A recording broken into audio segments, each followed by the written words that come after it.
only reason you've made it this far is because you're good at pretending to be something you aren't, something you never will be. The moment she sees the real you... The sound of heavy footsteps moving with a dangerous purpose fills my ears. Not running. Arson never runs. He stalks. Is it something they taught him in that place, or something he learned after his escape? I may never know, but that's okay, because I don't want to know anything about him. Do you really think she'll accept you? Accept your darkness? I'm practically shredding my vocal cords now. It's a shame if so. She'll only pity you. The poor, broken brother, twisted by trauma. That's all you'll ever be to her. He's approaching the cell, and I brace myself against the back wall, ready for whatever comes next. Excitement builds in my veins as I continue to taunt him. What's wrong? You've gone quiet so suddenly. I call out, forcing a mocking laugh. Did I hit a nerve? Oh, wait, don't tell me she's already realized how pathetic you are. The observation window darkens as he stands before it. Even through the reinforced glass, I feel the rage radiating off him. His hair's still wet from the shower. His features, a mirror image of my own, are masked in fury. Someone's feeling brave tonight. His voice is deceptively calm. Or stupid. Can't really tell the difference right now. Neither, really. More curious to hear about your date. I bare my teeth in what might be a smile. How is our stepsister? Still pretending she doesn't know you're just a substitute for what she really wants? Just like that, he gives himself away. The lock mechanism whirs and the door opens. Here we go. Time to see just how far I can push him before he snaps. He takes his time entering the cell, and memories of Lillian flood my mind. At 16, trying so hard to catch my attention, the night she showed up at the mill to give me that watch, and then our kiss the night of her 18th birthday. All that perfectly placed protection was for nothing. As much as I tell myself I'm not jealous, that I never could be jealous, I am. Arson, whether he knows it or not, is giving her everything I denied her. Attention, desire, darkness. She'll accept it, crave it, because I made her hungry for any scrap of affection. Her fall into darkness is my fault, and mine alone. You're thinking about her. Arson leans against the doorframe, studying me with clinical interest. I can tell because you get this little crease between your eyes, right there. He taps his own forehead. One of the many tells I've had to learn to hide while playing you. How is she? I keep my voice casual, though my fists remain clenched at my sides. Don't want to give too much away. Still trembling when you touch her? He smiles, but it isn't genuine. Actually, she's quite responsive. Amazing what happens when you don't treat a woman like she's made of glass. The different ways that could be interpreted smashes through my careful facade. I swear to God, if you've hurt her... Hurt her? He laughs, the sound eerily similar to mine, but darker. Oh, Ares, you have no idea. She begs to be hurt, quite enthusiastically, I might add. Lies. He's baiting me. Yet even as I tell myself, the image still burns. Lillian in his hands, not knowing she's being used as a weapon against me. Tears in her eyes, bruises on her skin, her fragile body punished for my wrongdoings. She's smarter than she looks, I remind him, and capable of more than you think. She knows you're a monster, could probably see it miles away. Yes, arrogance oozes from his pores. What do you think it is about me that excites her so much? She's not the innocent girl you tried to preserve, brother. There's darkness in her that begs to be unleashed. It's truly unfortunate that you were too much of a coward to see it or explore it, but your loss is my gain. I was just... That's not fucking true. I stayed away to protect her. From what? The family's corruption? He pushes off the doorframe, his movements slow, calculating. While you were playing the noble protector, they were planning to commit her. Did you know that? That they were going to use her heart condition as an excuse to lock her away? Just like they did me. No, he's lying. They wouldn't.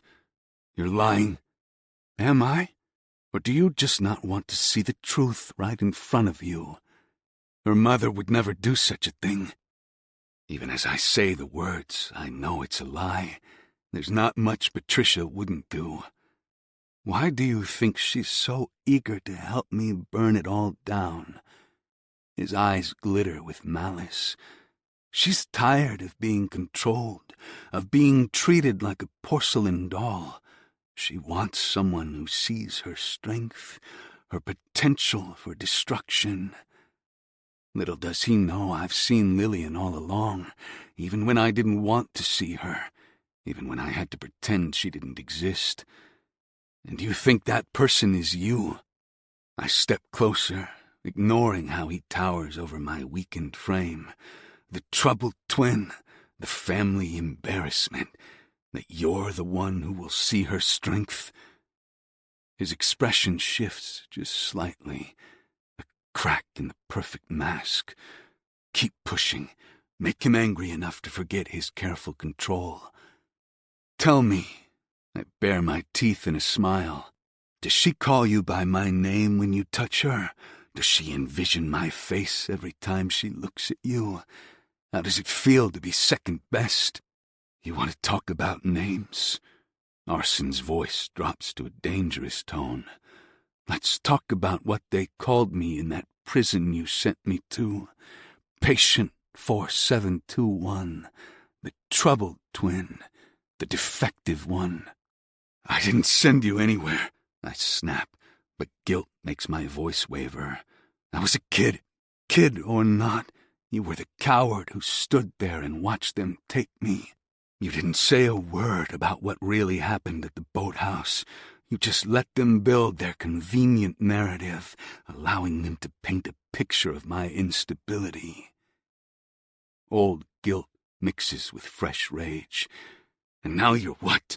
Getting revenge by seducing our stepsister? Even you can do better than that. He laughs. Poor Lillian, pining after her perfect stepbrother while he treats her like a burden. I've never treated her like a burden. Who the fuck does he think he is? You don't even know her. Stop lying. We both know that facing your feelings for her was nothing more than a burden.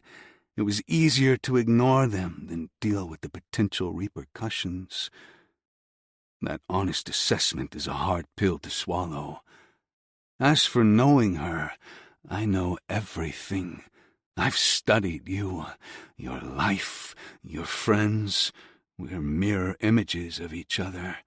Our brains are practically one. You can't hide the truth from me. It was never about protecting Lillian. It was about protecting yourself. He's getting too close to home, too close to my own honest reasoning. That's not true. It is, and continues to be. Now the real question is, why? Were you afraid to feel something real?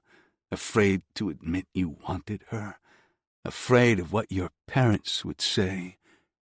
He grins knowingly as he checks off each box. I know where this is going and what he's doing. Yet as much as I try to fight against the bait he's tossing out, possession and need demand that I remind him who she belongs to, who she really wants. You can't have her, I growl. I can't. It kind of feels like I already do. The rage inside me threatens to bubble over, and he pushes me over the edge with his next sentence. I can't help it if I'm honest about my desires. If you want something, you have to reach out with both hands and grab it. And that's what I did. I took Lillian, and I won't let anything stop me from claiming her, not even you. Lillian was never his to take. She's mine, forever mine. I swing wildly, hoping to land a blow anywhere I can. I'm shocked when my fist catches him in the jaw, pain lancing across my knuckles from the impact. Fuck, that felt good. He staggers back, surprise flickering across features identical to mine. Like a lunatic, he grins, blood staining his teeth. Truth hurts, doesn't it? He wipes his mouth. Want to know what else hurts? How eagerly she responds to my touch, the way she arches into my hands, thinking they're yours. I launch myself at him, rage overriding logic. We crash into the wall, grappling for dominance. He's stronger, built on weeks of good food and freedom, while I've survived on scraps. But fury fuels me. She doesn't want you. I slam my knee into his ribs. She wants me, so remember that the next time you touch her. He catches my next punch, twisting my arm behind my back. No, brother, she wants what you never had the courage to be. Someone who sees her darkness and embraces it. What are you going to do when she realizes you're nothing like me? I gasp as he applies pressure. When she chooses to toss you to the side from me. His grip tightens painfully. Funny you should mention that. His voice turns silky. She already knows I'm nothing like you. And guess what? His lips brush my ear, a parody of intimacy. She prefers the monster to the coward. The words slam into my gut like he's physically hit me, but I absorb them and force out a laugh. Is that what she told you? Or is that what you keep telling yourself? I laugh. Maybe if you keep telling yourself that, it'll come true. When really, we all know that no one wants you. His reply is a punch that makes stars explode behind my eyes. Blood sprays across the concrete when his fist connects with my face again. Through the ringing in my ears, I hear him laughing. That broken sound that used to be identical to mine. My scalp burns when he grabs me by the hair and yanks my head back. She does, and right now she thinks you're both victims of this family, thinks you were just as trapped as she was, playing your assigned role, the golden boy, the perfect son. Better than playing the psychopath. I spit blood at him. Is that what you plan to do? Swoop in like the hero and save the day? Going to rescue her from the big bad Hayes family? His grip tightens, and the pain radiating across my skull is nothing more than fuel for the beast. I'm going to show her everything they tried to hide, every dirty secret, every buried body. Together, we're going to burn it down, you included. After all, a dynasty can't exist without an heir. Adorable. Sounds like a match made in hell. Hate to be the one to break it to you, but she's using you. I laugh, though it hurts. Playing on your obsession. Sweet, fragile Lillian's got you wrapped around her finger, thinking you're in control. The next punch she delivers is right to my kidneys, and it sends me to my knees. I grit my teeth through the pain and continue. Did she tell you she pities you? Poor, broken arson, twisted by trauma. Bet that gets her hot, thinking she can fix you, save you. Shut up. His control slips, showing the cracks I'm looking for. You know nothing. I know her. I look up at him, and the coppery tang of blood fills my mouth. Known her for years. Watching her manipulate everyone around her with that fragile act she pulls off so well. Even Mother can't handle her like I can. He hauls me up off the floor, his hand wrapped tightly around my throat, and then he slams me against the wall. Pain encompasses my entire body, but I do my very best to hide it. You handled her by ignoring her, by making her think she wasn't good enough. Well, guess what? I'm going to give her everything you denied her. Yeah, I wheeze through his grip. Going to love her, make her whole. You can't even love yourself. You're too broken, too damaged. I'm going to corrupt her, he snarls, face inches from mine. Turn her into something even you won't recognize. And the best part is, you're going to watch it happen. Watch her fall in love with the monster wearing your face. I bare my bloodied teeth at him in a mockery of a smile. She'll never love you. You're just a replacement, a cheap copy she's settling for because she can't have the real thing. His eyes go flat, that institutional emptiness I remember from the day they took him, filling his eyes. Got him. I think it's time we test that theory. His free hand moves to his pocket, and out of the corner of my eye I watch him pull a syringe out. My body tenses instinctively. Memories of watching nurses sedate him when we were younger fill my mind. You know what they taught me in that place? He taps the barrel, checking for air bubbles with practiced ease. The exact combination of chemicals needed to keep someone compliant without causing them permanent damage. Had a lot of time to perfect the ratios. I try to push off the wall, but I'm weak. Weaker now after our fight. Big whoop, you're going to drug me like they drugged you? Prove you're just like them? No. He steps closer, needle glinting. They use drugs to control me. I use them to create opportunities for education. Class is in session, Aries. It's time to learn some hard truths about our little Lillian. The needle slides into my neck with clinical precision, and ice spreads through my veins as he depresses the plunger. She's not some delicate flower you need to protect, he continues, watching my legs give out. She's got poison in her veins, just like us. I slide down the wall, my vision blurring. He can do whatever he wants to her, but I won't be able to live with myself if he hurts her. Do whatever you want to her, but please, don't hurt her. Hurt her. He crouches beside me, and I can barely make out his face, my focus swimming in and out. I'm going to set her free. Then I'll bring her down here when the time is right. A cruel smile twists his lips. Let you see exactly what she becomes when she's not playing your precious stepsister.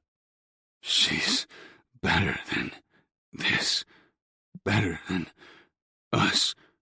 My tongue feels heavy, all of my thoughts scattering like marbles being kicked across the floor. Better than what? He cups his ear, mocking my fading tone. The family who's been planning to make her disappear at the slightest inconvenience? The stepbrother who rejected her? Or the man who finally sees her true nature?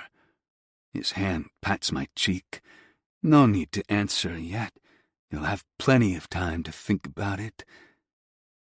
The drug pulls me under, but not before I hear his parting words. I hope you have sweet dreams about your precious Lillian. While you're sleeping, I'll be teaching her exactly how good it feels to be yourself. And believe me, she's such an eager student. No. Darkness claims me, but my last conscious thought is of Lillian. Not the innocent I need to protect, but the warrior she might become in my brother's hands.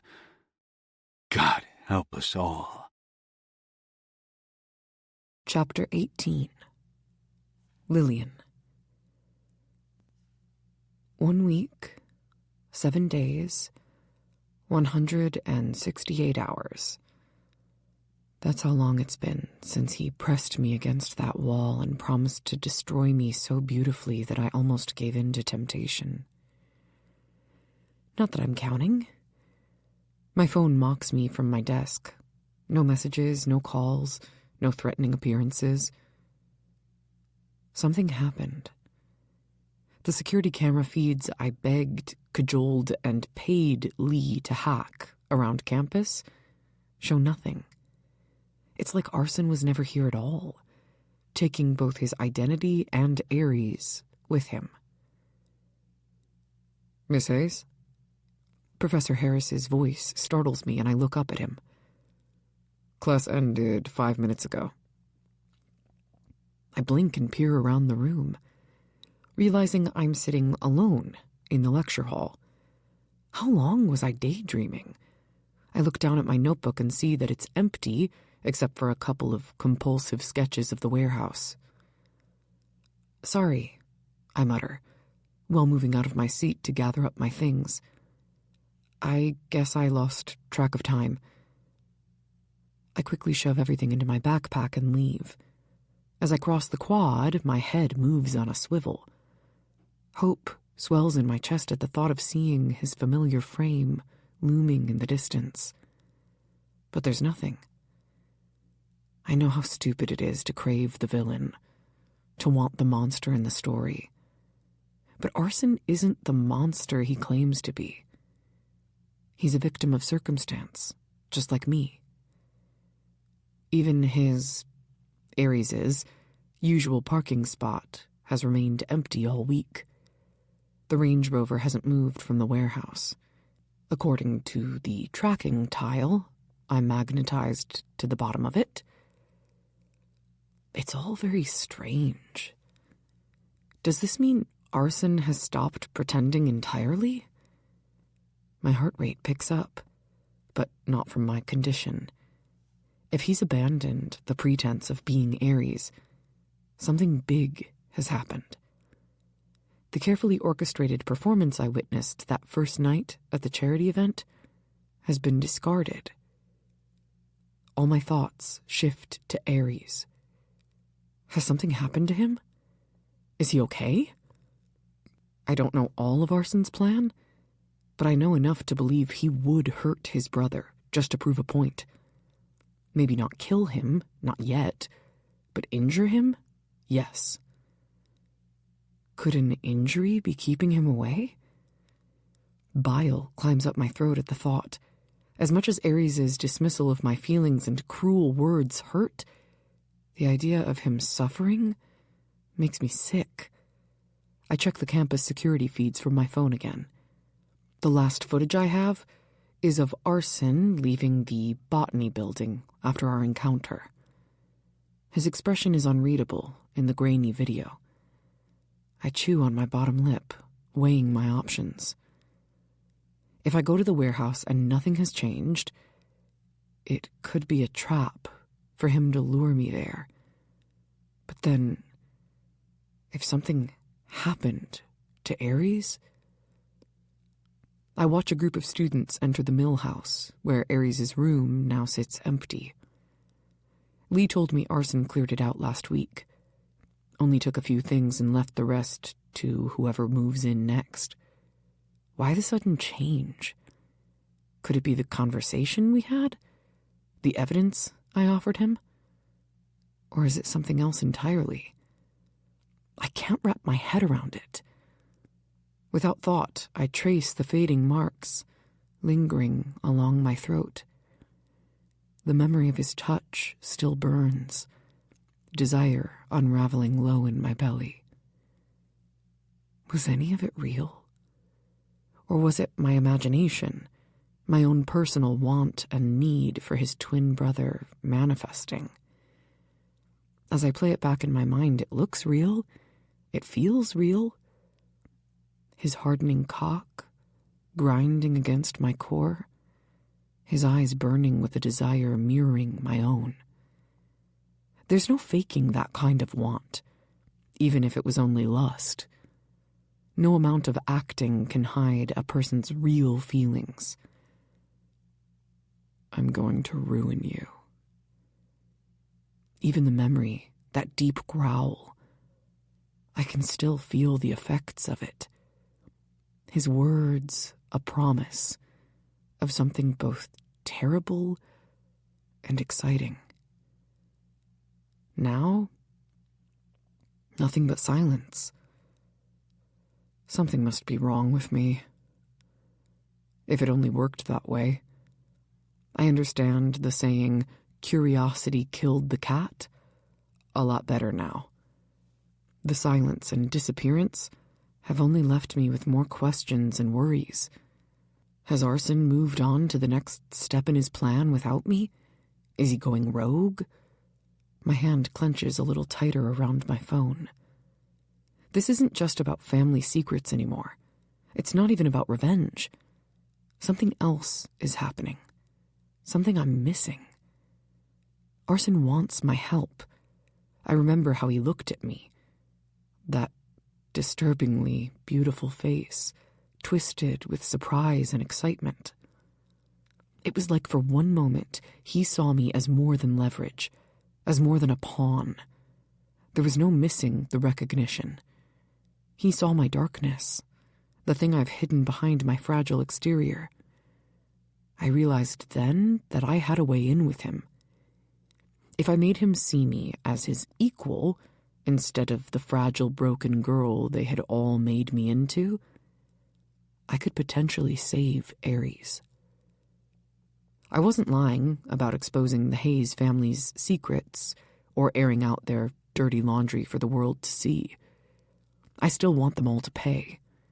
Richard, my mother, everyone. If I can get closer to Arson, close enough to get Ares free, then help Arson bring them down, then what's the harm? All I have to do was survive his mind games and make him realize exposing the family's secrets is more important than his hate for his brother. Before I can do any of that, I need to figure out what is going on. Why has Arson disappeared? I'm tired of waiting for an answer. If he won't leave the warehouse, then I'll go to him. And hopefully, I won't be walking into a trap. Mind made up, I slide my phone into my pocket and shove off the bench. The late afternoon sun casts long shadows across the parking lot. And as I walk to my car, I do a quick check of my bag. Pepper spray, inhaler, emergency heart meds. I haven't needed them thus far, but I don't know what I'm walking into. I've memorized the warehouse layout since my last visit. Getting in will be harder now that Arson knows I can, but I have to try. If worst comes to worst, I'll walk up to the door and knock like a normal person. Ahead, my car sits at the far end of the student lot, away from cameras and casual observation. I catalog the trip in my mind. 15 minutes to the warehouse district. Another 10 to get inside. Easy peasy. It might be a stupid decision on my part, but an entire week of silence has made me a little reckless. I'm almost at my car when an SUV pulls into the parking lot. Black. Expensive. The windows are tinted, making it impossible to see who's inside. It glides up beside me with predatory grace, moving slowly enough to make its intention clear. I'm not stupid. I'm not getting in that car. Not even if there's a box full of free books. Keep walking. Don't react. There's a campus security station just around the... Shit. The rear door opens. Miss Hayes. The man's voice is corporate smooth and reminds me of a banker discussing interest rates. Would you join us for a moment? Join you? No, thank you. I stare at the man with disinterest. Though there's an undercurrent of panic I refuse to show. Who is this man? He's wearing a suit that screams money. A Rolex gleams on his wrist. One glance and it's obvious he's a businessman, which makes him infinitely more dangerous than any common thug. No, thank you. I have a class to get to. I lie while taking a step back. The SUV stops, and I know this is only going to get worse. No, you don't. A second man steps out of the passenger side, equally well-dressed, equally polished. Your last lecture ended 20 minutes ago. Shit. Study group, class, same thing in my book. I muster up a smile, but it's clear neither of them believes me. Please, don't make this more complicated than necessary. Dread slices through me. They know my schedule, which means they've been keeping tabs on me. What do you want? It takes a substantial effort to keep my voice calm with a racing heartbeat. These people aren't arson. I can't tell what their next move will be. I can't lock down their motives. Just a conversation. The first man gestures to the open door. And to provide you transport to your intended destination. I press a hand to my thundering heartbeat. They know about the warehouse? About arson? I wasn't going anywhere specific. Miss Hayes. The man closest to me smiles, but it never reaches his eyes. Let's not insult each other's intelligence. Get in the vehicle, please. It's not a request. We all know it. I glance around the parking lot, looking for a way out. It's empty, except for a few students, but they're too far off in the distance to be of any help. Campus security wouldn't arrive in time, even if I screamed. I know what you're thinking, and I wouldn't do it. All we want to do is talk. We don't intend to harm you. Not yet. The man holds the door open a little wider, perfectly courteous, perfectly threatening while appearing normal. Damn it. I don't want to get into this car, but my other option is to run, and there's two of them and one of me. Who knows if they have weapons? I don't see any, but that doesn't mean they don't have them. Fear of the unknown festers in my chest, and against my better judgment, I slide into the back seat. The door closes behind me, and the sound is deafening. Both men climb into the vehicle via the opposite side, and I try not to think about whether I signed my own death certificate. Water? The first man, he hasn't given me his name, offers, holding out a bottle with a pristine label. Or perhaps something stronger? You seem a bit tense. Why does he seem so familiar? I know I've never met him, yet I'm fine. I sit perfectly straight, channeling Mother's social armor. Cool. Controlled. It's just another meeting. Another preparation for a charity event. The SUV starts to move, pulling smoothly away from campus. Both men peer at me, the one in the driver's seat watching me in the rearview mirror, while the other openly gawks from the passenger seat. Their postures are relaxed but alert, like well-trained predators at rest. You've caused quite a bit of trouble, Miss Hayes. The second man adjusts his platinum cufflinks. It's rather unexpected, really. We had anticipated certain complications in our arrangement, but you weren't one of them. I don't know what you're talking about. No? The man in the driver's seat flashes me a professionally empty smile in the mirror. That wasn't you at the warehouse? Were you gathering evidence? Or what about that rather intimate encounter in the botany garden last week. My chest tightens uncomfortably. They've been watching me. Us. There's no need to worry. At least, not yet. Let's just say we have certain investments we must protect. The guy in the passenger seat continues. Arrangements which required considerable financial backing. If you want us to be honest, your involvement has created uncertainty. The threat slides beneath their corporate pleasantries like a silk-wrapped knife. Okay, but I still don't know what you're talking about. I keep my voice steady. Or who you are. We're friends, the man in the driver's seat says. Friends who provided certain resources to facilitate certain goals. Friends who prefer their investments remain stable. The SUV turns and I realize we're on the Industrial District access road.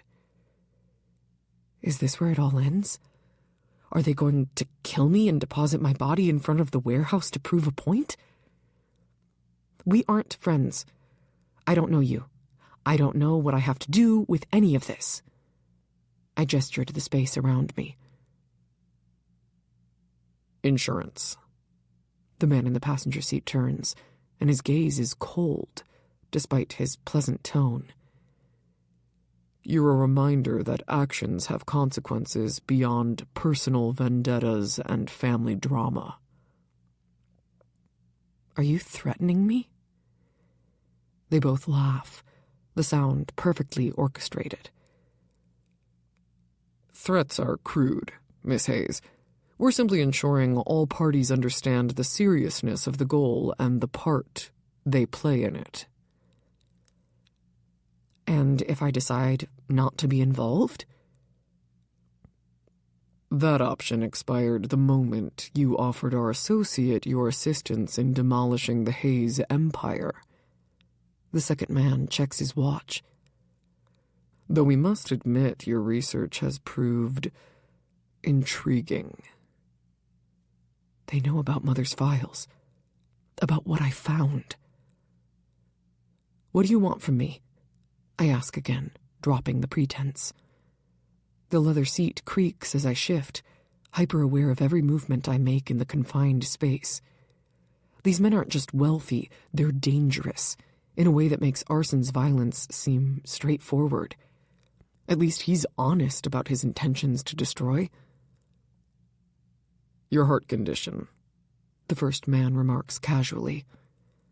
It's not nearly as debilitating as your medical records suggest, is it? I'm not surprised that they know of my heart condition.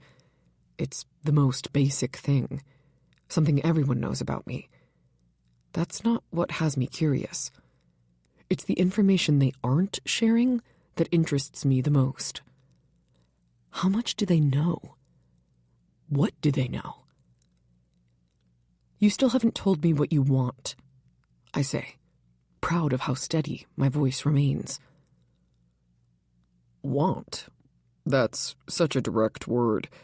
We prefer to think in terms of mutual benefits, shared interests. And what interests do we share? The dismantling of the Hayes empire, of course. The driver speaks again. I must say our methods differ from the rather passionate approach you're currently employing. The pieces suddenly fall into place. How else would Arson be able to get away with what he has? To be able to use the warehouse? To kidnap Ares without anyone noticing? You're Arson's backers. You funded his revenge. They exchange looks of mild amusement. We provided certain resources to facilitate certain outcomes. The personal vendetta aspect was a convenient motivation. We have our own motives, but we won't be sharing those at this time. And now? Now we're ensuring all the players understand the rules of engagement. Passion is useful, but ultimately this is business. There's an edge to his voice I don't quite understand. What kind of business involves kidnapping and revenge? The profitable kind. The second man smiles. The kind that requires careful management of all involved parties. Me included. I'm not just a complication in Arson's revenge anymore. I'm a variable these men need to control. And if I don't want to be managed, their synchronized laughter makes my skin crawl. There is no longer a choice to be had. Just tell me what you want. I clear my throat and add, please. Our intentions are pure. All we plan to do is deliver you safely to your destination. In return, we want you to remind all parties that we're watching. Always watching. The SUV pulls up directly in front of the warehouse entrance. No hiding, no being subtle, sending a message to Arson directly. Give our regards to our associate, the man driving announces. And please remind him how important the deadlines are. What deadline? I blink, trying to figure out what's going on right now.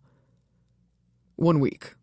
That's how long our associate has to demonstrate to us that this situation remains under control. After that, well, let's hope we don't need to take action directly to ensure our investment. We'll be watching, Miss Hayes. The second man's voice carries as I step out of the SUV in a daze, my legs steadier than they should be. Before I can close the door, the driver adds, "Oh, and Miss Hayes, that information you found, it's just the surface. Be careful how deep you dig. Some secrets are better left buried." The SUV pulls away, and I consider what just happened. A sheen of nervous sweat coats my palms. I'd wonder if things could get worse, but I'm not in the mood to get struck by lightning. The reality is, I'm caught between Arson's revenge, his mysterious backers, and whatever shady tactics our parents are up to. I don't know who those men were, but I don't need to know. Not when their intent is clear. Listen, play along. If not, 1 week. I have 1 week to figure out how to play this game better than the monsters who created it. Otherwise, they'll start eliminating people. And the first person will be me. Chapter 19. Arson. The security feed flickers as a black SUV appears outside the warehouse.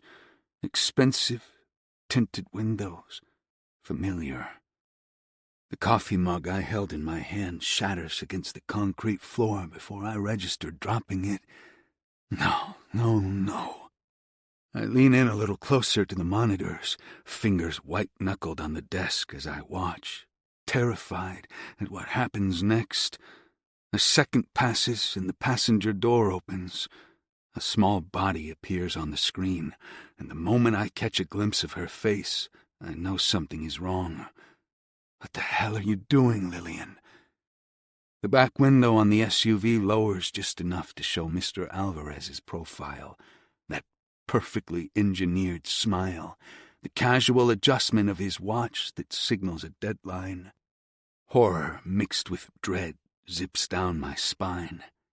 I should have known it was them. They're the only ones who would show up here like this. They're sending a message, making it clear that they can reach out and touch anything, anyone, in my carefully constructed revenge, including her. The SUV pulls away, and Lillian stands there, her features a mixture of anger and fear. She doesn't understand, doesn't know what these men are capable of, what they've done to others who complicated their investments. My hands shake as I pull up the other camera feeds. I quickly check sight lines and scan the area for additional vehicles. They're never alone. They never make only one move. 7 days. I've ignored her for 7 days. After the confrontation with my brother and our meeting in the garden, I knew I needed to get my head on straight. Lillian's presence in my life has fucked everything up. I knew I needed a couple of days, but didn't expect it to take this long.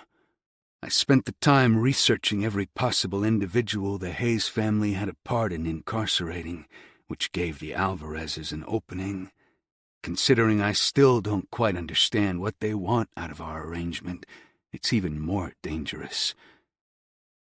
For days I tried to remind myself that she was nothing but a pawn, just another way to hurt Aries. Tried to forget how perfect she felt, pressed against me, like she was made for me, her darkness calling out to me like the siren she is. Nothing I've told myself over the past 7 days matters now. They've taken notice and made her a variable in the equation. Even though I tell myself it's nothing more than attraction I feel for Lillian, the thought of letting them get their hands on her, of letting them hurt her the way they've hurt others, makes me irrational. It makes me murderous with rage.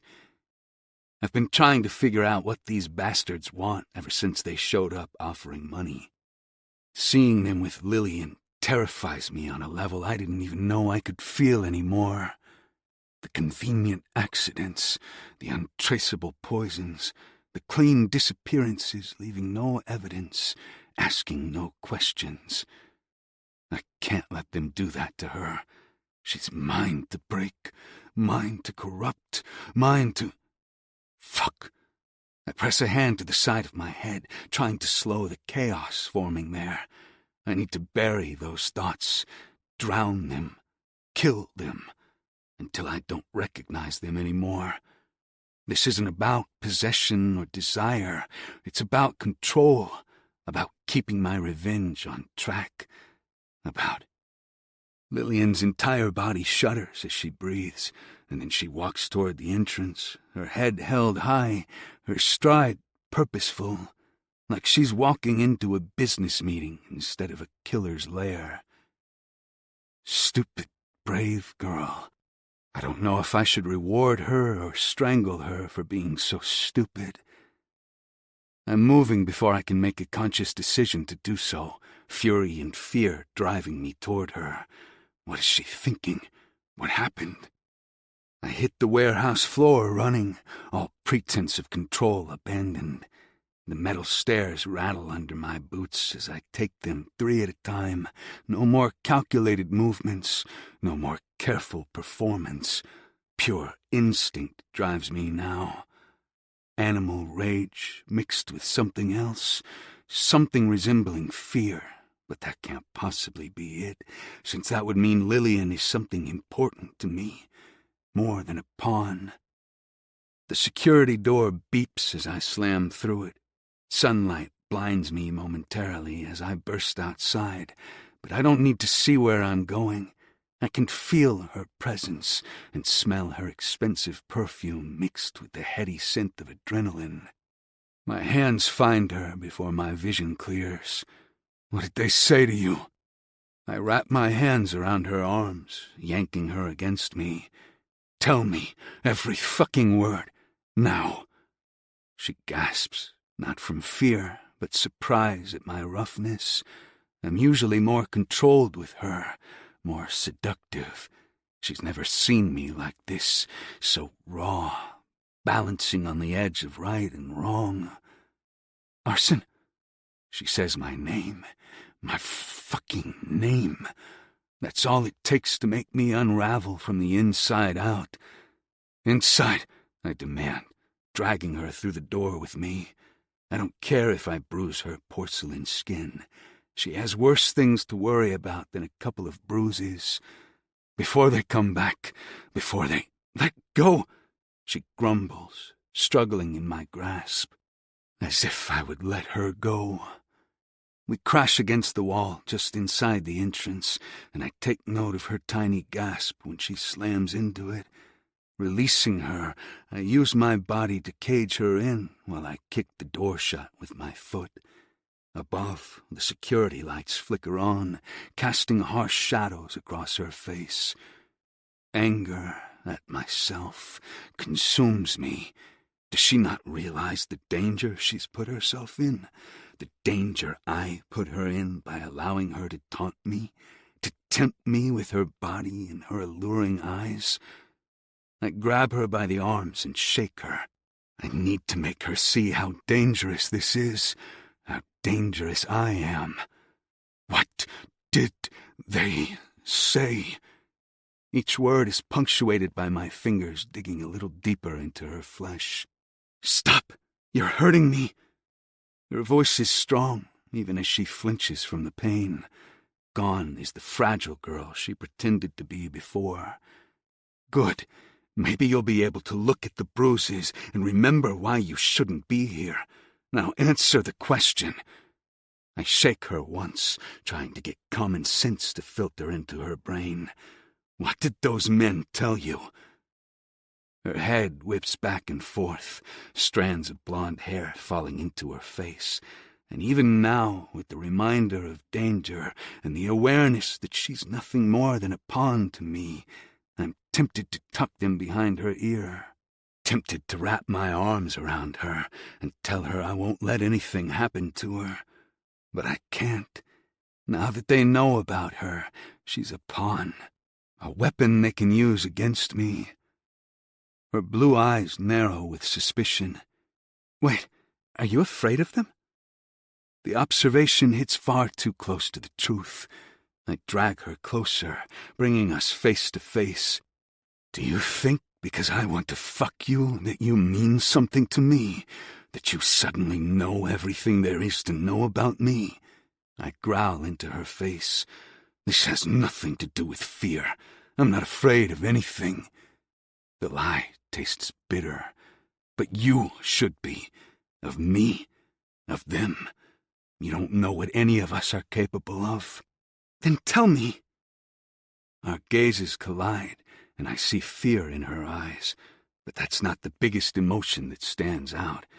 It's anger, searing rage. Tell me why the great Orson Hayes is coming apart at the seams because of one car ride. Does she really think this is still our game of seduction and power? Doesn't she understand the danger she's in? I think it's time you learn exactly what kind of hell you've walked into. I turn, and with one hand wrapped around her bicep, I drag her behind me while continuing deeper into the warehouse.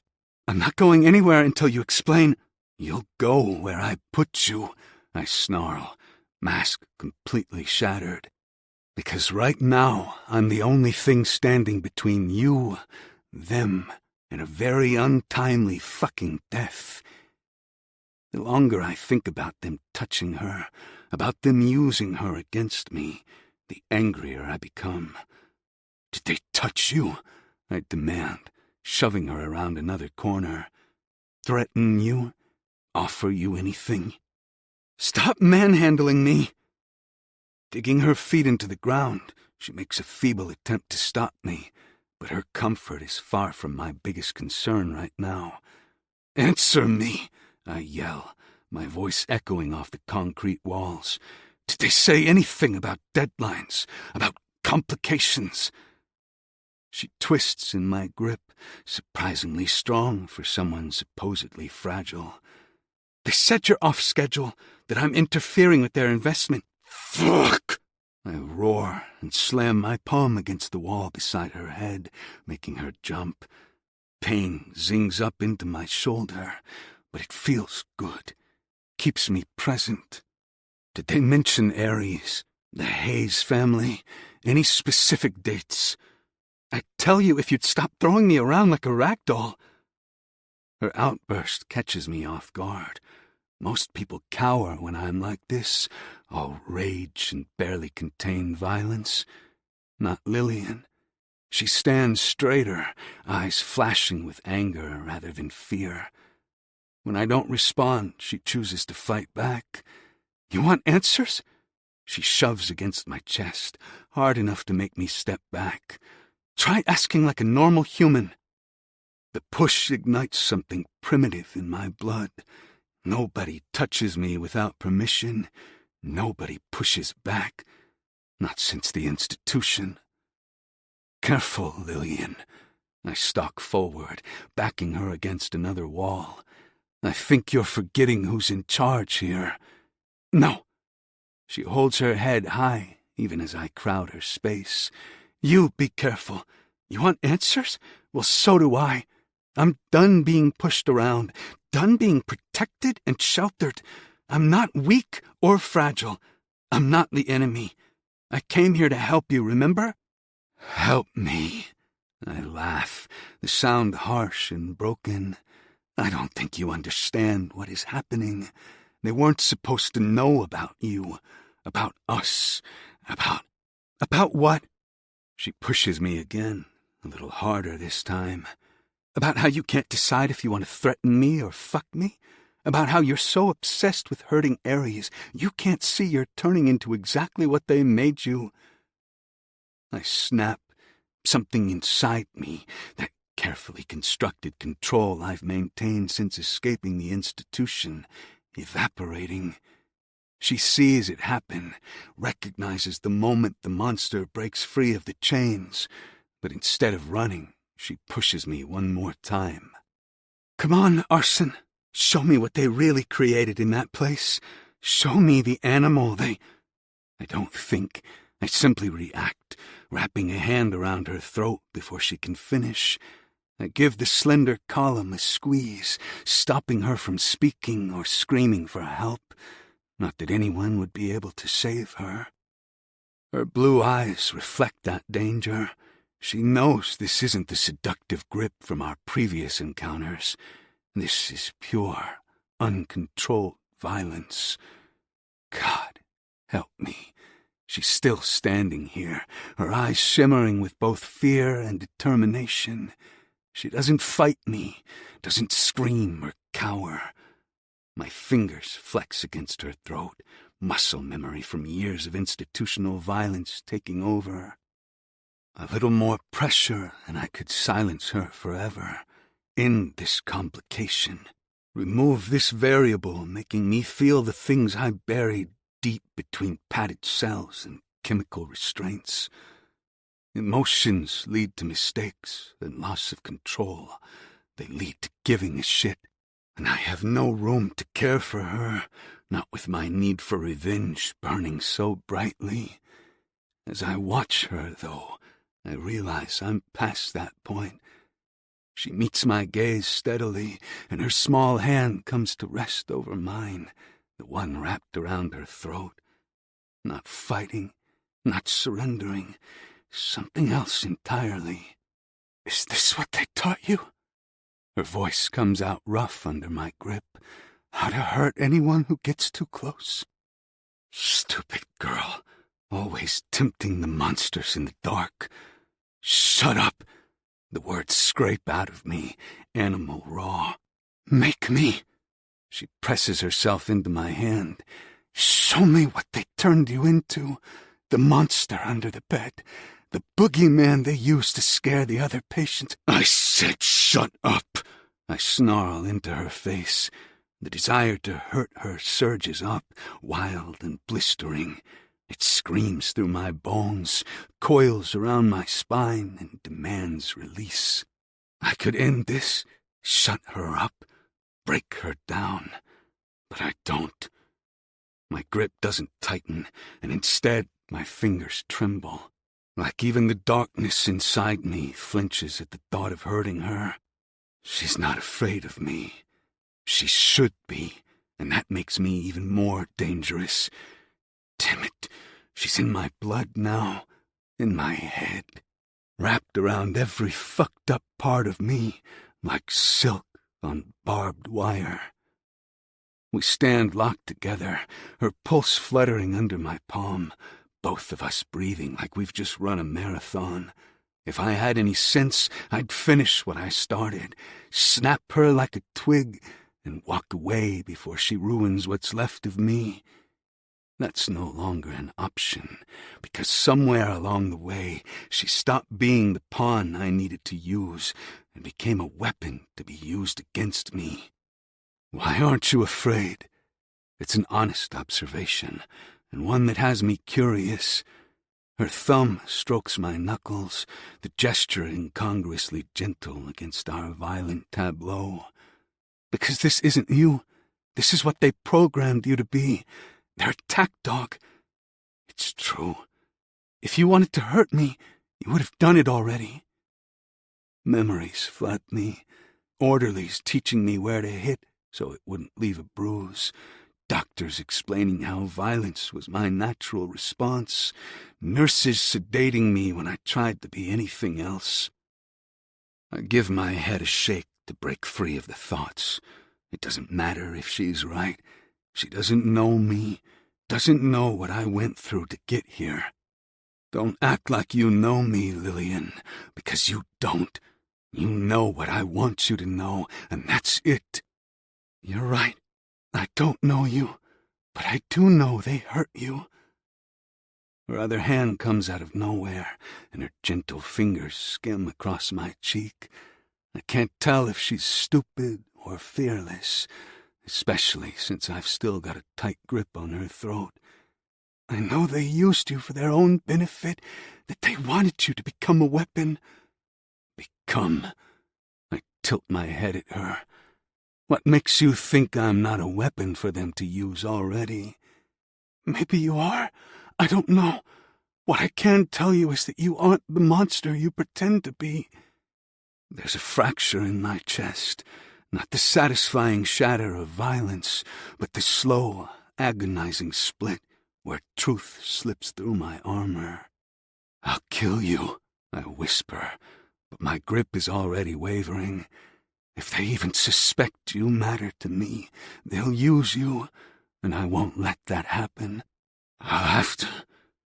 My voice breaks, the vulnerability ripped from me. Lillian matters. Fuck. She matters more than she should, more than I ever should have allowed. And now there's no way out. It's too fucking late. I can't let her go. I won't. Kill me to protect me? That ghost of a smile plays across her lips. Pretty sure that defeats the purpose. You think I don't know that? I growl, voice low, almost broken. But if it's you or them, if it's you or them using you... I can't make myself finish that sentence. The thought makes me irrational. We stay frozen at that moment, my hand on her throat, her hands on my face, violence and tenderness tangled together until I can't tell which is which anymore. Slowly, I shove the animal back into its cage. All that time in captivity taught me how to compartmentalize, how to tuck rage into tidy boxes and lock them tight.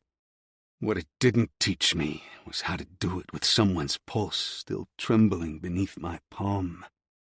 I stare down at her beautiful face, my hand hovering at her throat like it doesn't know what to do anymore. If they think you're compromising their investment, you'll vanish. There will be no body, no evidence. It will be washed away as another tragic accident. I exhale through clenched teeth. I'll be the one left cleaning up the mess. Again, knowing I let it happen, that I let you get that close. I'm not afraid of dying. Her fingers trace the scar along my jaw, an old reminder from the first time they tried to break me. Sever the connection. End it now. I can't do it. Her touch feels like everything I've ever wanted, and nothing I deserve. You should be. These men, they won't just kill you. They'll dismantle you, tear apart who you are, piece by piece, until you're begging for an end that will never come.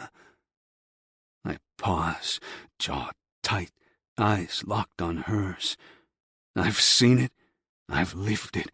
The thought of it happening to you. I swallow hard. Death would be mercy, but they don't do mercy. Understanding dawns in her eyes. Her other hand slides from mine at her throat before moving to my chest, coming to rest over my hammering heartbeat. The gesture is so intimate, it hurts. No one has ever touched me with such care or tenderness. I'm not weak, Arson. I can protect myself. I study her face, the steel beneath her delicate features. You aren't weak, you're right.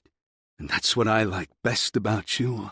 How delicate on the outside you appear, but how strong you are inside. Even so, you're naive if you think you can protect yourself against these types of people.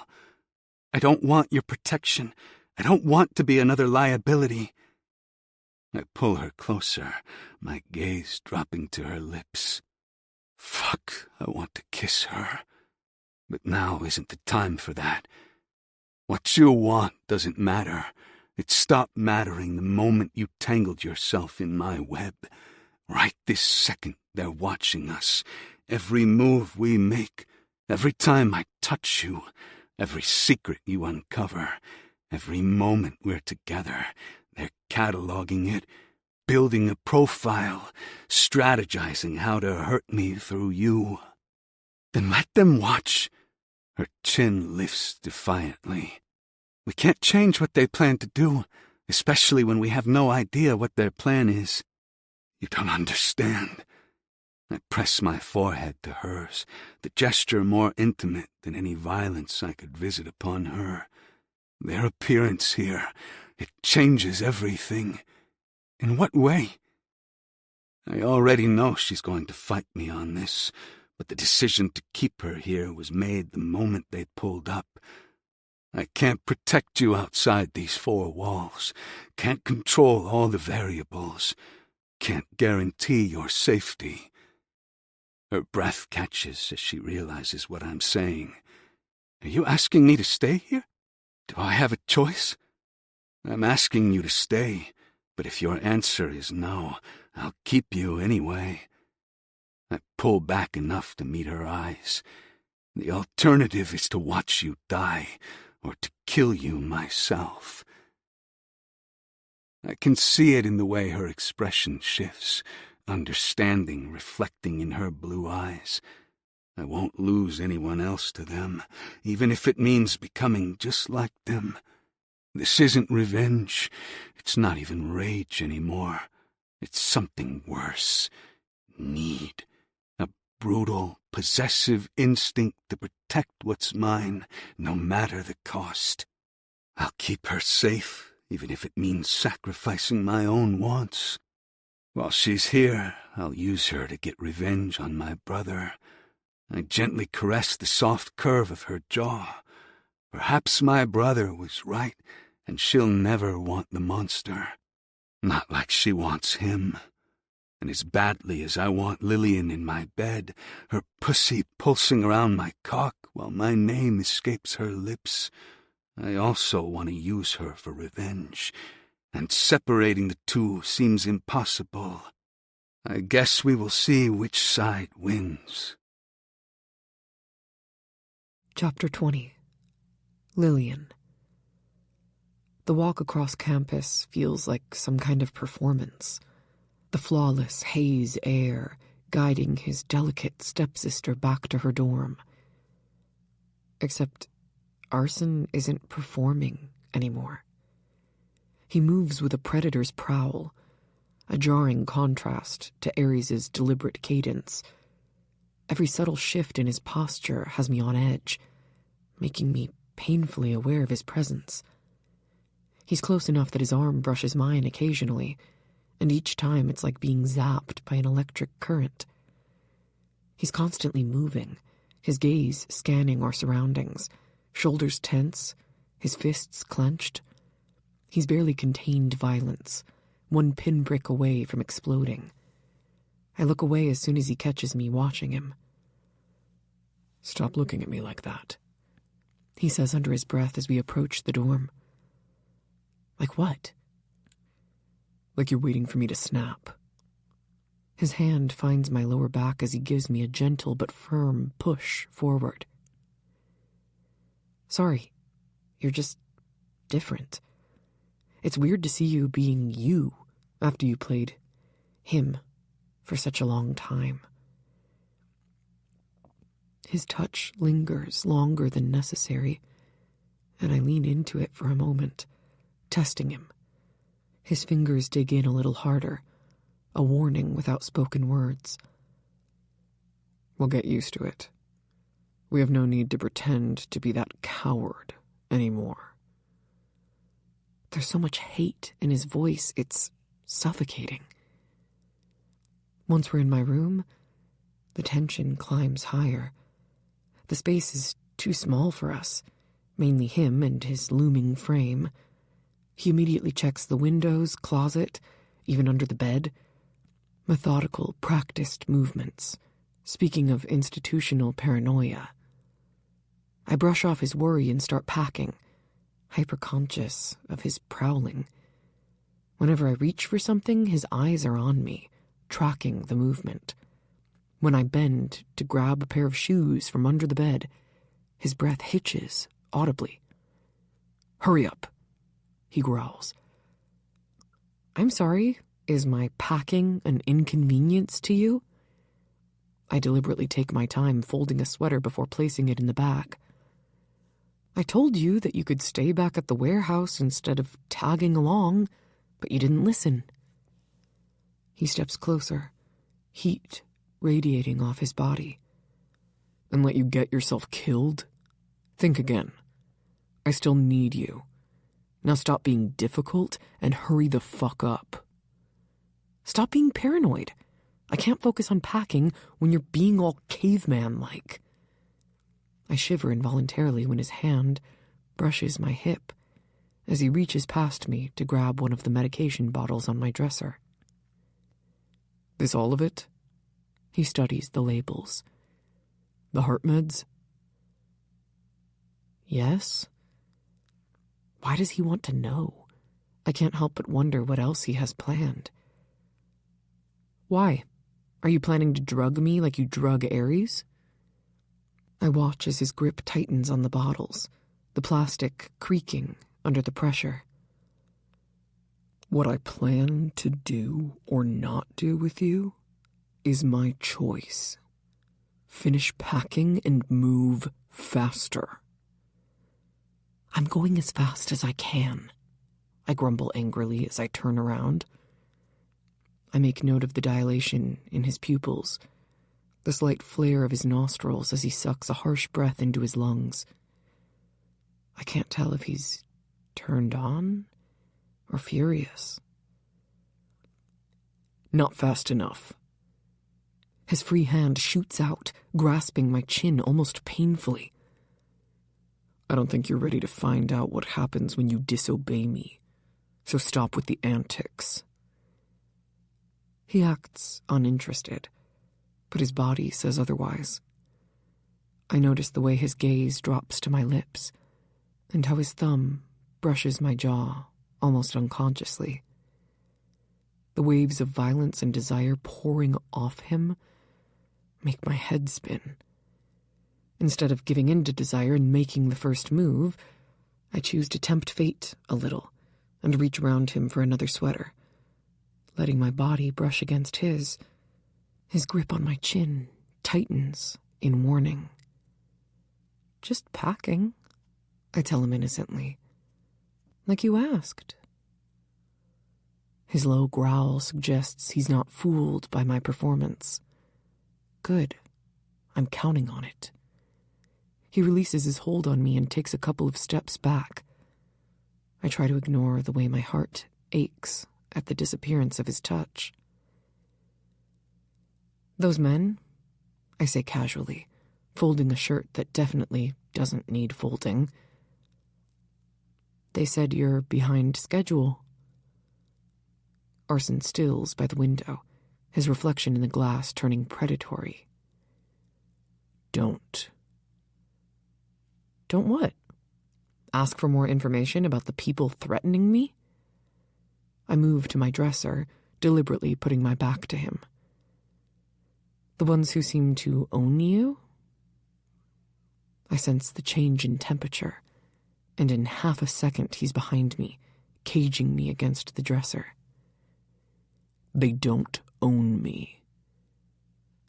No? I reach for my underwear drawer, and his entire body tenses behind me. Then why did you panic when you saw their car? His hand slams down on the dresser before I can open it. I don't panic. Right. I lean back slightly, letting my body brush against his chest. That wasn't fear that I saw. Just like what I'm feeling right now isn't desire. He grips my hip, fingers digging in hard enough to bruise. Careful, little girl. The threat in his voice makes heat pool low in my belly. I turn to face him, lifting my chin. Or what? My voice is ice. You'll hurt me? Lock me away? Pretty sure that was already in the itinerary. His fingers tighten around my hip in a subtle warning. You really think this is a game? Isn't it? I reach up and smooth a wrinkle from his collar. The touch is small, almost tender, intimate enough to make his jaw tick. You play the big bad wolf, and I'm the helpless little lamb. Isn't that how this works? There's nothing helpless about you, he mutters, voice low and dangerous. His free hand lifts to my chest, right over my surgical scar, not pressing, just resting there, like a promise, a reminder. If you really believed that, I whisper, pressing into him, why treat me like I'll break? He leans in, breath scorching the shell of my ear. Because you don't have the faintest fucking clue what I'd do to you if I stopped holding back. A shiver cuts down my spine, but I don't flinch. Then stop holding back. The silence between us sharpens. His grip tightens. Not enough to hurt, just enough to remind me he could. And then he releases me. No, he says flatly. Finish packing. He doesn't move, doesn't step back. His body cages mine against the dresser. My hands remain on his chest, both of us breathing too hard, too fast. The men in the car. I push, my voice threading through the tension. What do they really want? Lillian. My name is a curse, a plea, a threat. Just tell me. His mouth crashes down on mine, brutal and unrelenting. The kiss tastes like punishment, like control slipping through fingers too bloodied to hold anything steady. When he finally breaks the kiss, I'm gasping for air, my heart pounding like I've been dropped from a great height. Pack your things.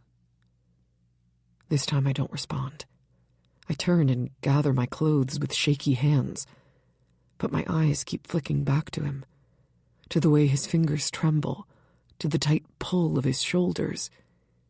He's unraveling, and I'm the reason. Is Ares alive? I ask, shoving clothes into a bag without care. If we're going to be roommates, I think I deserve to know. His jaw ticks. You know he is. Do I? I walk into the bathroom, sensing him behind me, his presence like a second skin. Haven't seen him in a week. He's fine. His reflection joins mine in the mirror. Better than you'll be if you don't quit pushing me. I meet his gaze in the mirror. Stop with the damn threats, Arson. You already know I'm not scared of you. His hand shoots out, gripping the back of my neck, firm, unyielding. Not pain, not comfort. A quiet assertion of power. Not yet. But once you know the truth, once you hear all the terrible, dark things, you will be. You aren't ready to hear my story yet. Finish packing, he finally says, releasing me abruptly.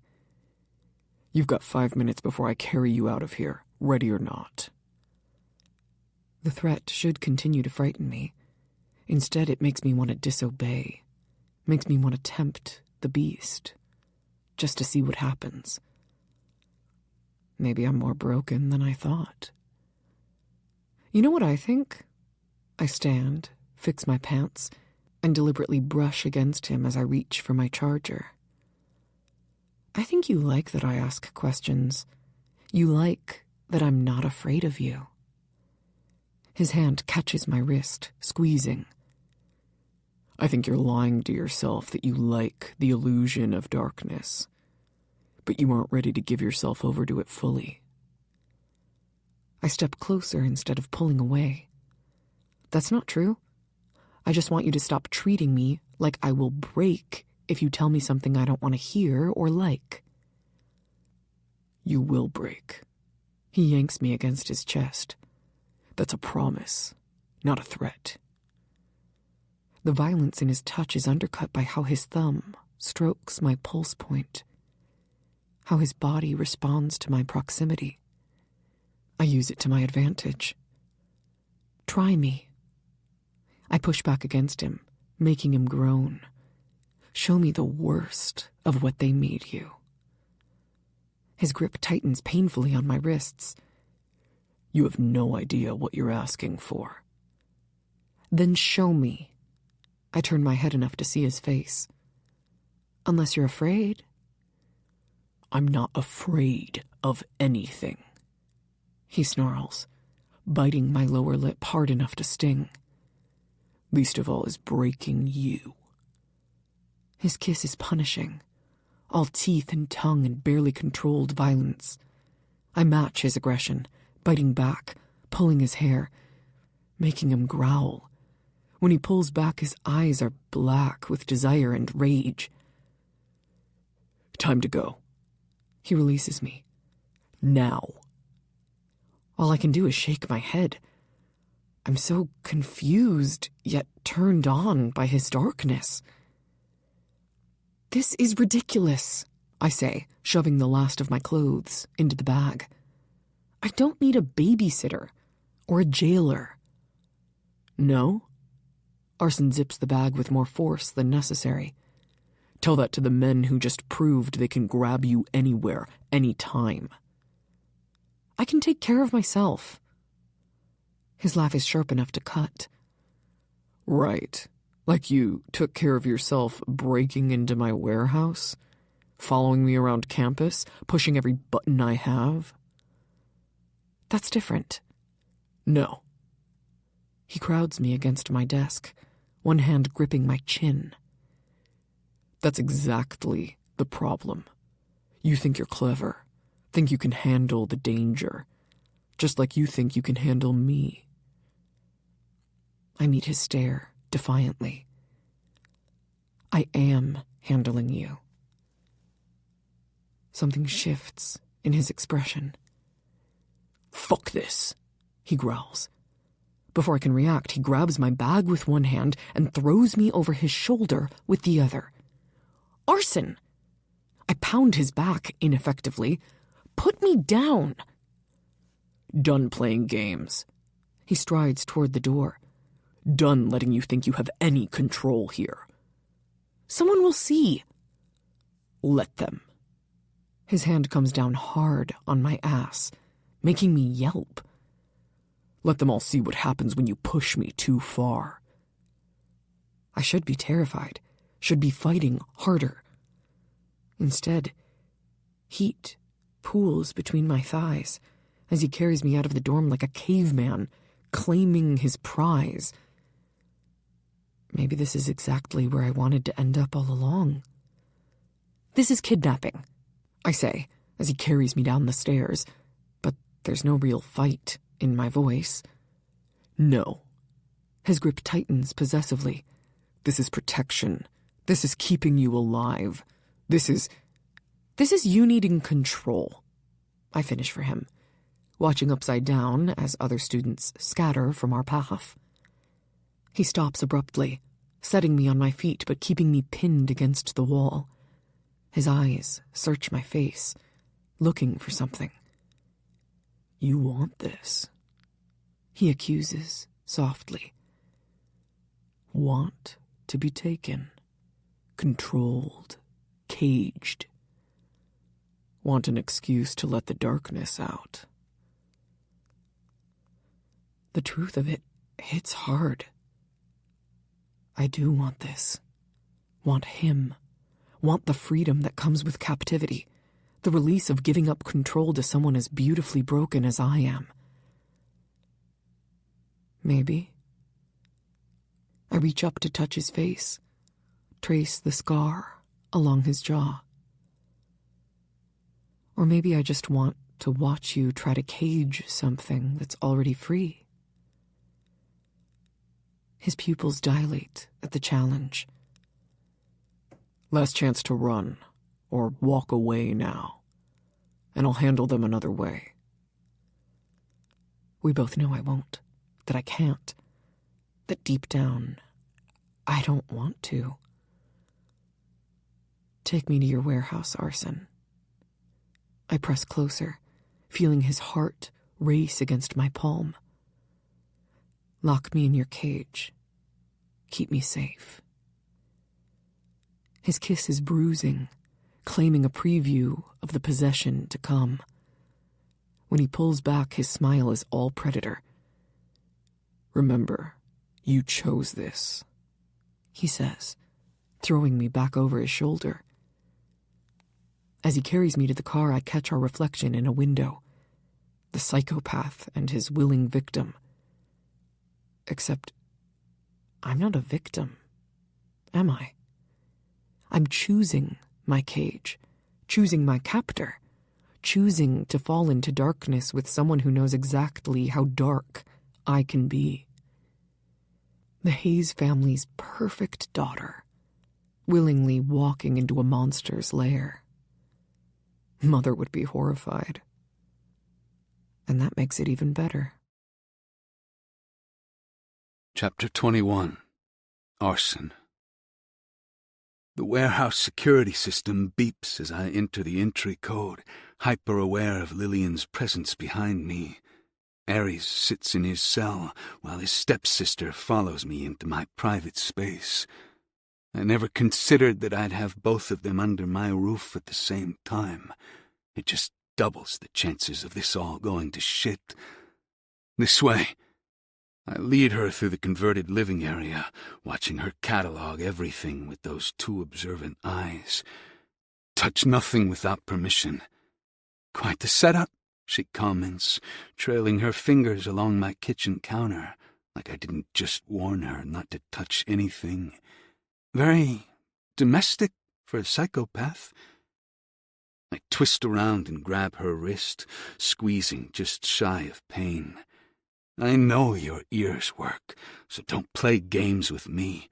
I told you not to touch anything, so don't. Challenge fills her eyes. Going to punish me already? Yes. No. Maybe. I don't fucking know. What I do know is that I need to focus. I need to stay on top of things. I release her and move into the bedroom. She follows me like a curious cat. The space feels different with her in it, smaller, charged with energy. "The straw is yours," I empty one of my dresser drawers methodically, trying to ignore the way she explores my space, making it hers. Bathroom is through there. I point to the left, and the security system will alert me if a door opens. She runs her hand along my bookshelf, examining the titles, blatantly ignoring my previous warning. Quite the collection. Advanced security systems, chemical restraint methods, corporate espionage. Just a little light reading? Lillian. My voice carries a warning.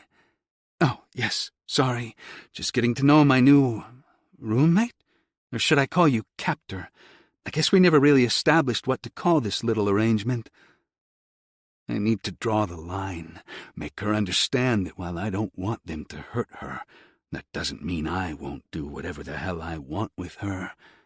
I stalk toward her, and instinct makes her walk backward. She doesn't look away, not even when trapped between the bookcases. We're calling nothing. I'm the only thing standing between you and death, so behave and stop touching my shit. Annoyance coats each word I speak, but she does as I tell her, and underneath that annoyance, something else grows.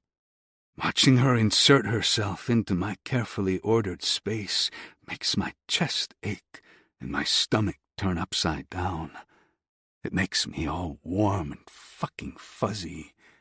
Great. Her clothes are in my drawer. Her toiletries are in my bathroom. Her scent is mixing with mine. It's like watching a predator mark her territory, except I'm not sure which of us is the predator anymore. There. She closes the drawer with a satisfied smile. All moved in. Now what? The question hangs dangerously in the air between us. Now what indeed? Ground rules. I move to block her path as she starts toward my computer setup. The security room is off limits. The building area is off limits. Try to access either and I'll make sure you regret it. Holding area? Her smile is too innocent. Is that what we're calling Ares' cell? Don't. My voice comes out harder than intended. Ares is off limits, and I won't discuss it any further. He's my stepbrother. She presses closer, invading my space. I should at least be able to see him, talk to him. If she thinks I brought her here so she can rescue him, she's going to be dissatisfied. I pinch her chin between two fingers as I force her to look at me, to truly hear what I'm saying to her. Let me be very clear. You're here because those men made you a liability. That doesn't give you privileges. It doesn't make you part of this. I gesture in the direction of the cell.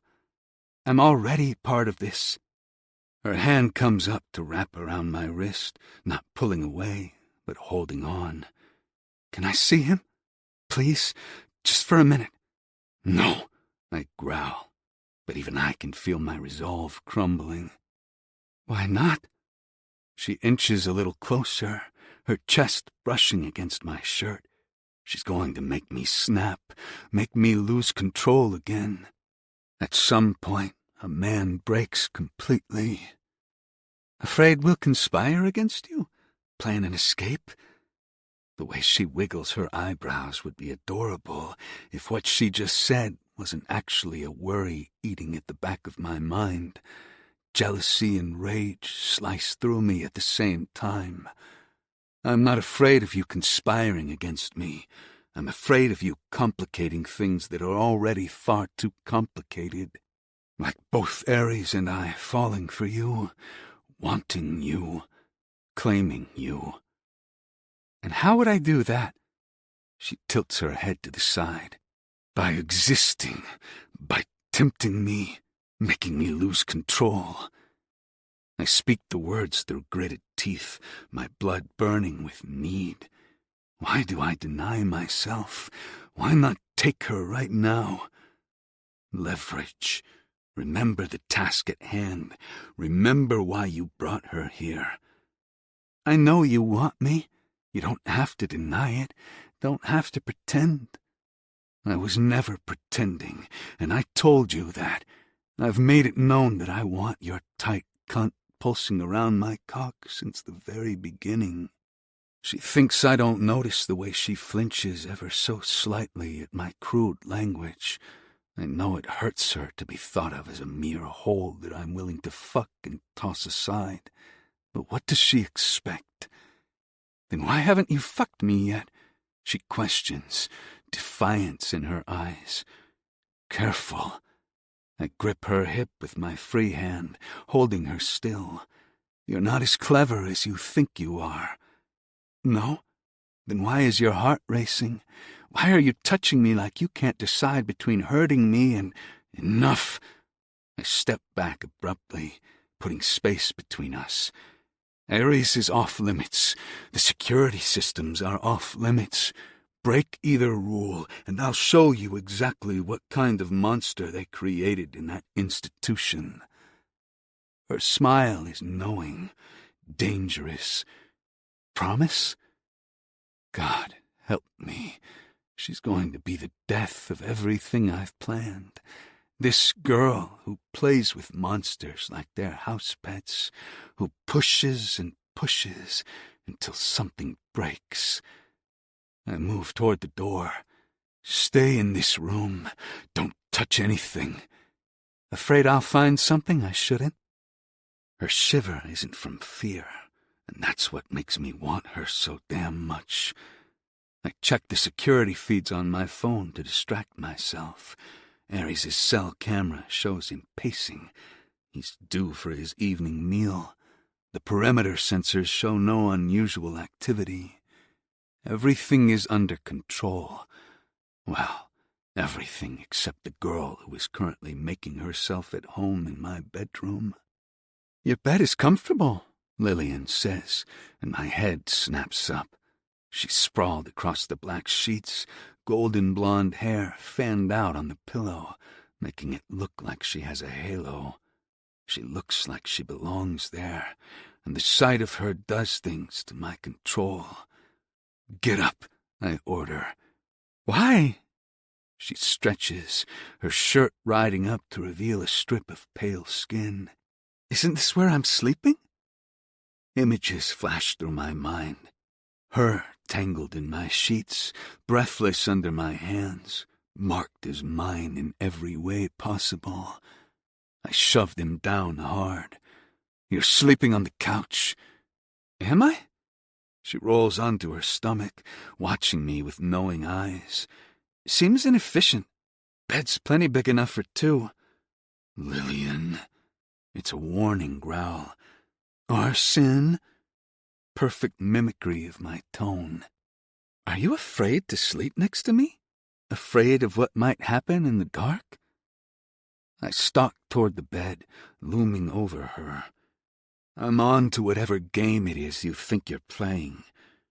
She raises to her knees on the mattress, bringing us eye to eye. Are you? Because I'm not playing any games. I just want to know why you're fighting whatever this is between us all of a sudden. Her hand reaches for my chest. I catch her wrist before she can touch me. I squeeze until I feel her pulse racing. This isn't some romantic arrangement. You're here because it's safer than letting them kill you. Then why are you looking at me like you want to devour me?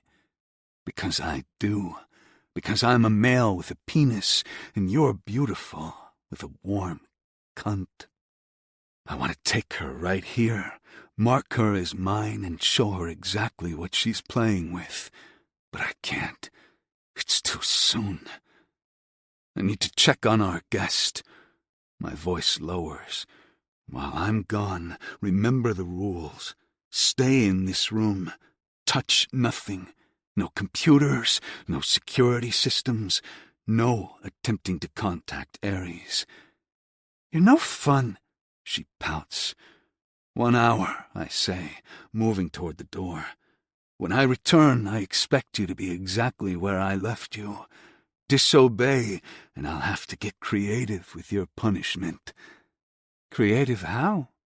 She sits on my bed again, deliberately provocative. Guess you'll have to find out. My threat lacks heat. We're past the point of Lillian being afraid of me. That should make me angry, should make me want to prove how dangerous I can be. Instead, it makes me want other things. 1 hour, I repeat, forcing myself to walk to the door before I do something we'll both regret. Her laughter follows me out. I'll be here, in your bed, waiting. The image burns in my mind as I head toward Ares' cell. 2 siblings under my roof, one I need to keep captive with force, the other choosing her cage willingly. I'm no longer sure which one is more dangerous to my plans or to my control. Her things scattered across my space should infuriate me. Designer clothes mixed with my tactical gear, expensive perfume lingering in my bathroom, a delicate silver hairbrush beside my combat knife on the nightstand. Instead, something primitive in me purrs at the marking of territory, at her deliberate insertion into my carefully ordered world. Her smile follows me out, making my skin prickle with warning. Ares needs handling, and I need space from her intoxicating presence. Ares is standing at the glass when I arrive at his cell. His gaze is hooded in darkness as I give him a quick assessment. Does he seem stronger than he did a week ago? Did seeing Lillian change something? Brought you dinner, brother. I keep my voice deliberately casual as I slide the tray through the slot. Hope you don't mind. I borrowed some stuff from your room at the mill house. Seems I've acquired a new roommate. You brought her here? Why? I laugh, enjoying how he flinches at the sound. Because I can? Because I want to? She's currently making herself quite comfortable in my bed. She's trying to play you. The words come out through gritted teeth. Is she? I lean against the wall, studying his reaction. Or is she finally getting what you were too afraid to give her? Someone who isn't afraid to want her. I watch as his hands clench into fists. You're obsessed. She sees through you. Does she? I smile, knowing it'll push him further. Funny, she didn't seem to mind when I kissed her, when I touched her, when I... Stop! Raw pain edges his voice. Perfect. Afraid to hear how responsive your precious stepsister is, how she arches into my hands, how she begs for... I'll kill you! He lunges at the glass. No. I step closer to the window, dropping my voice. You'll sit in this cell and imagine everything I'm doing to her, everything she's letting me do, everything you were too cowardly to do yourself. A small gasp from behind me makes me freeze. I turn to find Lillian standing down the hall from the observation window, fury in her features. Her presence here means she disobeyed my direct orders. I told you to stay in the bedroom. My voice comes out deadly quiet, and I chose not to listen. Her chin lifts defiantly as she closes the distance between us. Guess you'll have to punish me. Behind me, Ares makes a sound of protest. In front of me, Lillian stands her ground, daring me to follow through on my threat. 2 siblings, 2 forms of defiance, and my control is hanging on by a thread. Time to show them both exactly who's in charge here. Chapter 22. Lillian. My heart stops, when I see him. Aries.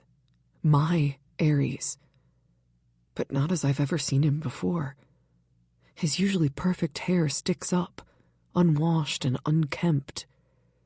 His face, now covered with a soft beard, is gaunt. Cheekbones stretched and sharp beneath pale skin. The simple sweats he wears hang loosely on his frame. None of those things, though, hurt me as much as his eyes. Those eyes that always held careful distance now burn with a desperate intensity I've never seen before. Aries, I whisper, my palm pressing against the glass. Behind me, Arson watches. I can feel his presence like a physical weight, the tension in his body as he observes us. For a moment he says nothing, allowing me this moment of connection. I step closer to the glass, drinking in every detail of my stepbrother's imprisonment. Despite everything, his condition, the cell, the circumstances, he still carries himself with that innate Hayes dignity, still stands straight-backed and proud, even in captivity. Are you okay? I mouth the words, unsure if he can hear me. Aries moves closer to the glass, his hand coming up to mirror mine on the other side. For years, I've imagined touching him like this. Our hands aligned, nothing between us at all. The irony isn't lost on me that it takes his imprisonment to create this moment of intimacy. Something passes between us in that silent connection. Years of unspoken feelings, of careful distance maintained, of boundaries respected. His eyes say everything his voice cannot. Concern, fear, confusion. I feel Arson shift behind me, a subtle movement that radiates displeasure, jealousy, perhaps. The air thickens with tension as the three of us form a triangle of complicated emotions. My long-held love for Aries, warring with this new, dangerous attraction to his twin. Touching. Arson breaks the silence, edged with something dangerous. The princess finally gets to see her prince, though I'm afraid he's not quite so charming these days. I ignore him, maintaining eye contact with Aries. His gaze shifts briefly to his brother, then back to me. A warning flashes there. Be careful, tread lightly. He's dangerous. As if I need the reminder when every nerve in my body is already aware of Arson's predatory presence behind me. The man who imprisoned my stepbrother. The man whose bed I just left. God help me. I want them both. Let him go. I turn from the glass to face Arson. Voice steady despite the storm inside me. Please, you've made your point. Arson studies me, head tilted slightly like I'm a puzzle he can't quite solve. My point? That you can take everything from him. That you have the power. I step closer, using the connection I know exists between us. But this? Keeping him like an animal? It makes you just like them. The ones who locked you away. Something flickers in his eyes. I've struck a nerve. You're better than this, I continue, keeping my voice gentle. Better than them. You can protect me and continue with your plans against the family without turning into the monster they tried to make you. My hand reaches for his arm, fingers tentative on his sleeve. Please, Arson. Show me you're different. For a moment, just a heartbeat, I think I've reached him. His expression softens infinitesimally, his body leaning toward mine as if drawn by gravity. Then the mask slips back into place. No. The word falls like a stone between us. But I said no. His voice remains calm and controlled. Ares stays exactly where he is. He's lucky I feed him and keep him alive. That's more mercy than they showed me. This isn't about mercy, I argue. It's about not becoming what you hate. This is about survival. He catches my hand, removing it from his arm with deliberate care. I'll protect you, Lillian. Keep you safe from them. But my plans for him remain unchanged. Behind us, Ares shifts closer to the glass, watching our interaction with narrowed eyes. He's suffered enough. I try again. Look at him. He's learned whatever lesson you wanted to teach. Lesson? Arson laughs, the sound echoing harshly in the concrete corridor. This isn't a teachable moment, little sister. This is justice, consequence, balance. It's cruel. Yes. His honesty catches me off guard. It is. Just like what was done to me. The difference is I'm honest about my intentions. I search his face, looking for any crack in his resolve. I thought I meant something to you. That night in the garden? Are you really that naive to think one little kiss, one little temptation is going to make me forget all my plans? I want your cunt. I've told you that many times. His hand comes up to brush a strand of hair from my face, the gesture jarringly tender in opposition to his words. Which is why you're up there in my bed and not down here in a cell. But don't mistake my protection for weakness. Don't think because I want you, I'll abandon what I've planned for years. The casual mention of his desire makes heat curl low in my belly despite everything. I hate my body's response. Hate how even now, standing before Ares' prison, I can feel myself responding to Arson's proximity. There has to be another way, I whisper, but I can already see in his eyes that he won't bend. Not on this. Let me visit him then. The words tumble out as I search for compromise. Supervised, controlled, you can be there the whole time. Arson shakes his head, unmoved. What about limited contact? Just let him know I'm okay, that I'm here willingly. I press closer, using my body as leverage. Or let me bring him better food, clean clothes, anything. You think I care about his comfort? His eyebrow arches. After what he did? After he stood by and watched them take me away? Then let me share his punishment. Desperation makes me reckless. Put me in there with him. That gets a reaction.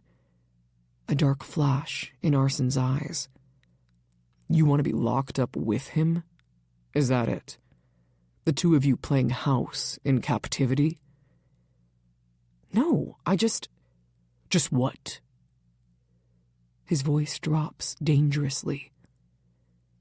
Do you want to comfort him? Console him? How exactly were you planning to ease his suffering, Lillian?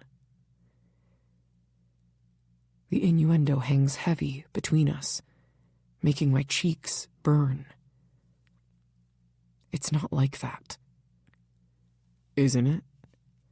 He steps closer, towering over me. I've seen how you look at him, how you've always looked at him. The stepbrother you couldn't have. The golden boy who kept you at arm's length. I start to deny it, but what's the point? He already knows my secrets. Please. My voice breaks slightly. If you feel anything for me at all. A sudden bang interrupts us. Ares slams his palm against the glass, making us both turn. Stop it! His voice is muffled through the barrier, but his fury is clear. Leave her alone. He's not looking at me. His attention is fixed on his brother. His hands press against the glass, knuckles white with tension. Let me go, Arson. Each word is precise and controlled, despite his obvious rage.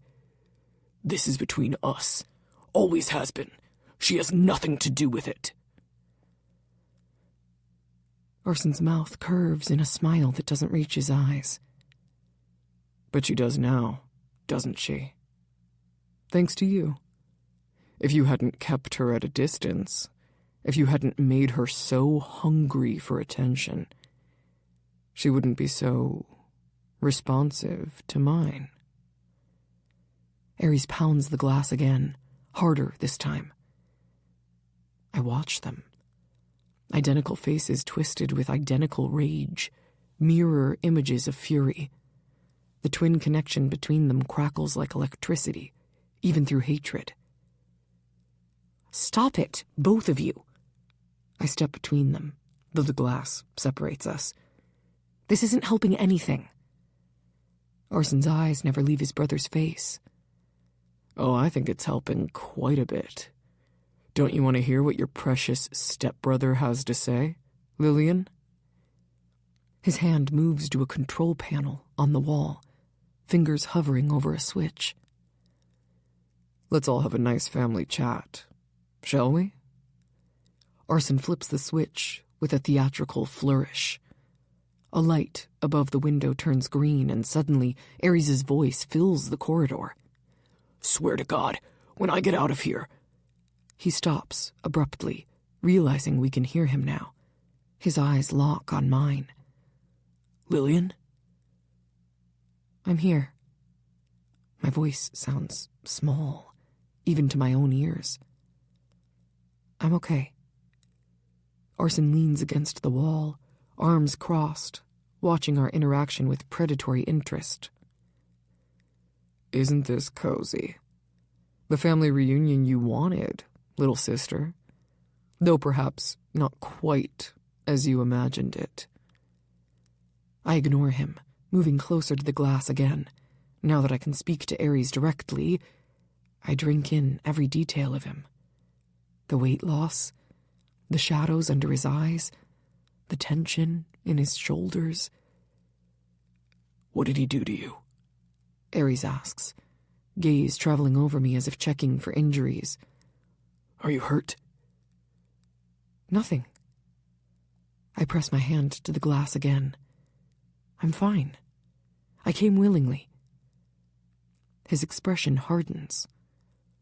Willingly? Lil, he's dangerous. Whatever he's told you, whatever he's promised. I know exactly what he is. Our eyes hold, communicating more than words could. Years of silent watching, of careful distance, have made me fluent in Ares' unspoken language. I found Mother's files. I know what they did to him, to others. Shock crosses his features. You shouldn't be involved in this. I already am. My fingers trace patterns on the glass, wishing I could touch him. I have been, since the night I saw you in here. How touching, Arson interjects, voice dripping with mock sentiment. The star-crossed siblings, separated by glass and circumstance. Tell me, brother, does it hurt to see her caring so much? After all your careful distance?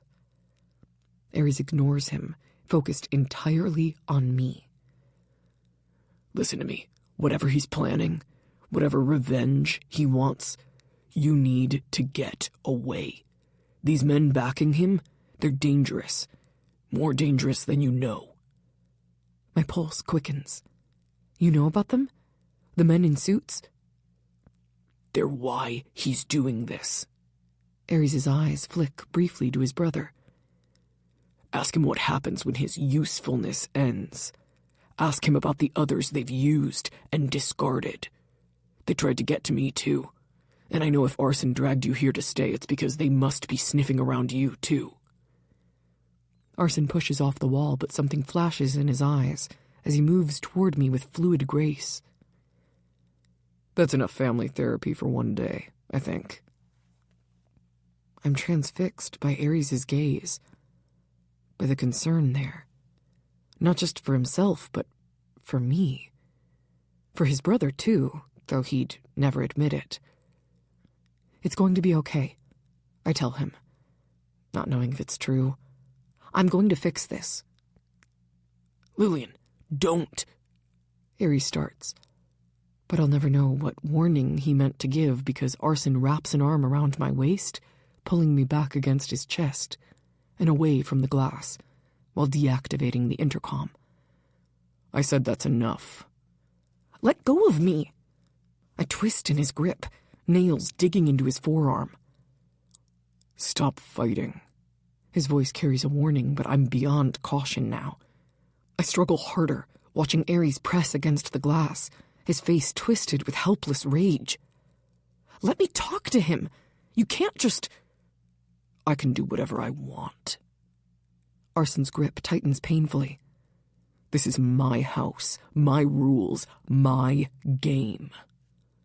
My elbow connects with his ribs, a lucky shot that makes him grunt, but doesn't loosen his hold. If anything, he pulls me tighter against him, one arm like a band across my chest, the other circling my waist. Arson, please! I try another approach, letting my body go softer in his arms. Just a few more minutes, then we can go back. Just let me... No. His lips brush my ear as he speaks. You've had your reunion. Satisfied your curiosity. Now we're done. Behind the glass, Ares slams his palm against the barrier, mouth moving in what must be shouting, though the speaker is now silent. Look at him! I struggle again, desperate to return to the connection we'd established. Look what you're doing to him! I see exactly what I'm doing. There's a dark satisfaction in Arson's voice. I see him watching something he wants, but can't have. Feeling helpless, powerless, just like I felt for 10 years. Gradually, my struggles slow. Not from surrender, but from the realization that I'm accomplishing nothing, except giving Ares a show of my helplessness. Arson feels the change, his hold gentling slightly, though growing no less secure. Smart girl, he murmurs against my hair. Fighting just makes it worse for everyone. My breath comes in sharp gasps, heart pounding against my ribs. From exertion, from fear, from something else I don't want to name. Arson's body curved around mine feels both like a cage and a shelter. I hate you for this, I whisper, though my body betrays me by leaning back into his warmth. No. His voice holds dark certainty. You hate yourself for wanting both of us. For being here in my arms while he watches. For the way your core tightens and desire fills your veins every time I touch you. His words hit with uncomfortable accuracy. I close my eyes because I'm unable to face Ares while acknowledging such a truth. Let me go, I say again, but the fight has drained from me. Never. There's no yield in his voice. It's a promise and a threat, breathed against my skin like a kiss. What would you do for him? Arson's lips brush my ear, voice dropping to a whisper meant only for me. How far would you go to set him free? The question hangs between us, heavy with implication. Behind the glass, Ares watches with helpless fury, unable to hear what's being said. What do you mean? My voice catches as Arson's hand slides up to rest just beneath my breast. What if I were interested in a trade? He murmurs, fingers tracing idle patterns over my ribs. Your stepbrother's freedom for you. My heart stutters. Me? Yes. For your complete submission. His other hand splays across my stomach, warm through the thin fabric of my shirt. No resistance, no games, no holding back. Heat spirals inside my core, despite the circumstances, despite Ares watching our every move. That's not a trade. It's blackmail, I whisper. It's a negotiation. His teeth graze my earlobe. Isn't that what you wanted? A way to help him? Is this not me giving you an option? Why now? I've been offering you this very thing, and you keep pushing me away, just like he did. I let the words fade. I can't believe I said that out loud. Admitted to Arson again how much Ares hurt me. What if? Hope blooms in my chest but fades to fear the longer I think about it. What if it's a trap? Arson knows how much I want to help Ares. There isn't a doubt in my mind that there is more to this. No way would he release him so easily. Across the room, I meet Ares' gaze. My heart aches for him. Desperation oozes in his body as he strains against the barrier that separates us. Watching Arson's hands on my body with murderous, possessive fury. You'd really let him go? I ask, hating the hope that fills my voice. Arson's hand slides higher, thumb brushing the underside of my breast in a touch that's barely there but sends ripples of electricity across my skin. For the right price. The implication makes me shiver. And what's the price? All of you. His voice darkens with promise. I want you. Every single inch. For as long as I choose to do whatever I want with. To demonstrate, his hand moves fully to my breast, cupping it possessively, while Ares watches. His touch makes me gasp, and my body hums with life, even though I know it's him and not Ares touching me. Stop, I whisper, but don't pull away. Weird. You say stop, but your body says keep going. His thumb circles my nipple through my shirt, the tip becoming a stiff peak. He has a way of making my body turn on itself. Look at him. Do you see the anger in his eyes? The self-hatred? My eyes find Ares again. His face is a mask of rage and something else. Hurt? Betrayal? Or perhaps worst of all, arousal. I'm reminded then that the same blood runs in our veins, the same desires. I see him, I whisper. Good. And you feel this? Arson's hand slides down my stomach, stopping just above the waistband of my jeans. He never touched you like this, did he? Never let himself take what he wanted. He shakes his head. So noble, so controlled. His fingers dip lower, and my breath catches. Do I tell him to stop or urge him to keep going? There aren't many differences between my brother and me, but there is when it comes to you. Where you're concerned, I have no such limitations. No moral high ground. Just a raw hunger and the will to satisfy it. My entire body ripples with pleasure. What is wrong with me? I should be disgusted by this manipulation, this use of my body as a weapon against Ares. But God help me, the heat of Arson's touch, the forbidden thrill of being caught between twin desires, it's intoxicating. Think about it, Arson whispers, lips brushing my temple in what might be the first show of tenderness I've ever seen him display.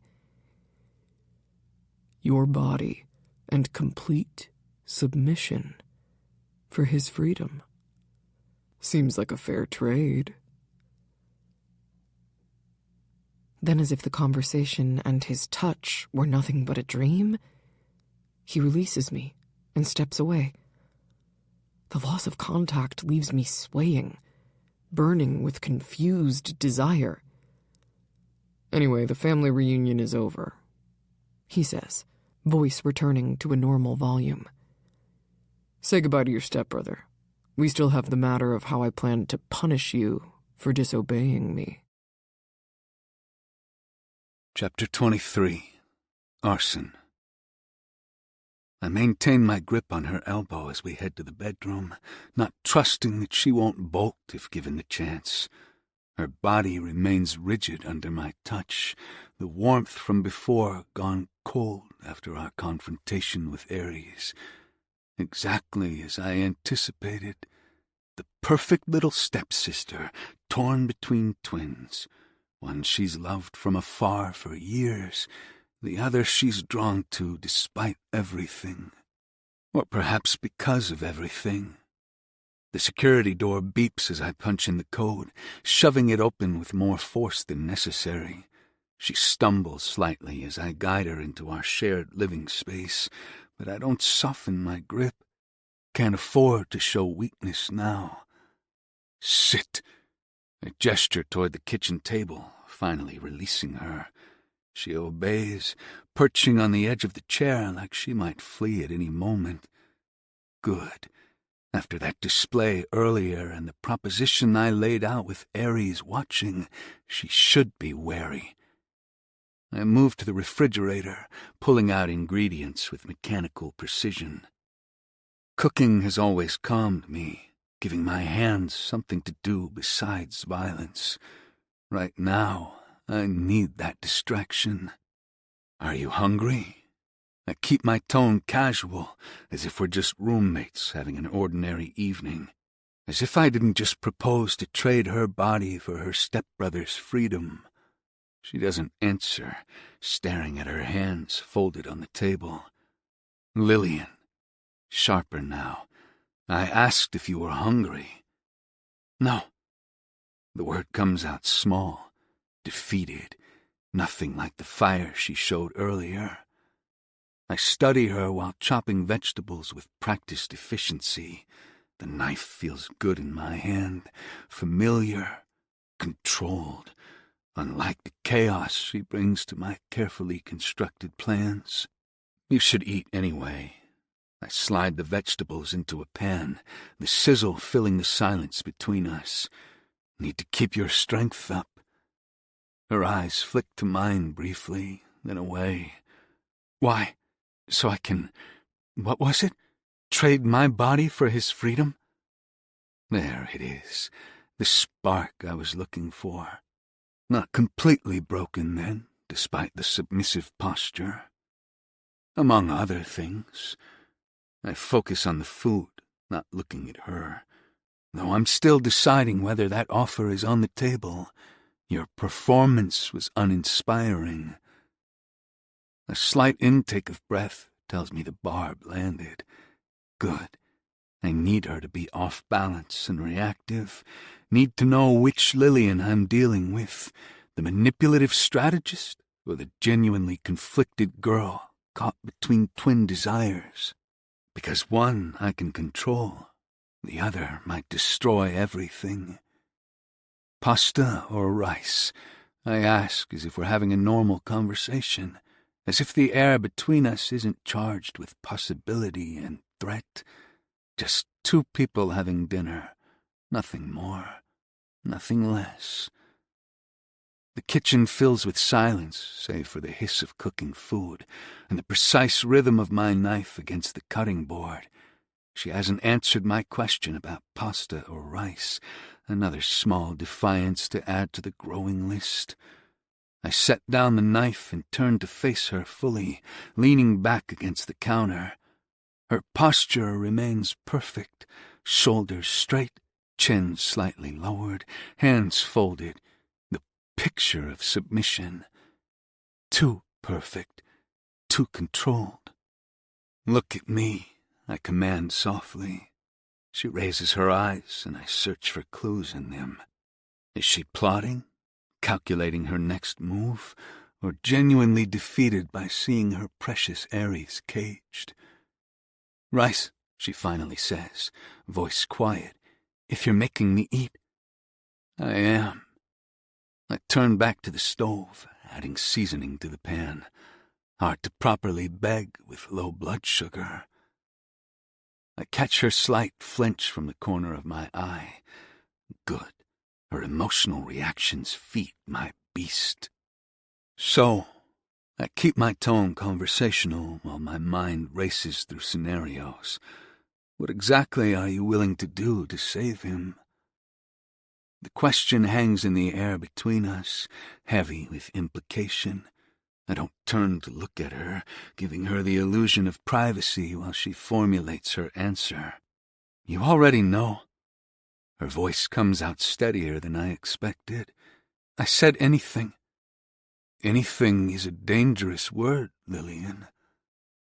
I plate the food with meticulous care, setting one dish in front of her before taking the seat opposite, especially with someone like me.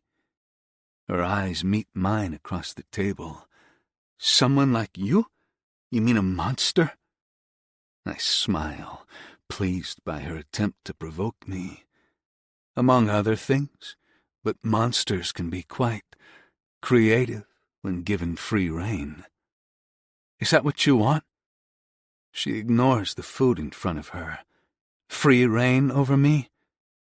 What I want, I say, carefully spearing a piece of chicken on my fork, is honesty. So I'll ask again, what would you sacrifice for his freedom? And this time, be specific. She swallows hard, the pulse in her throat fluttering visibly.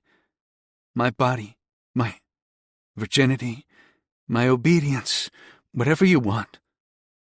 The words should please me, should feed the dark hunger that's been growing since I first saw her. Instead, they land flatly and rehearsed, like she's offering herself on an altar, a sacrifice rather than a willing participant. Virginity. I set down my fork. Now that is interesting. The perfect Hayes daughter, saving herself all these years. For what? Marriage? Or were you hoping Ares would finally notice you weren't his little sister anymore? Her cheeks flush, but she doesn't look away. Does it matter? Yes, I say simply. It matters very much. because I don't want a martyr in my bed, Lillian. I want someone who begs for what I give them." She takes a deep breath, seeming to center herself. "I'll do anything," she repeats, but this time with a heavy sigh that speaks volumes. "Whatever it takes to help him." Her tone makes something dark curl in my gut. This isn't desire. This is sacrifice. Noble, selfless Lillian offering herself up to save her precious stepbrother. I push my plate away, appetite gone. "Eat." Her fingers toy with the fork, pushing food around without taking a bite. "I'm really not hungry." "Fine."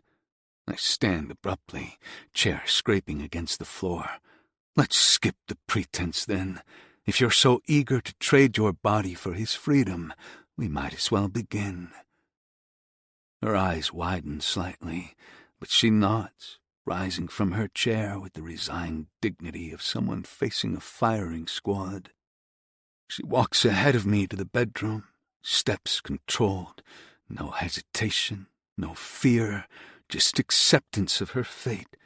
When she reaches the bed, she simply sits on the edge, hands folded in her lap. "Should I?" She gestures vaguely at her clothes, voice impossibly small. "Should you what? Strip?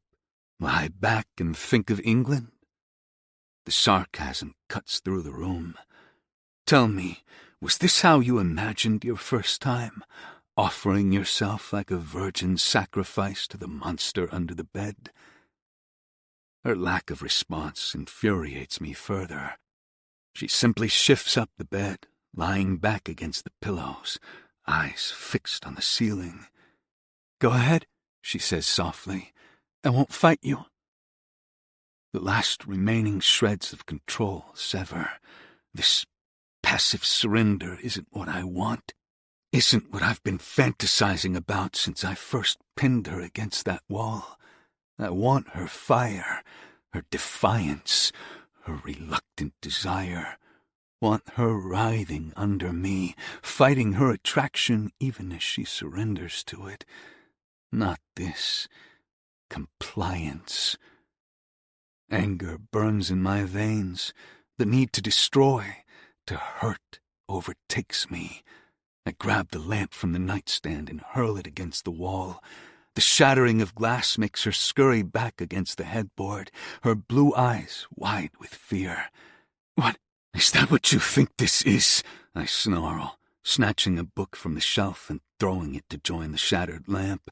"That you just lie there like a corpse while I take what I want? Some noble sacrifice for your precious stepbrother?" More anger. More rage. I grab another object, a glass paperweight, and throw, watching it explode against the concrete wall with grim satisfaction. "Arson, stop!" "No!" I turn to her, breathing hard. "You stop. Stop this pathetic martyr act. When I decide to fuck you, you won't be lying there enduring it. You'll be begging me for it, desperate for it. So wet you can't think straight." Her cheeks flame, but her eyes hold mine, something shifting in their depths. "Is that understood?" I demand, voice dropping dangerously. "Yes," she whispers, and for the first time tonight I hear a tremor of something besides resignation in her voice. "This isn't a transaction." I kick the broken glass aside, stalking toward the bed. "This isn't you paying some price. It's not a fucking business arrangement." Her eyes track my movements, wariness replacing that infuriating resignation. Good. I need her present, need her feeling every second of this. "Then what is it?" she asks, voice steadier now. I grab the edge of the mattress, flipping it partially so she tumbles off with a startled cry. The bedding follows, sheets and pillows scattered across the floor. "It's submission," I growl, yanking her up by her arm. Real submission, not this calculated surrender you're offering. She stumbles against me, hands bracing on my chest. I don't understand what you want from me. Yes, you do. I grip her chin, forcing her face up to mine. You want this as much as I do. Since the moment I shoved my cock down your throat, you're hiding behind a lie, pretending you're just doing this for him. My other hand slides down her back, gripping her hip to pull her flush against me. Her breath catches as I deliberately roll my hips against hers. Say it. I back her against the wall, one hand moving to tangle in her hair. Say you want this, that it's not just about saving him. Why does it matter? She challenges, that fire finally returning to her eyes. If you get what you want either way. I laugh darkly, because I don't want what you're offering. I want your real surrender, your real desire, not this pathetic imitation. To demonstrate, I grab her wrists, pinning them above her head with one hand, while the other skims down her body. She shivers under my touch, pupils dilating despite her attempt to remain distant. See? I murmur, lips brushing her ear. Your body already knows what you're trying to deny. That's just physical, she argues, but her voice has gone breathless. It doesn't mean anything. Then why are your nipples hard? My thumb circles one through her shirt, making her bite her lip. Why is your pulse racing? She stays quiet, her chest heaving. That's what I thought. My hand slides under her shirt, palm flat against her stomach. You can lie to yourself all you want, but your body doesn't lie to me. My hand travels higher under her shirt, fingertips brushing the underside of her breast. She makes a small sound, not quite a protest, not quite a moan. Her wrists strain against my grip, but not to escape. To what? Press closer? Pull away? Even she doesn't seem to know. Her head falls back against the wall, eyes fluttering closed as my fingers find her nipple, rolling it between thumb and forefinger. The gasp she releases is pure need. That's it, I encourage, my thigh pressing between her legs. Stop thinking. Stop calculating. Just feel. I release her wrists to tug her shirt up and off in one smooth movement.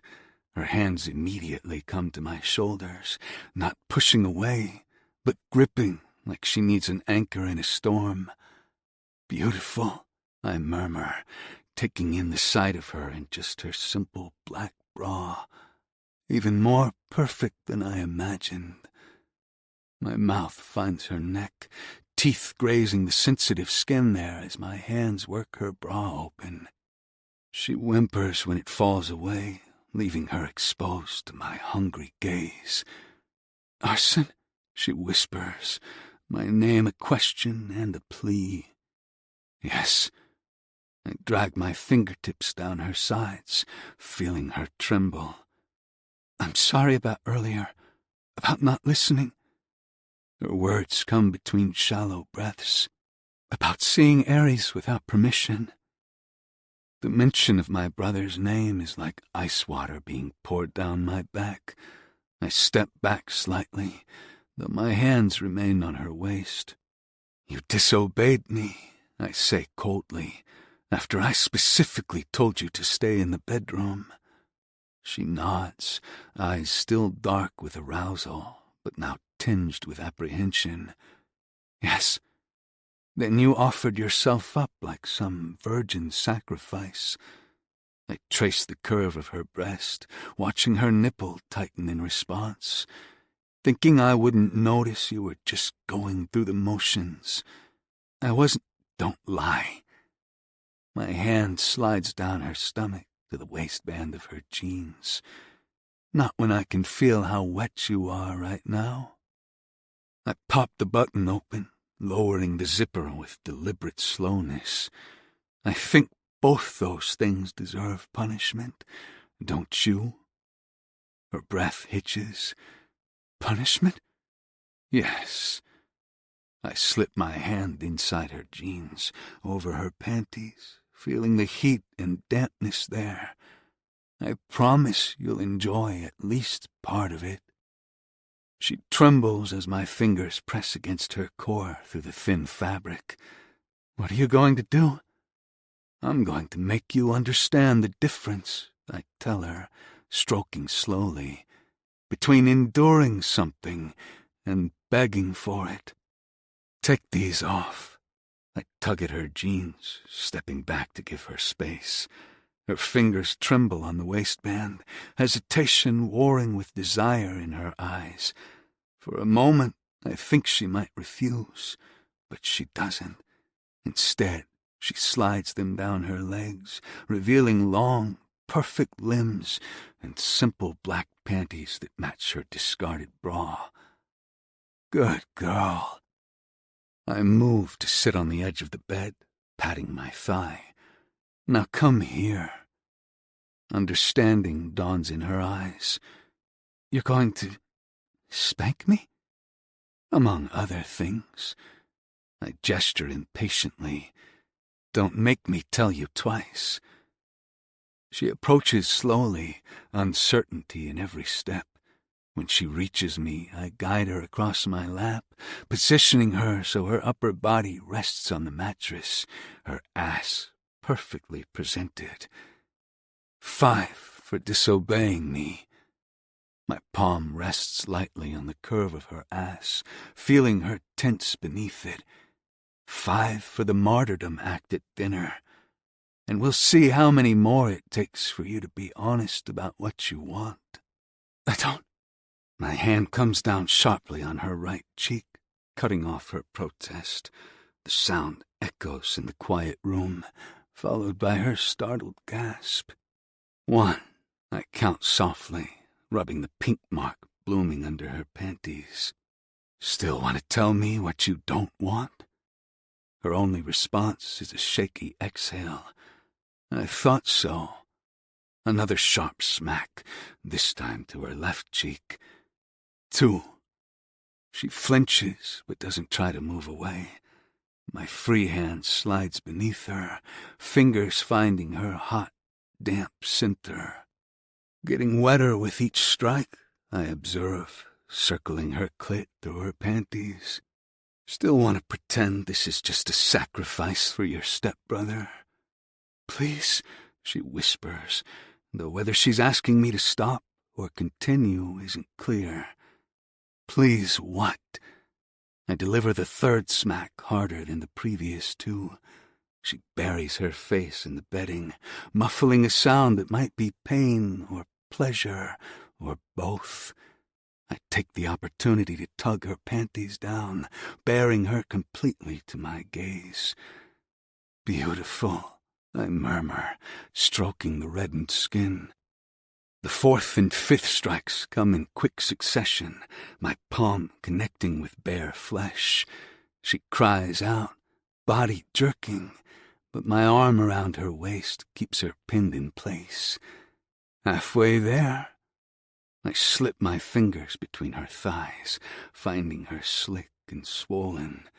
Still think this is just physical? No, she admits shakily, hips pushing back against my hand. I slide one finger inside her, feeling her tight heap clench around me. Tell me what you want, Lillian. Be honest. More, she gasps as I add a second finger, stretching her gently. More what? More punishment? I bring my palm down again on her reddened flesh. More pleasure? My fingers curl inside her, finding the spot that makes her moan. You need to be specific. She writhes against my hand, caught between the sharp sting of my palm and the pleasure building between her thighs. Both, please, I need... Another smack cuts off her words, followed immediately by my fingers pressing deeper inside her. The combination pulls a broken sob from her throat. That's it, I encourage, establishing a rhythm of pleasure, pain that has her trembling on the edge. No more lying, no more pretending, just honest need. Her body quivers across my lap, caught in the merciless rhythm I've established. Each smack of my hand against her ass is immediately followed by the curl of my fingers inside her, pain and pleasure intertwined, until she can no longer distinguish between them. Please, she gasps, the word muffled against the bedding. Please what? I deliver another firm strike, watching the pink handprint bloom on her perfect skin. Use your words, Lillian. Tell me exactly what you're begging for. Her hips push back against my hand, shamelessly now, all pretense of reluctance gone. Please let me come. I can't. Not yet. I slow my fingers, keeping her on the edge. First, admit why you didn't listen. She whimpers as I withdraw almost completely, leaving just the tips of my fingers teasing her entrance. I wanted to see him, and I wanted to help him. Not good enough. Another sharp smack makes her cry out. The truth, Lillian, all of it. Her body trembles, hovering on the precipice of release, but unable to fall. I wanted to see if I still felt the same about him, she finally confesses, voice breaking. After being with you, after feeling this. The admission sends heat surging through my blood. And do you feel the same? No. The word sounds torn from her throat. It's different now. Everything's different. I reward her honesty by pressing my fingers deep again, thumb circling her clit with precise pressure. What else? I won't. Her breath catches as I find that perfect spot inside her. I won't disobey you again. I promise. You will, I correct her, delivering one final smack to her tender flesh. But next time you'll accept your punishment more gracefully, won't you? Yes, she sobs, beyond pride now. Anything. Please, Arson, please let me come. The sound of my name on her lips, broken and desperate, nearly undoes me. This is what I wanted, not the passive sacrifice she offered earlier, but this raw, honest need. Come for me, I command, fingers working relentlessly inside her, palm pressing against her sensitized skin. Show me how much you need this. She shatters instantly, body convulsing around my fingers as a broken cry tears from her throat. I work her through it, prolonging each wave until she's gasping for breath, limbs trembling with aftershocks. Only when she goes limp across my lap do I gently withdraw my fingers, savoring her whimper at the loss.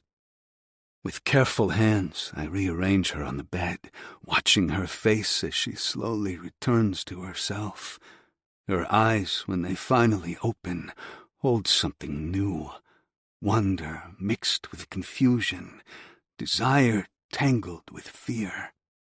That, I tell her softly, brushing damp hair from her flushed face, is the difference between enduring and begging. Remember it. She nods, unable to form words yet. I've finally found a way to silence that clever Hayes mind, to make her feel instead of think. Rest, I murmur, pulling a blanket over her naked form.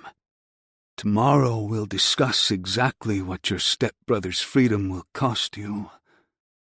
As I watch her drift into exhausted sleep, I wonder which of us is truly being captured, and why I need her to admit it's me she wants more than him. Chapter 24, Aries. 6 steps forward, 6 steps back. The pacing doesn't help, but it's all I can do to stop myself from screaming. The image of Lillian in my brother's arms, his hands on her, her body responding. It burns behind my eyelids every time I blink. I stop my pacing, head tilting to listen for the familiar sounds of arson moving around wherever he is, music playing faintly, water running through pipes, the creaking of floorboards, maybe. With her. My stomach clenches. What is he doing to her right now? What has he already done? The thought drives me to the corner of my cell where the concrete meets metal framing, to the small section of wall I've been working on for weeks. I glance at the security camera in the corner. It's still on its timed sweep, just like every night. 30 seconds facing my bunk, 30 seconds facing the toilet, 30 seconds facing the door, which leaves 1 minute and 30 seconds where this corner isn't visible. 1, 2, 3. The camera begins its rotation. I count silently, waiting for it to turn away from my bunk. When it does, I drop to my knees and begin prying at the loosened section of the baseboard. Behind it is a small cavity I've created by painstakingly scraping away concrete with a spoon stolen from a meal tray weeks ago. Arson never noticed, too busy with his grand revenge to count utensils, too confident in his security system to imagine I'd try something so primitive. The camera continues its rotation. I flatten myself against the wall, appearing to simply lean there in thought, until it pans toward the door.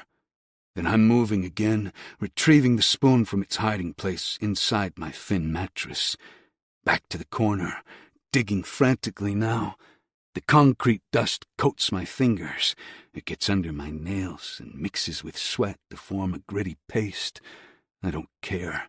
All that matters is getting deeper, reaching the wiring I know must run behind this section of wall.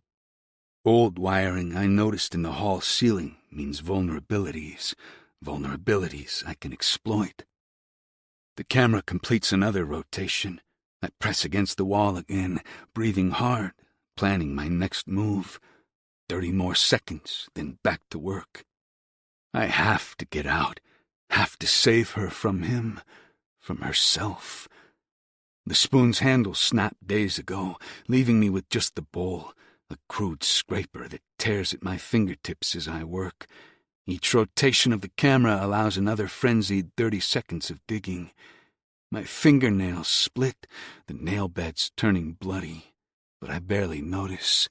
All I see is Arson's hands on her, his mouth at her ear, the look in her eyes, confused, afraid, but worst of all, interested. Come on, I mutter, gouging deeper into the crumbling concrete. Give me something. The cheap institutional construction is my only advantage. This building wasn't made to hold someone determined to escape. It was made to store pharmaceuticals, not prisoners. My knuckles scrape raw against the rough surface. I switch hands, using my left while my right throbs with dull pain. No time for caution now. No time for the careful approach that's gotten me nowhere for weeks. During the next camera sweep, I press my ear to the hole, listening for the telltale hum of electrical current. Nothing yet. Need to go deeper. I work methodically through several more rotations, timing my movements to the camera's predictable pattern. The hole is nearly forearm deep now, my shoulders aching from the awkward angle. Then, resistance, something different from concrete, something metallic. My pulse quickens as I carefully scrape around the obstruction, revealing a metal conduit pipe. Exactly what I've been searching for. The main artery of Arson's security system, running through the walls to connect cameras, alarms, and door locks. The next 30 seconds pass with excruciating slowness as I wait for the camera to turn away again. When it does, I plunge my hand into the hole, fingers wrapping around the cool metal pipe. A twist, not too hard, don't want to break it completely, and I feel it give slightly. One more rotation, one more 30-second window of opportunity. This time, when I reach in, I apply steady pressure, feeling the aged metal conduit bend under my grip. A crack appears, then widens as I work my fingers into it. Inside is a bundle of colorful wires, red, blue, green, yellow, the vital nervous system of my prison. I suppress a triumphant laugh, instead memorizing the wire configuration before the camera swings back. Arson may know security systems, but I know electrical engineering, one of the many subjects Father insisted I master. One of those wires connects to the fire suppression system, another to the alarm. Find the right combination, create a short circuit, and chaos follows. Chaos I can use.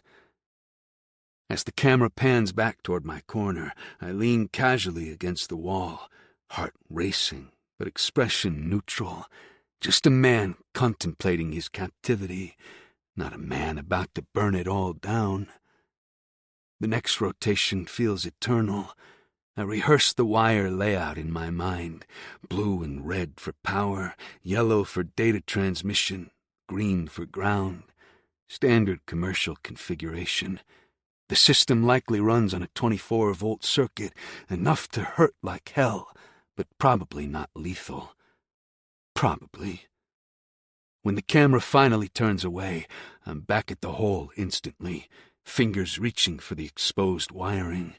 The conduit's crack is just wide enough to access the bundle, but not enough to pull them out completely. I'll have to strip them in place. Fingers won't work. The insulation is too tough. Teeth, then. I wait for the next safe window, then plunge my hand in, pinch the blue wire, and pull it toward the opening as far as it will stretch. Bending awkwardly to reach, I clamp the wire between my incisors and twist my head, feeling the plastic coating tear. The copper beneath gleams in the dim light, promising both danger and freedom. I repeat the process with the red wire, timing each movement with the camera's rotation. Sweat drips into my eyes, but I can't spare a hand to wipe it away. One mistake, one miscalculation of timing, and Arson will know exactly what I'm doing. Finally, both wires are exposed. Now comes the truly dangerous part. During the next safe window, I maneuver the stripped sections close together. My hands are slick with sweat and blood from the concrete cutting into my skin. I can't afford to slip now. 3, 2, 1. I press the wires together. The shock hits immediately, a burning jolt that shoots up my arm and makes my teeth clench. I bite back a cry, fingers spasming but maintaining contact just long enough. For a moment, nothing happens. Did I choose the wrong combination? Then, whoop, whoop, whoop. The fire alarm blares at an ear-splitting volume. Red emergency lights flash, bathing the cell in crimson pulses. I fall back from the wall just as the sprinklers activate, dousing everything in cold water. Fuck! The exclamation escapes involuntarily as water streams down my face, plastering my clothes to my body. But beneath the curse is elation. It worked. It actually worked. The sprinklers spray relentlessly, turning the concrete floor slick and washing away the dust and blood from my efforts. Water cascades through the hole in the wall, potentially shorting more systems than I intended. Even better. I push soaked hair from my eyes, a laugh building in my chest. This is just step one. Create a distraction, test the system's vulnerabilities. But it's more progress than I've made in weeks. The water is cold, my cell is flooding, and I'm likely in hell for when Arson discovers what I've done. But for the first time since my capture, I feel something like hope. The sprinklers show no sign of stopping, turning my carefully executed plan into a waterlogged mess. Water streams into my eyes, my nose, my mouth, making it hard to see or breathe properly. The alarm continues its deafening wail, vibrating through the concrete walls. "Fucking hell," I mutter, wiping water from my face for the 10th time in as many seconds. This wasn't exactly how I'd pictured it. I'd hoped to trigger a minor alert, maybe cause a localized system failure, not transform my cell into an indoor swimming pool. The floor is already ankle-deep with water and has nowhere to drain. The tiny sink in the corner is backing up, adding to the flood. My thin mattress floats pathetically, spinning slowly in the rising water. Still, the chaos is what I needed. While Arson deals with the alarms and flooding, I can work on expanding the breach and accessing more critical systems in the next phase, maybe even finding a way to unlock the door. But first, I need to hide what I've done. The camera continues its rotation, now largely useless through the sheet of water falling in front of it. Still, I won't take any chances. Timing my movements with the spray, I wade to my bunk, yanking the thin metal frame away from the wall. The water makes it heavier than expected, muscles straining as I drag it across the cell to position it over my work area. It won't hide the hole completely, but it might make it less obvious during a cursory inspection. Next, I grab my mattress from where it floats, folding it to stuff into the gap between the bed frame and the wall. The sodden material is perfect. It looks like I've just tried to block the water from coming in, not hide a breach in security. The spoon goes down the toilet, flushed with a silent apology to whatever plumbing system has to deal with it. The evidence of my digging, small piles of concrete dust, washes away in the deluge, swirling down toward the floor drain that's proving wholly inadequate for the volume of water. Footsteps sound in the hallway, cursing. Arson's coming to check on the alarm. I position myself casually against the far wall, as far from my handiwork as possible. Arms crossed, expression annoyed, just a prisoner irritated by the unexpected shower. The hole is hidden, the wires are out of sight. As long as he doesn't look too closely or decide to move furniture, I should be fine. The door at the end of the corridor slams open. Time to put on a performance, because if Arson suspects what I've done, I won't be the one who pays the price. It'll be Lillian. The observation window darkens as two figures appear through the spraying water. Arson's scowl is visible even through the cascading droplets, his hair plastered to his forehead, clothes already soaked from the hall sprinklers. But it's the smaller figure beside him that makes my heart stutter. Lillian's wearing what looks like one of Arson's t-shirts because it's far too large for her frame.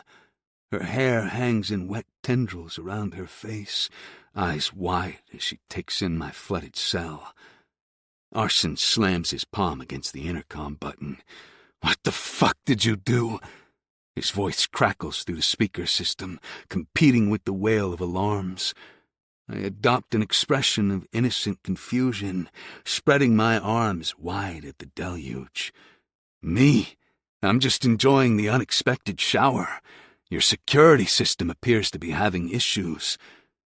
His eyes narrow, scanning the cell for evidence of tampering. I force myself to remain relaxed and casual, though every muscle is tensed for fight or flight. "Lillian, stay here," he orders, not looking at her. "I need to check the main control panel." She nods, but her eyes never leave me. There's something in her gaze, concern, relief at seeing me relatively unharmed, and something else, something that makes my chest tighten. The moment Arson disappears from view, she steps closer to the glass. Her lips form words I can't hear through the barrier and alarms. I move toward the window, careful to avoid any hidden breach. Water streams down my face, soaking my shirt and pooling around my feet. Through the glass, I can see she's not much drier, the borrowed shirt clinging to her curves in a way that makes my throat go dry, despite the water everywhere. Arson reappears before we can communicate, his expression thunderous. He studies me through the glass, eyes moving methodically around my cell, looking for what I've done, how I've compromised his perfect system. Time to distract him. I grin, slow and deliberate, then offer a casual shrug as if to say, "What can you do?" The gesture is calculated to infuriate him, dismissive and unconcerned despite the chaos I've clearly caused. His jaw tightens visibly. Behind him, Lillian watches our silent exchange, her expression torn between fascination and fear. Good. Let him focus on me, on this challenge to his authority, not searching for how I triggered the system.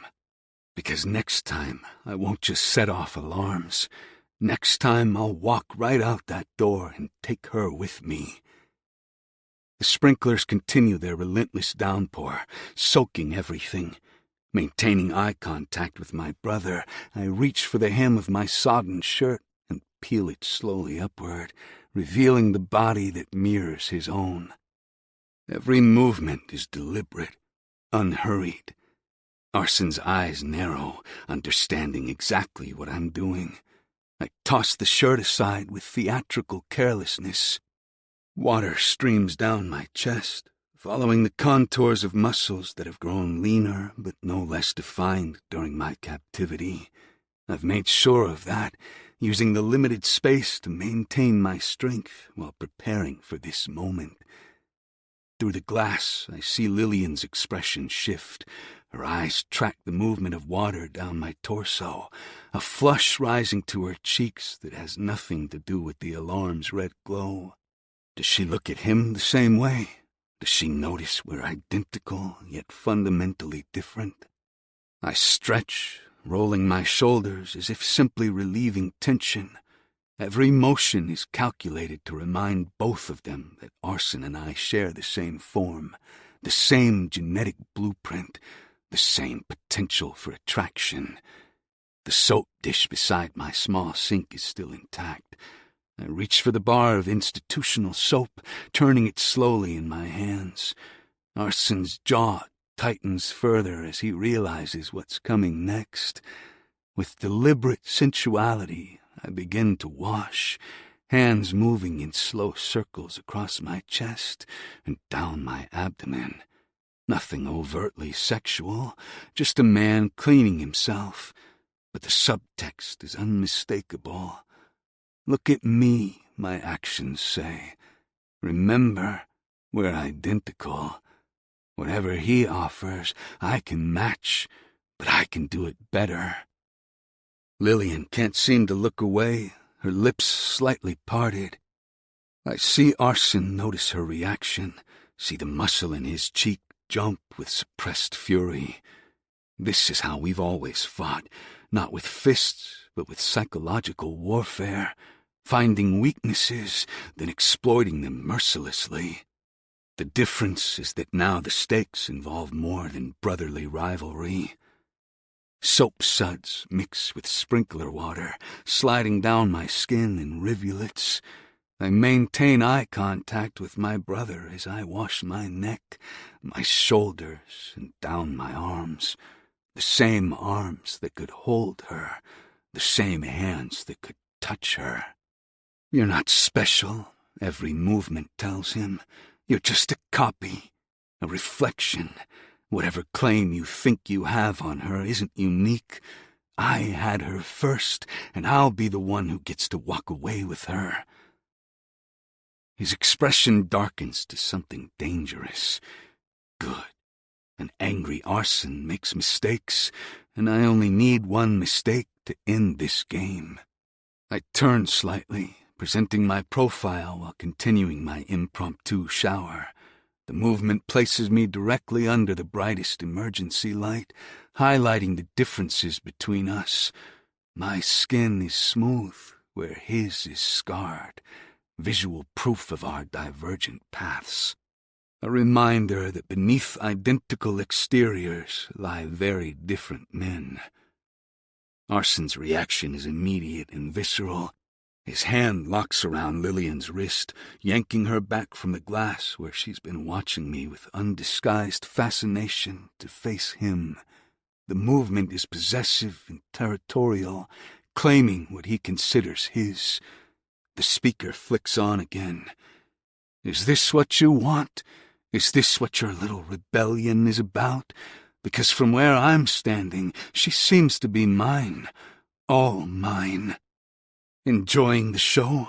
He asks her, loud enough for the intercom to carry his voice to me. His eyes never leave mine as his hand moves higher beneath the shirt, making her gasp. Lillian's eyes flutter, caught between watching me and responding to his touch.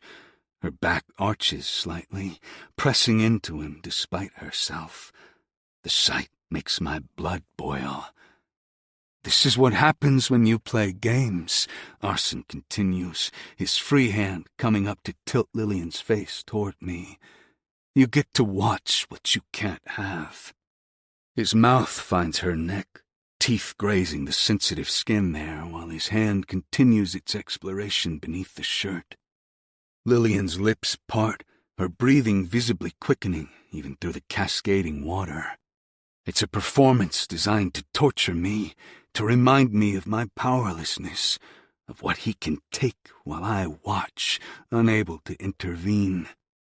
She makes the most exquisite sounds, he murmurs against her skin, eyes locked with mine in challenge. Should I demonstrate? Before I can respond, he spins her around again, pressing her against the observation window. Her palms flatten against the glass, face inches from mine with only the barrier between us. Her eyes hold mine, filled with confusion and unmistakable arousal, as Arson's hands grip her hips from behind. Chapter 25. Arson. I drag Lillian closer to the window between her and Ares, my fingers digging into her arm hard enough to bruise.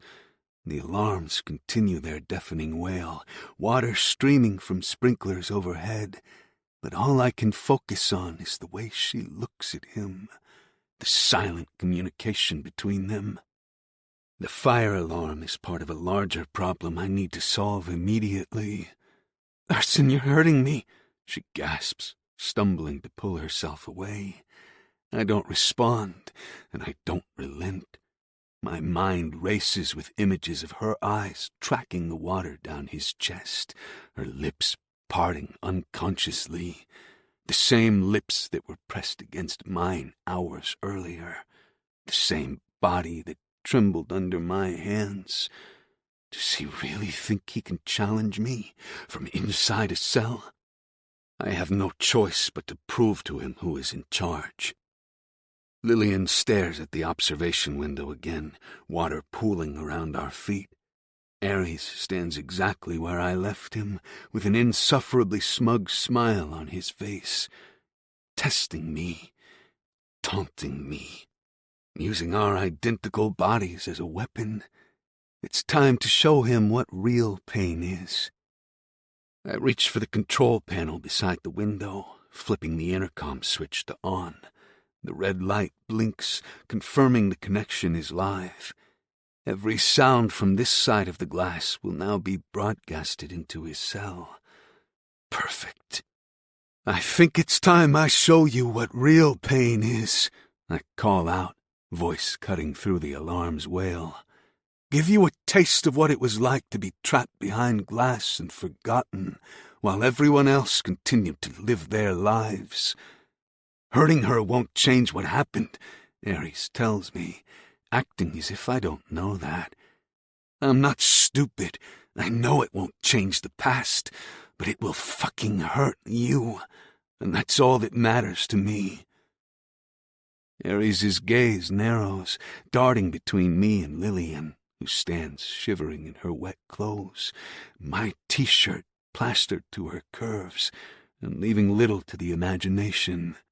What are you going to do? She cranes her neck back to look up at me.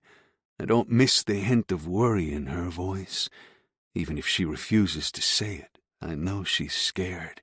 Scared of me, of what I might do to her. Whatever I want. I yank her against my chest, back to front, one arm locked around her waist to keep her in place. We made a deal, and I'm going to hold you to it.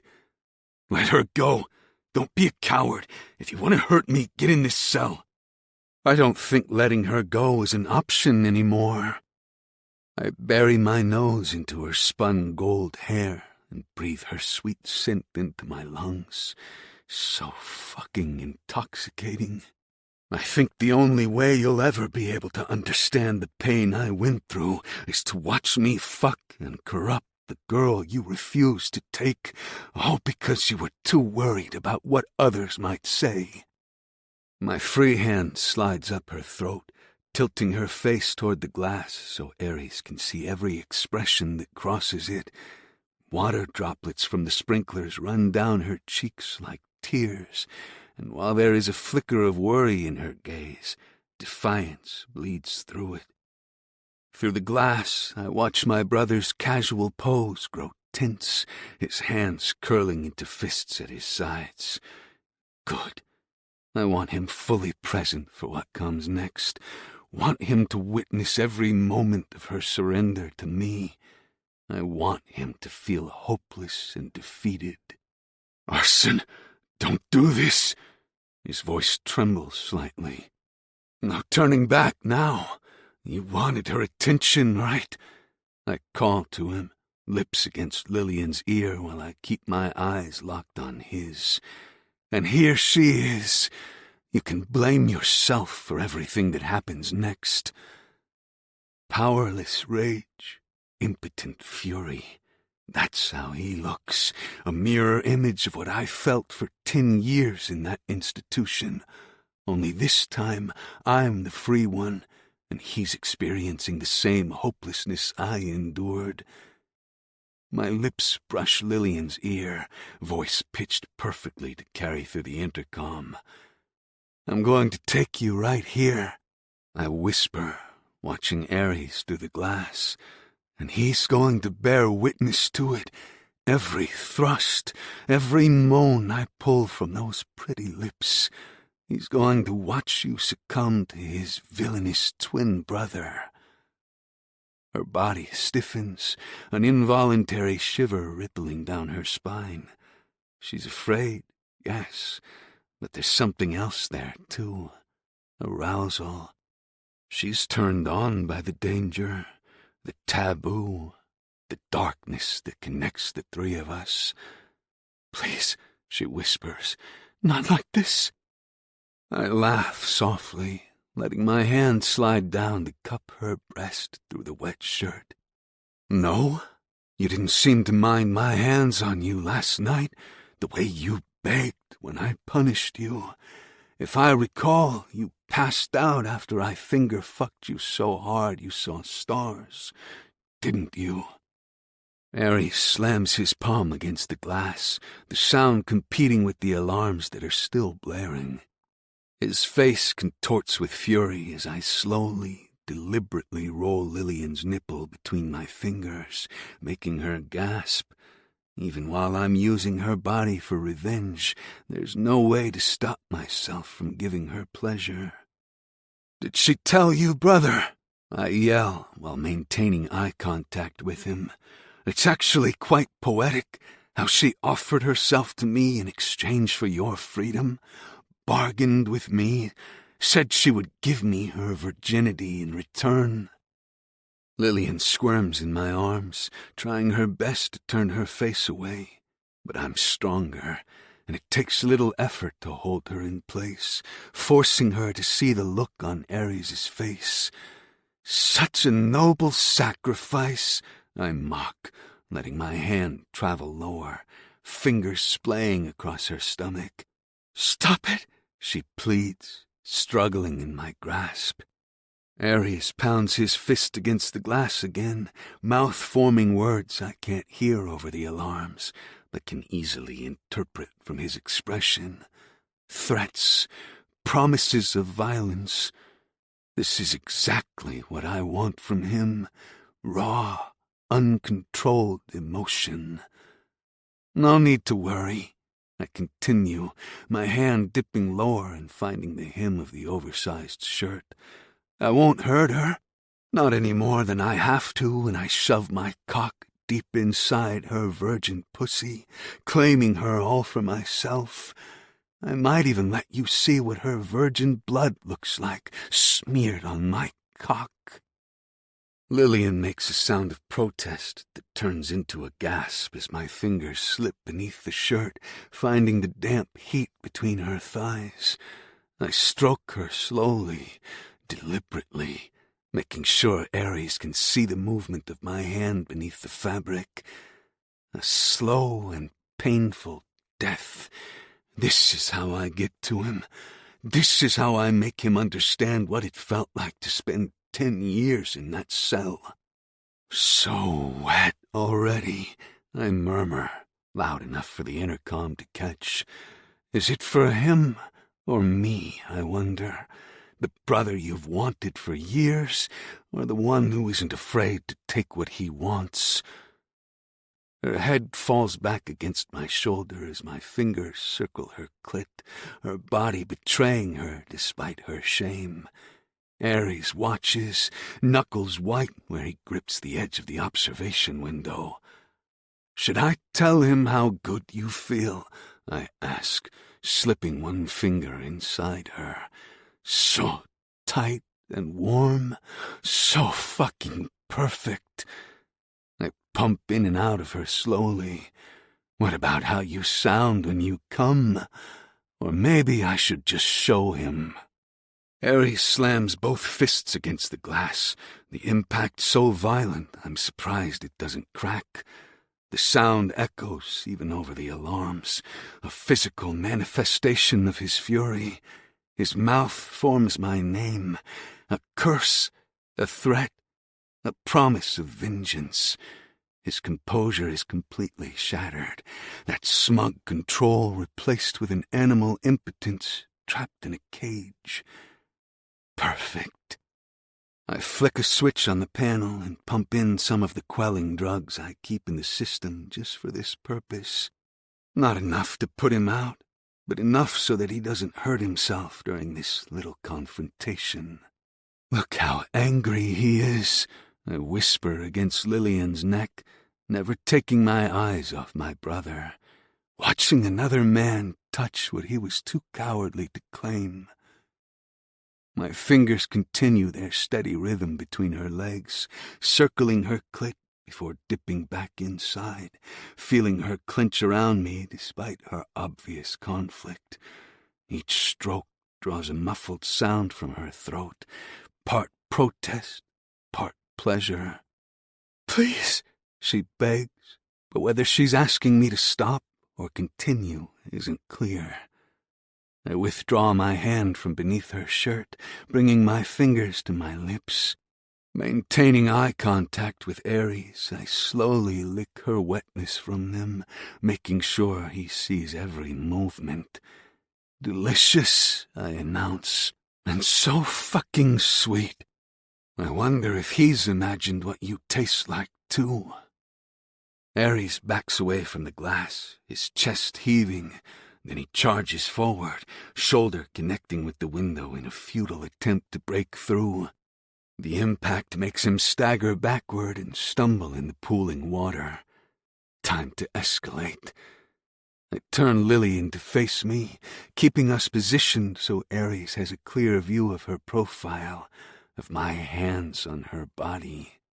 Take off my shorts, I command, loud enough for the intercom to pick up every word. Her eyes widen. What? You heard me. I tip her chin up, forcing her to meet my gaze. Remove them. Show your stepbrother exactly what you're willing to do for his freedom. Her eyes flick to Ares, then back to me, filled with conflicting emotions. Shame, desire, fear, rebellion. Now, Lillian, my voice hardens, or the deal's off. He stays in that cell forever, and I take what I want anyway. Her hands tremble as they move to the waistband of my sleep shorts, the only thing I grabbed when the alarm started blaring. Her fingers brush against my stomach, sending heat pooling low in my groin. Through the glass, Ares watches with murderous intensity, his body rigid with helpless rage. He knows exactly what I'm doing, using her to torture him, using him to shame her. A perfect triangle of pain and desire. Lillian sinks slowly to her knees, water soaking through the fabric as she kneels before me. With trembling fingers, she hooks her thumb in the waistband of my shorts, pausing for just a moment before drawing them down. My cock springs free, already hard from the power of the moment, from her touch, from the knowledge that Ares is watching every second of his stepsister on her knees before me. That's it, I encourage, tangling my fingers in her wet hair. Show him who you belong to now. The shorts pull around my ankles, leaving me naked and fully erect before her. Lillian's expression is a fascinating mix of shame and unwilling desire as she kneels in the spreading water. Her eyes dart to Ares, a silent apology, or perhaps something more complex, passing between them. That look ignites something dangerous in me. I tangle my fingers tighter in her hair, forcing her attention back to me. Eyes on me, I command. He's just a spectator now. She complies, her gaze lifting to mine. Those amber eyes hold defiance, even in submission, one of the many things that drew me to her in the first place. The alarms continue their wail, and the sprinklers their relentless downpour, creating a chaotic backdrop to this moment of perfect control. Stand up, I order, pulling her to her feet by her hair. She rises gracefully, despite the awkward position, water streaming down her legs. Through the glass, Ares has gone completely still, a predator waiting for his moment. The drugs I pumped in should be hitting his system, making him sluggish, but the rage in his eyes remains laser-focused. Time to push him further. My hands move to the hem of Lillian's soaked shirt. My shirt, fingers sliding underneath to feel the heated skin beneath. Arms up, I tell her, voice carrying clearly through the intercom. Her hesitation lasts only a second before she obeys, raising her arms like a child being undressed. I drag the shirt upward with deliberate slowness, revealing inch by inch of her perfect body to both myself and my captive brother. The pale curve of her stomach, the delicate arch of her ribs, the full swell of her perky breasts, her dusky nipples hard as diamonds, both from the cold temperature and her arousal. If I had the time, I'd take one of those stiff peaks into my mouth and suck on it, but I don't. My attention isn't on pleasure, but on revenge. When her face emerges from the fabric, I notice the pink flush of her cheeks. Is she humiliated, or does she want this too? Perhaps it's a little bit of both. I toss the shirt aside, leaving her completely naked between us. Water cascades down her bare skin, highlighting every curve, every shiver, every goosebump. "You're so fucking beautiful," I murmur, circling her like a predator, ensuring Ares can see every angle, every perfect inch of the woman he will never have. She moves to cover herself with her hands, and I catch her by the wrists, stopping her. Leaning into her ear, I whisper, "Don't cover yourself up. Don't be embarrassed. Let him see you. See what could have been his if he hadn't been so noble. Stop. Please, don't use me to hurt him." Lillian's bright blue eyes shine with hope as she looks up at me, her tone pleading. I won't lie. A small part of me hates myself for what I'm about to do to her in the name of revenge. But it doesn't matter. She never really wanted me, only him, so it won't be the end of the world if she hates me. I shake my head at her. "No begging, not yet. That comes later. Arsen, please, listen to me." Through the glass, Ares looks like he might shatter from sheer fury. His fists clench and unclench at his sides, jaw working as if he's physically chewing back words. I've waited forever to see him like this.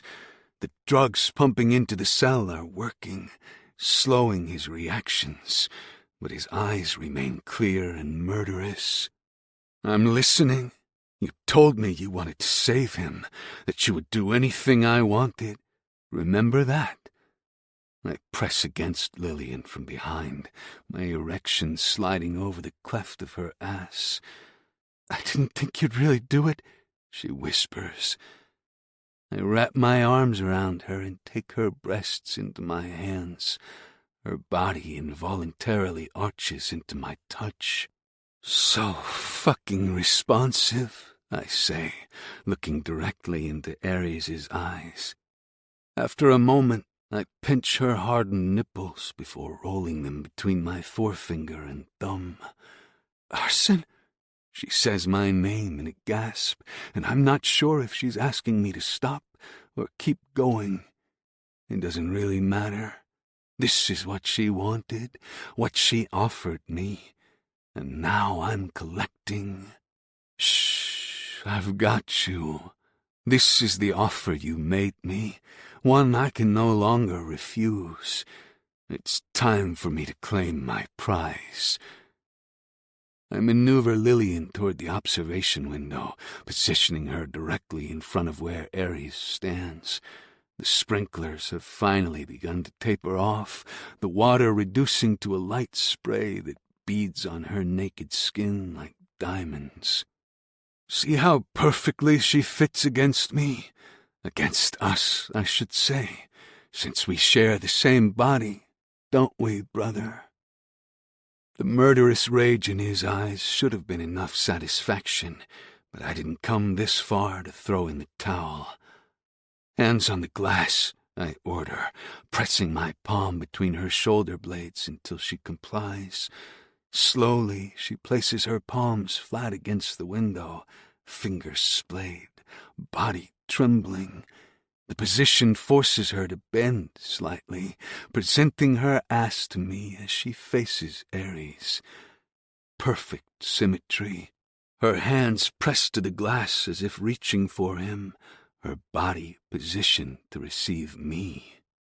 Through the window, I watch Ares mirror her stance unconsciously, his hands aligning with hers, only the barrier separating their touch. The gesture of intimacy makes my blood boil. He doesn't get to offer her comfort or feel guilt for the position he's put her in. All he gets is pain and anger, knowing he could have had her, could have taken this piece of her, but that he didn't. "Look at him while I touch you," I command, running my hands down her sides before taking hold of her hips. "Let him see exactly what he's missing." Desire pumps in my blood, making it difficult for me to take things slow and be gentle. I dig my fingers into her flesh in an effort to ground myself, but it doesn't help. It makes me hunger for her more. The image of my cock sliding along the cleft of her ass makes me pause. Beauty and perfection, a blank canvas that I intend to turn into a fucking masterpiece. Slowly I dip between her legs, thrusting my cock between her thighs. Her sticky heat coats my length, making each thrust a little smoother. "Please," she whimpers, though whether she's begging me or Aries isn't clear. I reach around and cup one of her perky breasts, feeling its weight in my hand before I stroke her pebbled nipple with my thumb. Arching her back against me, she begs for me to continue, unwilling pleasure evident in every trembling muscle. "Fuck, Lillian, you're so responsive," I taunt her. The way she responds to my touch makes me want to explode right this second.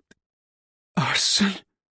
This time when she says my name, it's in a cry of pleasure that brings a smile to my face. I know what you need. I know you can feel it building. Trailing down her body, over her soft stomach, I dip between her thighs to find her tiny clit. Grazing the sensitive bud, I acclimate myself to her body's reaction, moving my finger in faster circles as her breath catches and her body tenses. "You were made for me, made to be mine," I whisper into the shell of her ear. I can feel Aries' piercing gaze on us, his anger radiating through the window separating us. Lillian moans, pleasure filling her delicate features. I think Aries is feeling a little left out. Why don't you tell him what my touch feels like? How wet your pussy is for me. She gives her head a shake, but her body betrays her as I move my finger faster, her pussy making wet sounds, absolutely soaked. Desperate for more friction, for anything to send her over the edge. "No words needed," I tell Aries through the intercom. Not when she's putting on the show, she is. Look how she responds to my touch, how she pushes back against me, seeking more, wanting what you could never give her, what you chose to ignore. In an effort to demonstrate just how gone she is for me, I slide my fingers lower, pushing 2 digits inside her without warning. She cries out, walls clenching around the intrusion, her forehead falling forward to rest against the glass. "So tight," I announce, watching Aries over her shoulder. "Virgin tight, but not for long." Curling my fingers inside her, I find that spot that makes her gasp. "Are you going to come for me? Come on my fingers while my brother watches, knowing there isn't anything he can do?" Even as she struggles in my grasp, trying to escape the pleasure that's building there, trying to escape how wrong this feels, I know she's going to shatter. "Come on, sweet girl. Come from me. I know you want to." With a cry of surrender, she explodes. Her pussy spasms, her channel clenching down on my fingers while her entire body goes rigid, and pleasure overtakes her despite her obvious conflict. Aries slams his hand against the glass directly opposite where Lillian's face is pressed against it. Of course he would interrupt this amazing moment. Their eyes meet, and the connection is undeniable, even through the barrier. Something passes between them. Apology, desire, shared desperation. The sight of them makes something ugly and sinister fill my stomach. I want to destroy him, to sever his connection with her forever. Her wet cunt barely lets me go as I pull my fingers out of her. It's time. She's ready for my cock. Beg for it, I whisper into the shell of her ear, loud enough for the intercom to catch. Beg me to take you while he watches. Please, Arson, please don't make me do this.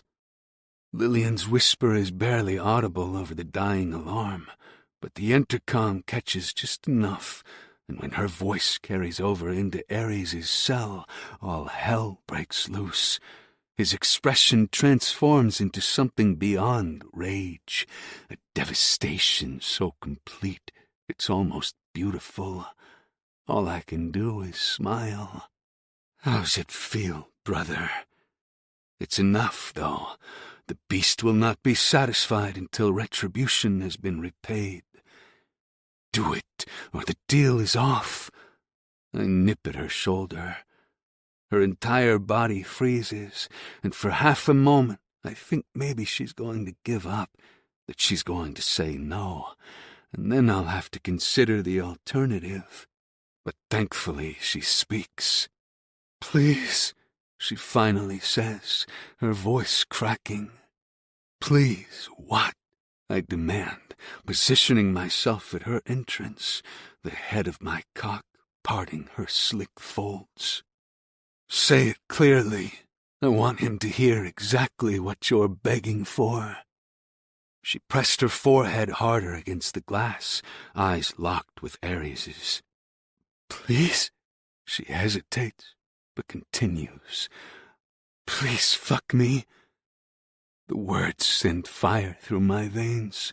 I grip her hips harder, holding her steady as I thrust forward, breaching her tight entrance just slightly. The sensation is exquisite. Hot, slick resistance giving way to my invasion. Look at him, I command, easing in another inch. Don't close your eyes. Let him see what it does to you.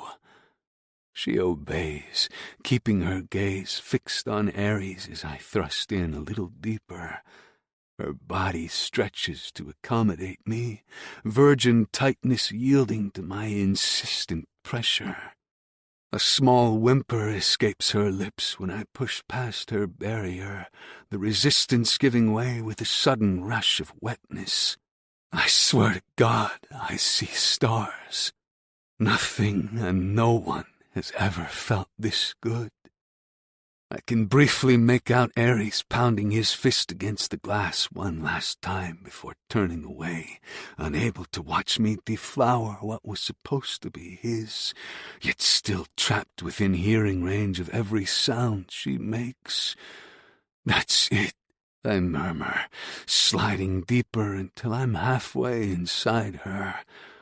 Damn, Lillian, you take my cock so well, so fucking perfectly. Her lithe body trembles around my length, adjusting to the invasion. I hold still, savoring the moment, the tight heat of her, the power of claiming her while my brother is forced to listen, to fucking watch. Just a little more. I groan, loud enough for the intercom to carry. Arson, it hurts.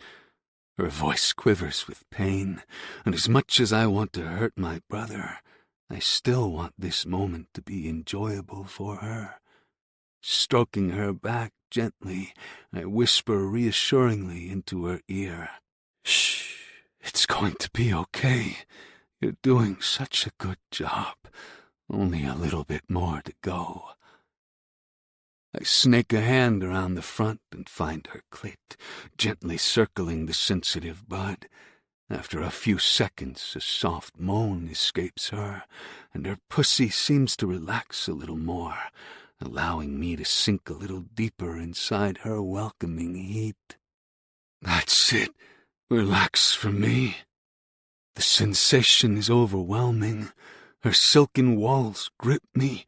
Her body responds despite her conflicted mind.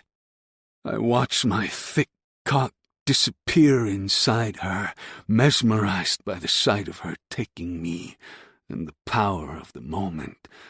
Her virgin blood coats my length, and I catch a little glimpse of it with every stroke I give her.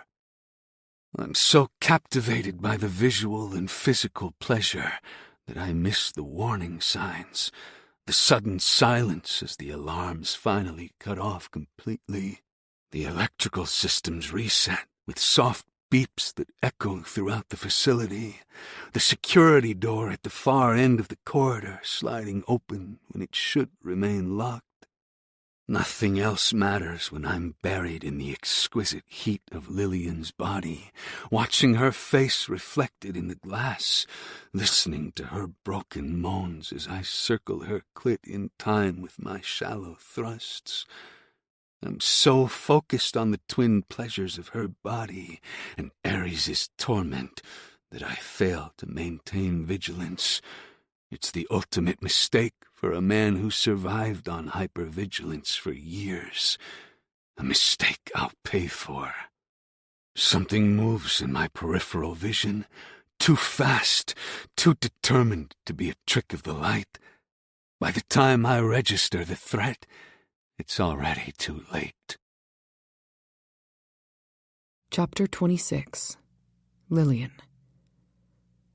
One moment, I'm dipped in a dark, decadent pleasure as arson owns my body, stretching me, claiming me for the first time, and the next, everything around me implodes.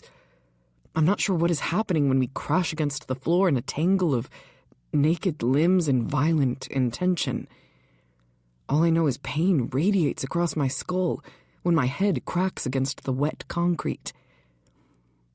Fucking bastard! Arson's deep voice thunders around me. Couldn't handle someone else claiming what you were too cowardly to take for yourself, huh? She was never yours to claim. Ares' response is nothing but a growl. A moment later, I hear the meaty thud of fists hitting flesh. I struggle to orient myself and make sense of the blur of identical bodies grappling above me. Ares and Arson, mirror images locked in a murderous struggle, water streaming down their naked forms and making it nearly impossible to distinguish who is who. I have to stop them before someone gets hurt. Slowly, I roll to my side and push up off the floor. My ears register a faint hissing sound, and a moment later, a cloud smelling faintly of chemicals rolls out the open door of Ares' cell. What the hell? I gasp reflexively, drawing the vapor deep into my lungs. It tastes sweet and smoky on my tongue as it moves through my body, bringing with it the sensation of warmth. Another breath and more of the sweet air fills my lungs. Don't breathe it in, one of them shouts. Ares, I think. But his warning comes too late. Rational thinking has already slipped through the cracks. My senses heightened in a way that's completely abnormal. What is wrong with me? My nose wrinkles as more of that sweet smoke filters into the room. Reality slips further and further from my grasp. The world shifts, edges blurring, colors intensifying. My skin prickles with hypersensitivity. Every drop of water sliding down my naked body, feeling like a deliberate caress. A small gasp escapes me, my core tightening around nothing. I'm hollow, empty. I need them. Need him. Need to be fucked. Red-hot desire ripples through me, and I instinctively lift my hips and arch my back, seeking relief, my nipples hardening almost painfully against the cool air. The twins continue their battle, but now their movements appear to be choreographed, beautiful in their violence. Stop them! A voice screams inside my head. I can't make my body obey. My gaze is fixated on the flex of muscles, the slick slide of skin on skin, and the animalistic grunts of exertion that each of them makes. The sounds, the tension, it only intensifies my need. Ares' fist connects with Arson's jaw. Fear. It's a normal response. I should be afraid, but I'm not. The chemicals seem to have bypassed all normal inhibitions, leaving only raw primal need in its place. My cunt throbs, empty and aching where Arson just was. All I can think about is filling that ache. It's impossible to hide or control. It's like I'm having an out-of-body experience, my hands moving of their own accord, caressing my skin, sliding down over my stomach, stopping only once they reach the space between my thighs that pulses with its own heartbeat. Need to touch. Need release. Need something, anything to ease this burning. Mine, one of them snarls. Ares, maybe? I briefly noticed the blood dripping down his temple, and how wild with rage his eyes are. A deeper primal need filling them when he finds me, with my thighs spread, calling him to me. The chemical haze makes everything appear dreamlike. Is this really real? I arch my back, a silent invitation I'd never consciously offer. My hand slips between my thighs, and I moan with satisfaction, moving my fingers through my drenched folds. I know this is wrong, that I'm not myself right now, but I can't be bothered by any of those thoughts, not with this desperate hunger flowing through my veins. Fuck, I whimper, fingers circling my clit, seeking relief from the unbearable tension that's building inside. The slick, obscene sounds of my fingers moving against my pussy seem louder in the chaos. More. I need more. Spreading my legs wider, I slip 2 fingers inside my tight pussy. It feels so good I could cry, even if it's not the same as when Arson filled me. Through half-lidded eyes, I watch the twins grappling, my pleasure building. Their beautiful identical bodies are locked in this brutal dance, blood covering their faces, muscles straining, teeth bared in primal aggression. I fuck myself faster, fingers pumping in and out, as I chase a release that seems simultaneously within reach and impossibly distant. I'm delirious with need. Ares, I call out to him. A loud crack fills my ears as one brother slams the other against the wall, Ares gaining the advantage over Arson. The impact is enough to momentarily stun Arson. In a blur of movement, Ares is above me, his body blocking out the light. Yes, I need you, want you. The same desperation I feel is reflected in his eyes. Knowing what I need, he crashes his lips against mine. His kiss is nothing like Arson's controlled, calculated movements. This is raw desperation, teeth scraping lips, tongue demanding entry. The coppery tang of blood bursts on my tongue. His or mine, I don't know. It doesn't matter. Not when I've waited so long for this moment to occur, for him to kiss me back, for him to want me with the same fervor I desire him. Red-hot pleasure fills me, and I gasp into his mouth as my fingers work frantically between my legs. Then suddenly, he pulls away, breaking the kiss and severing our connection. I whimper in frustration. No, I need him. Please don't stop, I beg, clinging to his body. What I realize then is he's watching me, his eyes staring between my legs. With barely contained rage, he grabs my wrist and yanks it back. I don't get the chance to ask him what he's doing, not when his thick fingers replace mine and give me my answer. A cry of both pleasure and pain escapes me when he pulls out and thrusts back inside me roughly. Mine, he growls against my lips, his fingers curling within me to find a spot that makes my back arch off the wet floor. always been mine.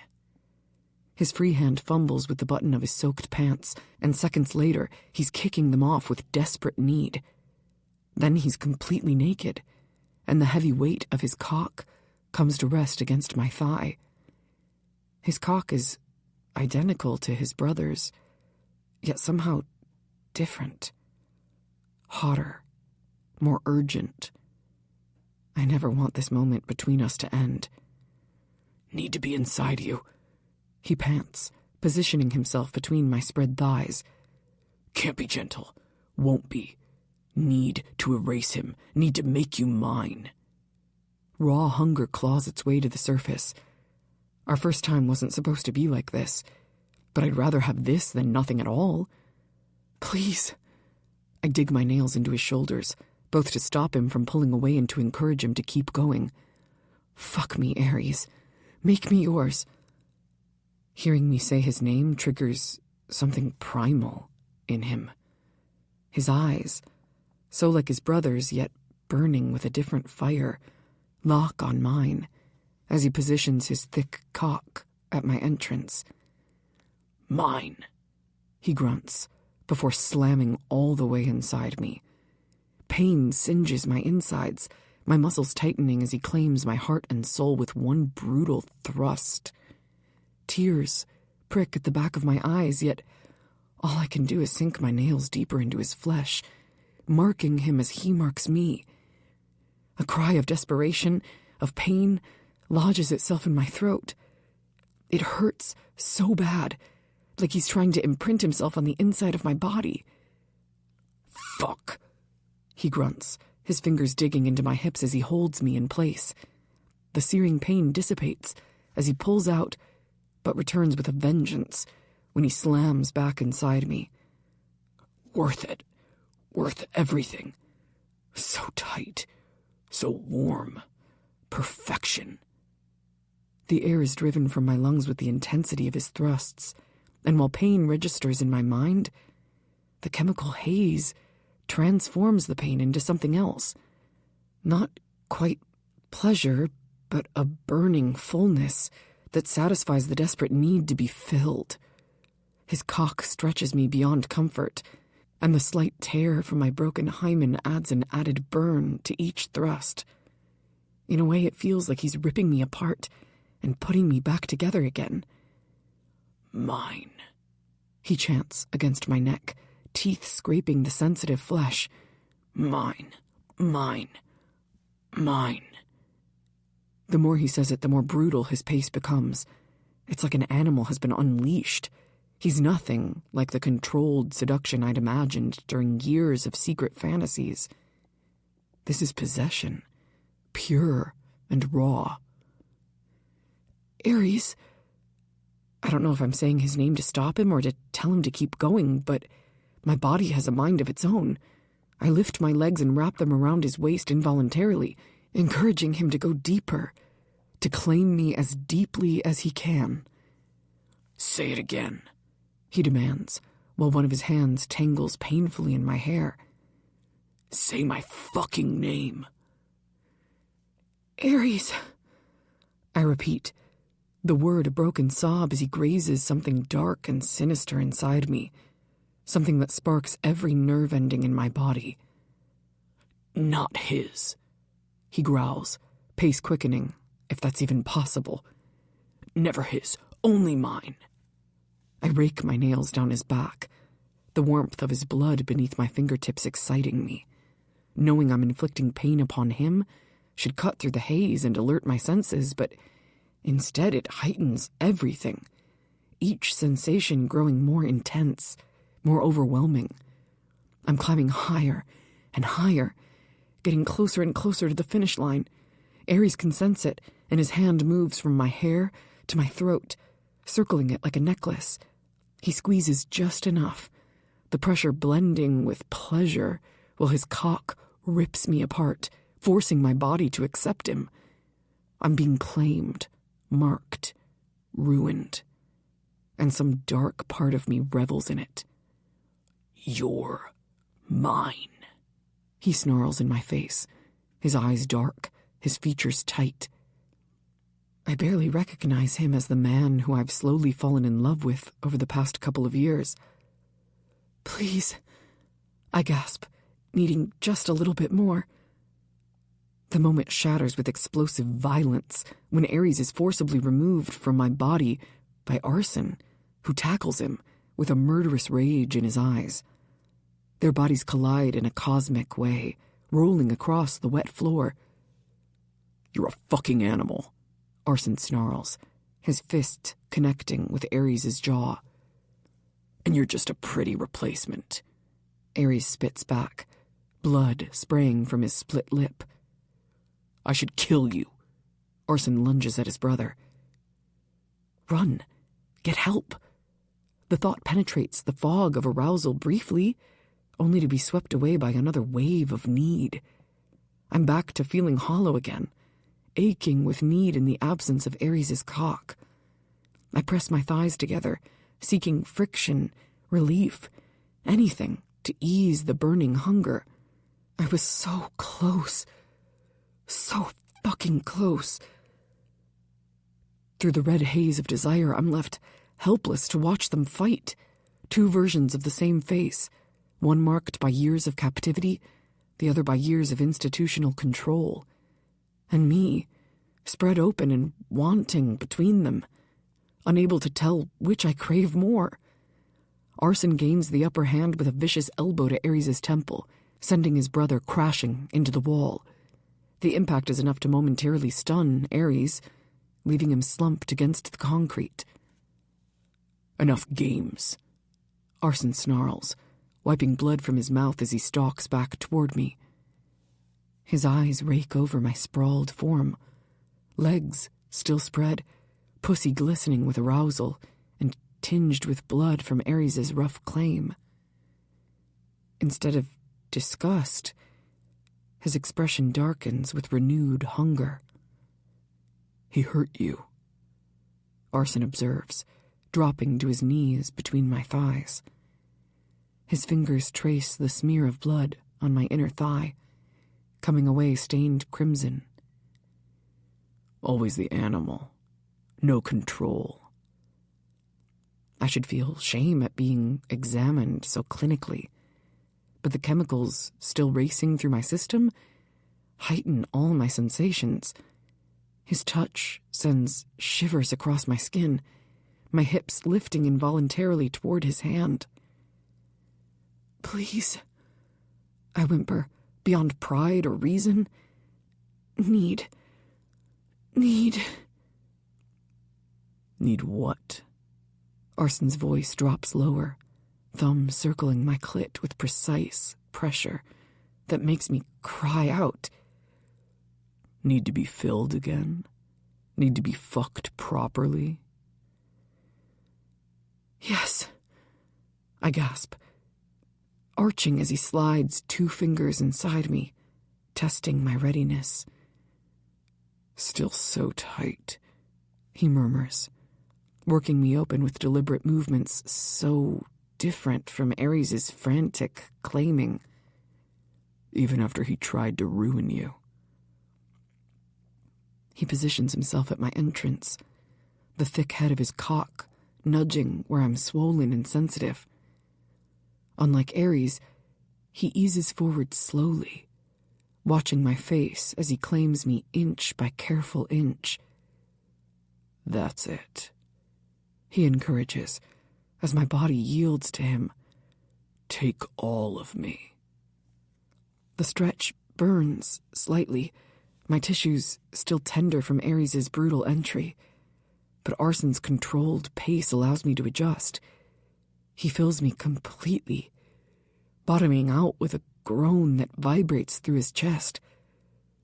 You are mine, he echoes his brother's claim, but where Ares was desperate, Arson is matter-of-fact, a statement of ownership.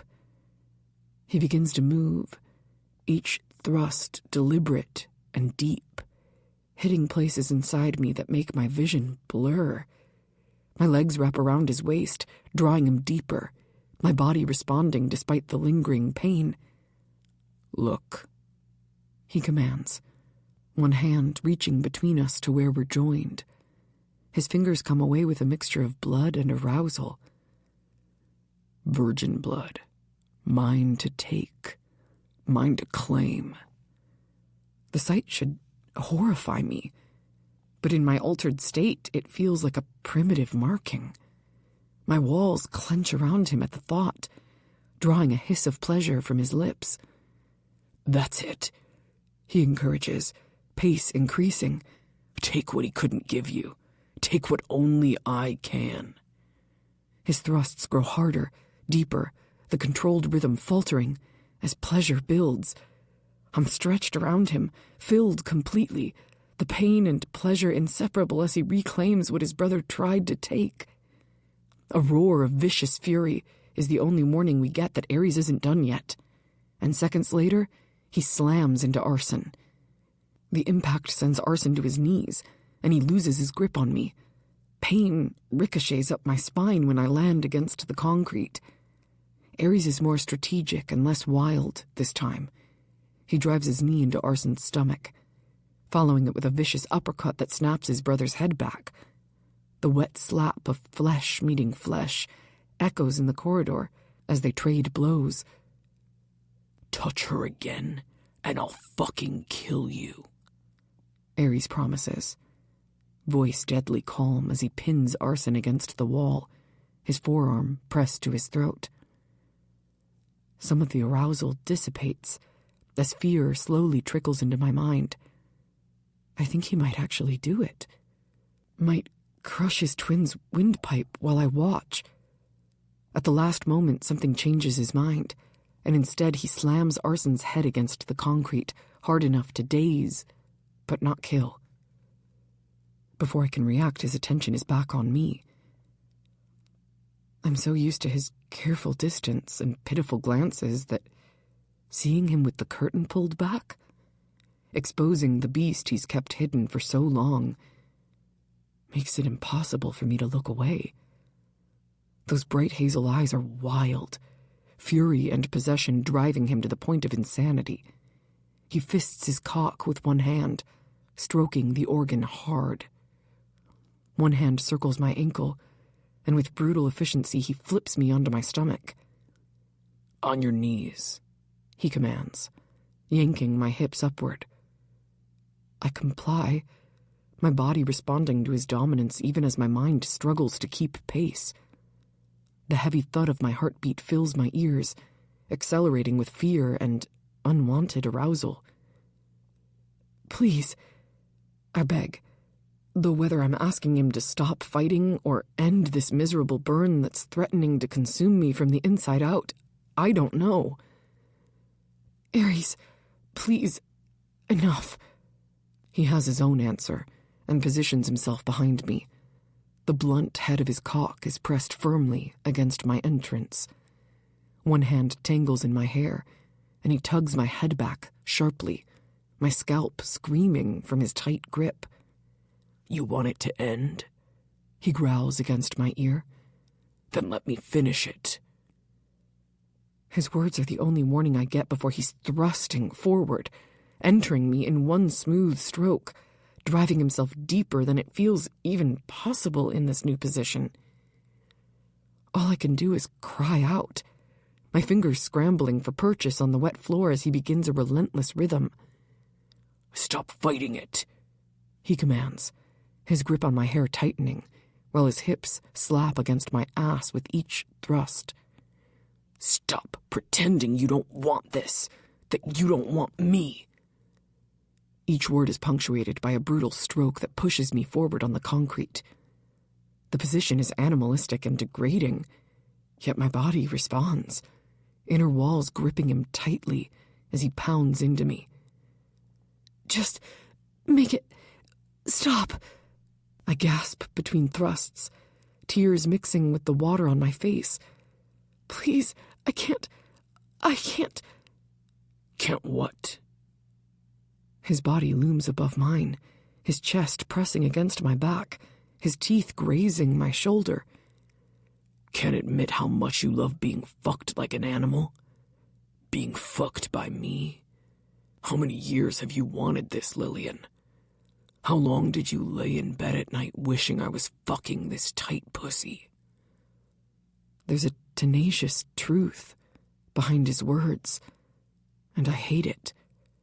Even now, shame burns hot in my veins because he's right. I have wanted this, fantasized about it, through years of careful distance and polite rejection. Just end it, I sob. My body betrays me, pleasure building despite the ache in my chest. Please, Aries, just make it stop. I'll make it stop, Aries promises, his voice a rough whisper against my ear. After you come on my cock. His hand slides around to find my clit, fingers circling with unexpected precision. The dual assault, his cock stretching me from behind while his fingers work the sensitive bundle of nerves, sends shockwaves of unwanted pleasure up my spine. No, I protest weakly, even as my hips push back against him instinctively. Yes, he insists, fingers quickening their pace. Your pain, your pleasure, it's all mine. You're mine. No, you don't. You never wanted me. I sob. I've always wanted you, he snarls in my ear. I've always watched, waiting for the day I could have you, the day my darkness wouldn't taint you. It's too late for that now. I can't. I grit my teeth, even though I know I can and will shatter for him. You can, and you will. You were mine before you were ever his. Give me what you never gave him. Give it to me. His hips continue their punishing rhythm, each thrust hitting something deep inside that makes fireworks explode behind my eyelids. The chemicals in my system amplify every sensation, turning even the rough scrape of concrete against my knees into something erotic. Fuck yes. I want your pleasure. Surrender yourself to me. I fight it. Fight the building tension and the wave threatening to crash over me. This isn't how it was supposed to be. Not with violence and chemicals and twin brothers using my body as their battleground. I know you can feel it, he encourages as my body begins to tighten around him. Your cunt is tightening. The pleasure building, becoming unbearable. Let go. Give yourself to me, Lillian. My resistance crumbles when Aries changes his angle, the head of his cock dragging perfectly against my inner walls, while his fingers maintain their relentless assault on my clit. Come for me, he demands, teeth sinking into my shoulder hard enough to break skin. Fucking come for me now. The pain of his bite is the final trigger. Pleasure overtakes my body with devastating force, and I convulse around his invading cock. I can barely breathe, the air in my lungs stilling while every nerve ending explodes. A scream builds in my throat, the sound pure animal, raw anguish, and unrecognizable as my own voice when it meets my ears. Good girl, Aries growls, hips jerking erratically as my inner walls milk him. Feel that. Feel my cum filling your pussy. That makes you mine. Warmth fills me as he empties himself deep, marking me in the most primitive way possible. Black spots appear in my vision, and I cling to consciousness, my body giving out on me. Aries holds me up, his body blanketing mine, the pressure of him at my back almost comforting. I suck a ragged breath into my lungs, the weight on my shoulders gone. I'm free. No longer trapped by desires that I cannot experience or touch. For a moment we remain frozen in that tableau, his chest heaving against my back, his softening cock still buried inside me. A groan from across the room signals Arson's return to consciousness. Aries withdraws, suddenly, the emptiness almost as shocking as the initial invasion. My body collapses to the floor at the loss of his support. Through blurry vision, I watch him climb to his feet and gather his soaked pants off the floor. Wait, where is he going? There's a new purpose to his movements. Gone is the frantic possession seen moments before, replaced with something colder and calculated. Ares? I whisper, voice wrecked. He pauses and looks down at me. I can't read his expression, and I think for a second he might say something, might acknowledge what just happened. But he doesn't. He walks away without a single backward glance. No hesitation. Just abandonment. As complete and absolute as his possession had been. Tears fill my eyes, cascading down my cheeks without permission. Shame. Fear. Guilt. All the emotions bombard me at once as I curl into myself on the wet concrete. The chemical haze finally begins to recede, leaving clarity in its wake. The insides of my thighs are slick with blood and semen, further evidence of the battle that ensued. Was I nothing but a trophy to be won? The world darkens at the edges, consciousness slipping away as the full weight of what just happened presses down on me. The last thing I see before darkness claims me completely is Arson struggling to his feet, blood trailing down his face from a gash on his forehead, and his eyes locked on his brother's retreating form. Chapter 27. Arson. Consciousness returns in fragments. First, pain that radiates through my skull with nauseating waves, followed by sound, water dripping, an alarm system that's finally silenced itself. Last come the memories, Ares attacking me, Lillian in my arms, chaos ensuing. I force my eyes open and my vision blurs. After a moment, I blink and everything returns to focus. The first thing I notice is the red-tinged water pooling around me. Blood. Mine, mostly, I think. It's clear that I underestimated the lengths he would go to break free and claim her. That won't happen again. Movement at the far end of the corridor catches my attention. Ares. He's still naked, hair dripping, blood smeared across his back, a barrage of scratches littering his flesh. He's walking away, his steps purposeful despite the drugs in his system. Where the fuck does he think he's going?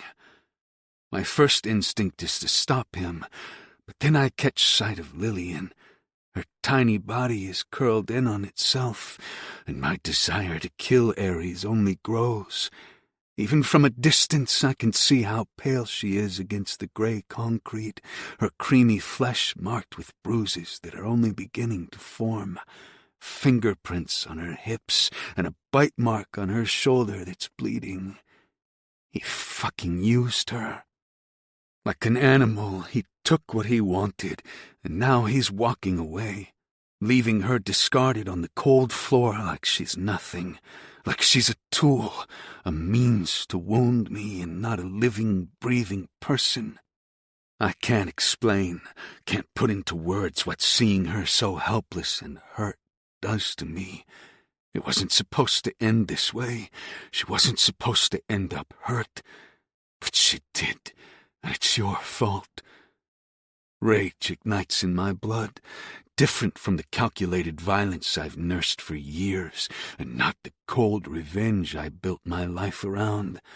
This is something hotter, sharper, more immediate. How dare he? How fucking dare he? Even as I think about it, about how much I despise him for this, I know I'm not any better. If I hadn't toyed with him, pushed him, it wouldn't have happened. I have more self-control than him. I should have known better, yet I still taunted him. I push myself up off the floor, ignoring the stabbing pain in my head and the warm blood that trickles down my neck. Nothing matters except ensuring she's okay and locking him back up in that cell. I look back at where Lillian lies, her lips slightly parted, her breath shallow. Without the chemical amplification, the security system sedatives are still taking effect, pulling her deeper into the darkness. Slowly, I walk toward her, my legs heavy. I've experienced the sedatives so many times that they no longer affect me. Guilt punches me in the gut when I get close enough to touch her. You did this to her too. I caress her cheek. The gesture is so careful and gentle that it surprises even me. Her skin is cool, most likely from the water, but the chemicals can have a negative effect on those with medical conditions. I'll need to get her warmed up soon. If her body temp drops too low, then we'll have another issue on our hands. My gaze shifts back to Ares' retreating form. He hasn't noticed I'm conscious. Fucking asshole, thinking he's won, thinking he can just walk away after doing what he did. She deserves better, more. The mistake will cost him everything. I thought he cared, that he cared enough about one thing more than he cared about himself. I'm a piece of shit for letting it get this far. Ignoring the protest of bruised muscles and cracked ribs, I move slowly at first, then faster.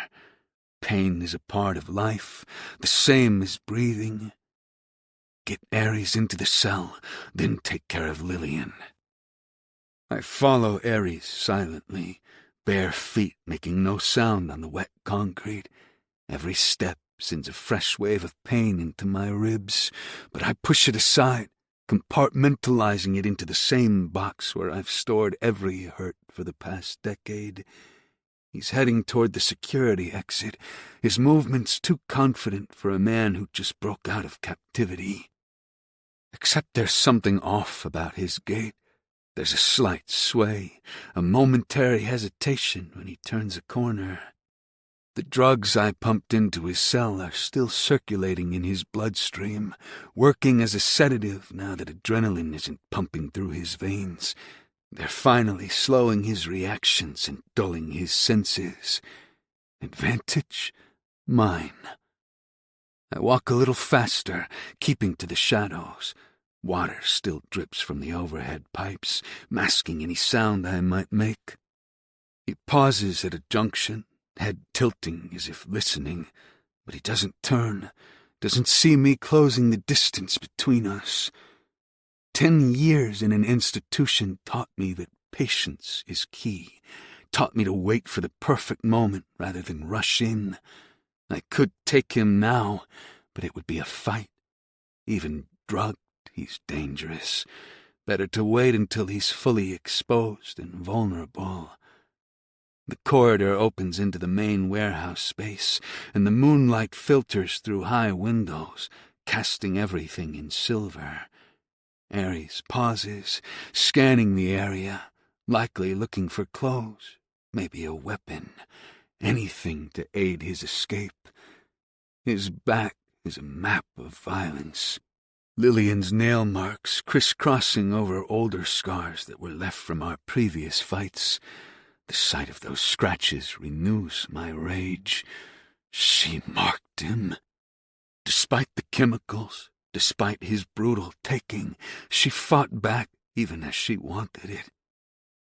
He moves toward a storage cabinet, his attention focused on one singular thing. Perfect. I close the last bit of distance between us in 3 silent strides, timing my attack with the distant rumble of thunder outside.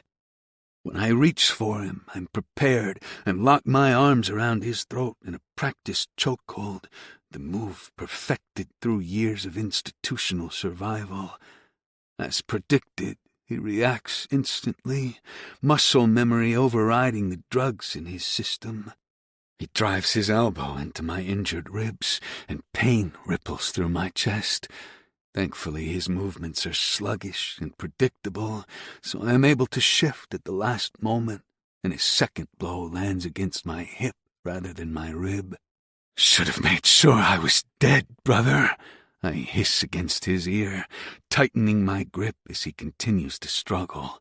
He tries to speak, but my forearm pressed against his windpipe cuts off both his air supply and the opportunity to speak. Meaty fingers claw at my arms, but I'm not worried. His strength is slowly fading from the lack of oxygen. In a last-ditch effort, he slams us into a support column. Pain zips up my spine, but I ride out the impact and maintain my grip. The drugs make it worse, don't they? I observe clinically, feeling his movements grow more desperate but less coordinated. Fighting just pushes them through your system faster. He's no longer struggling, his body finally giving in, going slack in increments until finally his knees buckle. I follow him down, maintaining pressure until I'm certain he's unconscious. When I release him, I roll him onto his back and check his pulse. Strong, despite the chokehold. Good. I don't want him dead. Death is too simple, too clean. I want him awake, aware, forced to watch as I reclaim what he tried to take from me. I'll admit that I fucked up, that bringing Lillian into this made things worse. But there's no changing what happened. All I can do is ensure he doesn't get his hands on her ever again. His unconscious face looks younger, the hatred and rage smoothed away. We could almost be mirrors again, like when we were children. Before the boathouse, before I lost my brother, before everything shattered. My mind flashes back to me stepping up to my father's angry demands. "It's my fault. I did it." Anger reclaims me back in the present, and I slap him, my palm stinging, reminding me that this is reality, that he did this to us. His head lolls with the impact, but he doesn't wake. The combination of drugs and oxygen deprivation will keep him under long enough for me to get him back in that cell. You never did know when to stop, when to let go. I tell his unconscious form, hauling him up by his arms. His dead weight is substantial, but rage and determination give me the strength I need to drag him across the warehouse and into his cell. His heels leave trails in the water, still pooled on the concrete, marking our path like breadcrumbs. I'll need to clean that up and secure everything again. Fix what he broke, like always. The cell door stands open, water still dripping from the sprinklers inside. I haul him over the threshold, dropping him with less care than I might show a sack of garbage.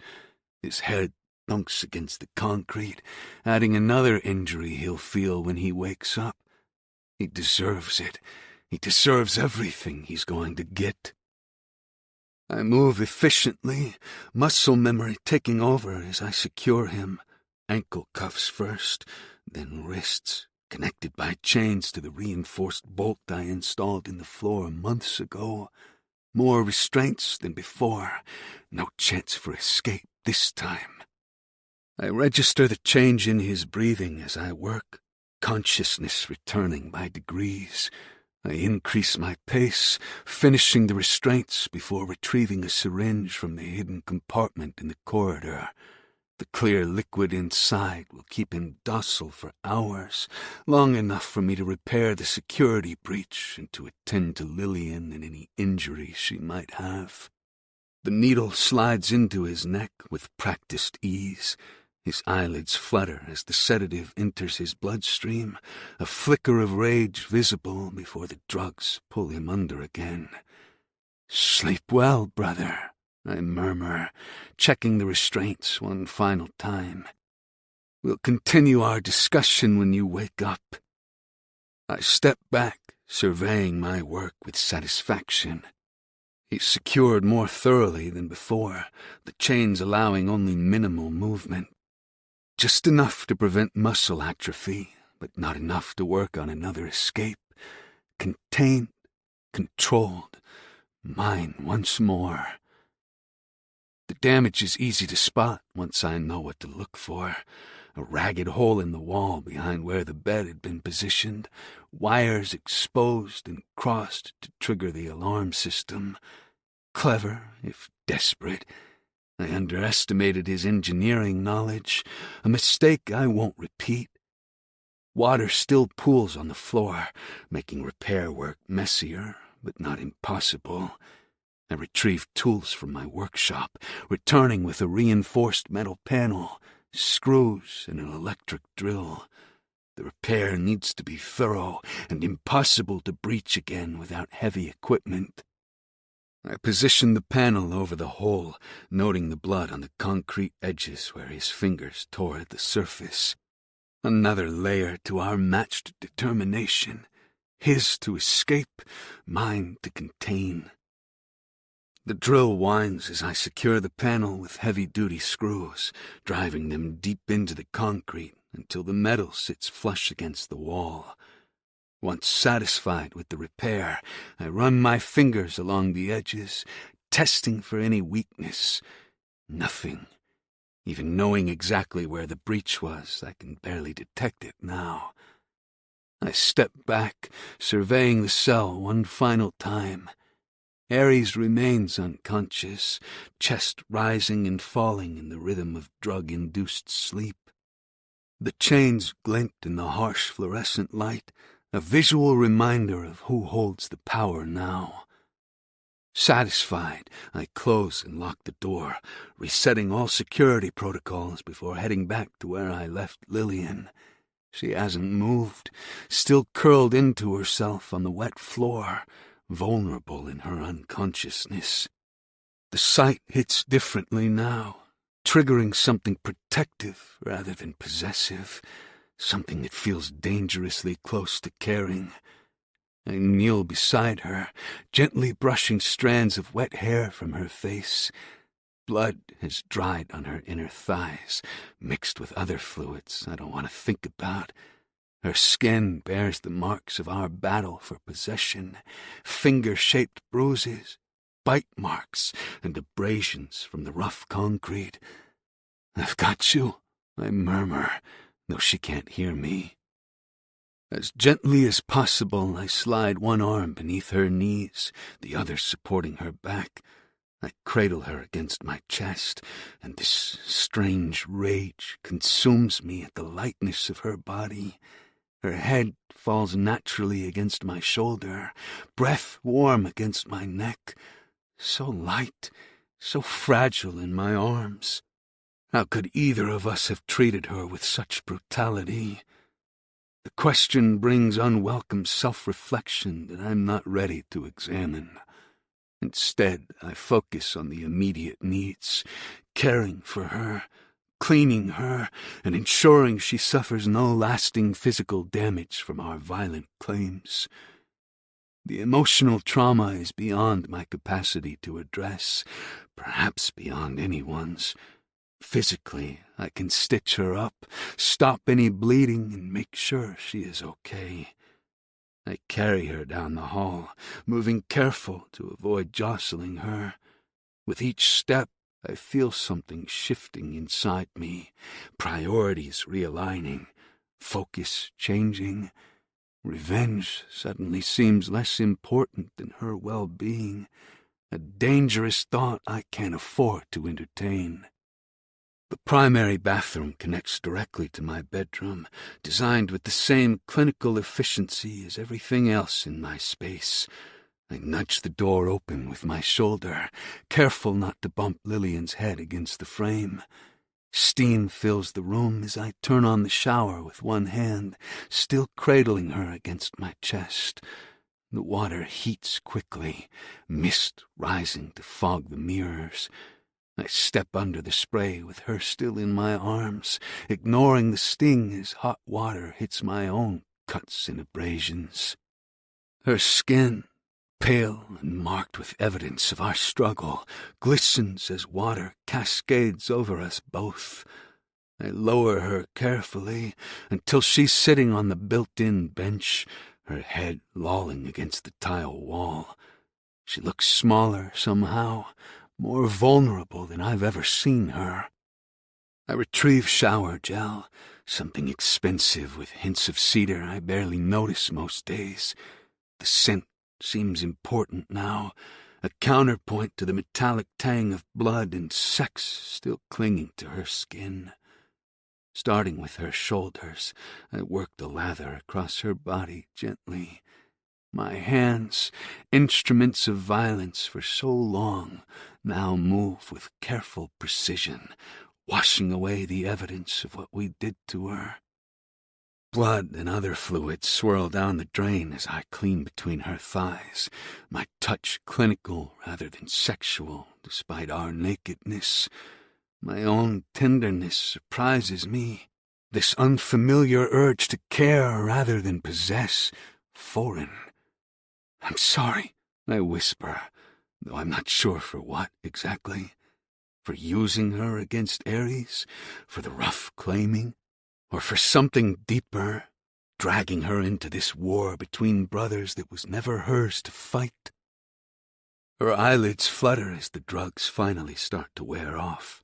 I continue my ministrations, working shampoo through her hair and massaging her scalp with my fingers. She murmurs, leaning into my touch unconsciously. I rinse the suds away, watching them disappear down the drain like the evidence of our violence. Clean, reset, as if it never happened. Her eyes open slowly, unfocused at first, then sharpening as they land on my face. "Ares," she whispers, confusion evident in her voice. The single word slices through me deeper than any knife could reach. Of course she would think of him. Of course her first thought would be for my despicable brother. "No," I say, voice rougher than intended. "It's arson." Disappointment flickers across her features before she can mask it. Another wound, this one to something I didn't know could hurt, something dangerous and fragile taking root where only vengeance used to live. "Where is he?" she asks, her voice small and uncertain. "Back where he belongs," I answer, unable to keep the edge from my tone. "Where he can't hurt you." Her hands reach for me, hesitant at first, then more certain as they slide up my chest. Confusion clouds her expression, yet her body seems to know what it wants. Touch, connection, comfort. "The chemicals," I explain, catching her wrists gently. "They're used to calm a person, and they lower your inhibitions. You're still feeling the effects." "No," she says, her voice stronger than I expected. "It's not just that." She pulls her hands free, surprising me with her determination as she slides them up to cup my face. Water streams between us, warm and cleansing, as she studies my features. "You came back for me," she whispers. "You didn't leave me there." The simple observation shouldn't affect me, but it does. Another crack in the armor I've built over years of institutional survival. Her lips find mine, tentative at first, then more insistent. I need to stop this. It's wrong. She's vulnerable, still influenced by the security system's chemicals. Every rational thought escapes when her body presses against mine, wet skin sliding against wet skin. My resistance crumbles, and I let go, deepening the kiss. Unlike our earlier encounter, this kiss holds no violence, no punishment. Her mouth opens under mine, her tongue seeking entrance that I willingly grant.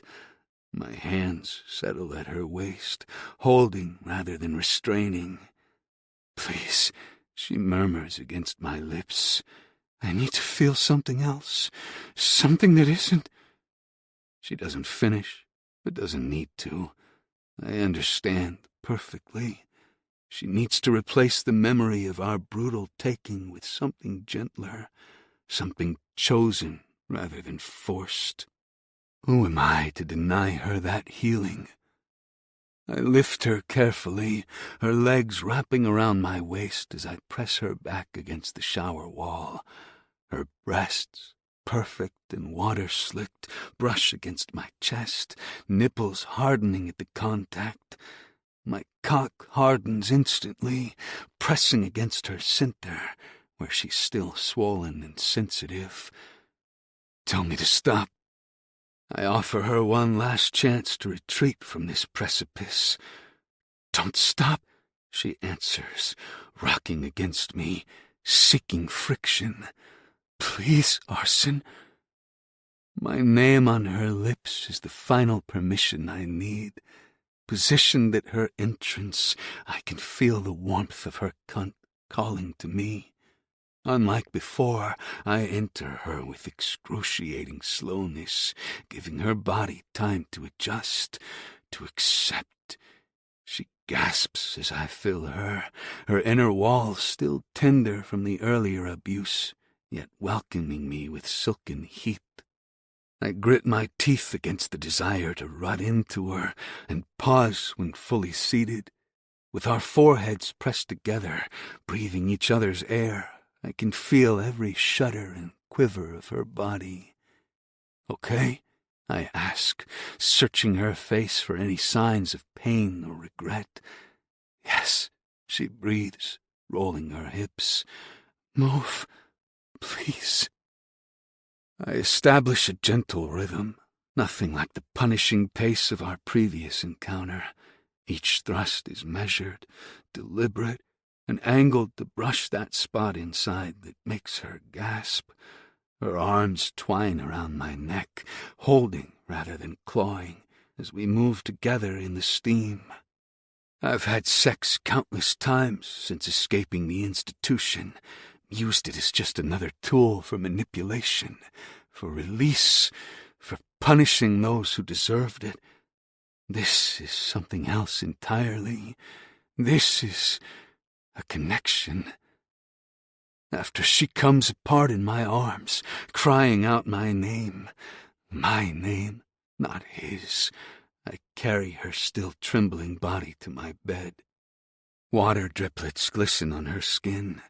I haven't bothered to dry either of us completely. I lay her down, watching as her eyes grow heavy. The chemicals, the trauma, the release, all combine to pull her toward much-needed sleep. Her legs part as she shifts, revealing the evidence of our joining. My cum leaking from her swollen pussy, marking her in the most primal way possible. The sight should trigger possessiveness and satisfaction at claiming what Ares tried to take. Instead, it prompts an unfamiliar protective surge. I pull the sheet over her, covering her nakedness as if suddenly conscious of her vulnerability. Rest, I tell her, voice rougher than intended. She catches my hand as I move to stand, fingers curling weakly around mine. Stay, she murmurs, already half asleep. Please. I hesitate, then settle beside her on the bed, above the covers while she's beneath them, a boundary I've never bothered with before. Her fingers remain laced with mine as her breathing deepens, her body surrendering to exhaustion. In sleep, her face relaxes completely. The wariness she carries even in her most unguarded moments with me fades away, leaving something younger, more innocent. It's difficult to reconcile this peaceful expression with the sounds she made moments ago, her gasps as I moved inside her, the way she moaned when my fingers circled her clit, the broken cry of completion when she tightened around my cock. I study her features, committing them to memory. The subtle architecture of her face, so different from that of the Hayes family despite years in their world. The dark sweep of eyelashes against her cheeks, the slight part of her lips as she breathes. There's a tightening in my chest, unfamiliar and dangerous. This was never part of the plan.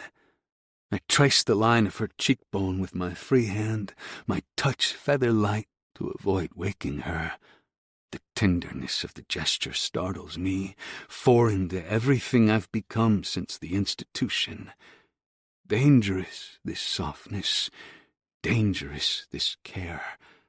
Every attachment is vulnerability. Every vulnerability is a potential weapon to be used against me. Yet I can't bring myself to pull away. I can't force myself to re-establish the emotional distance that has kept me alive and focused all these years. Somewhere in the building below us, Ares lies chained and unconscious.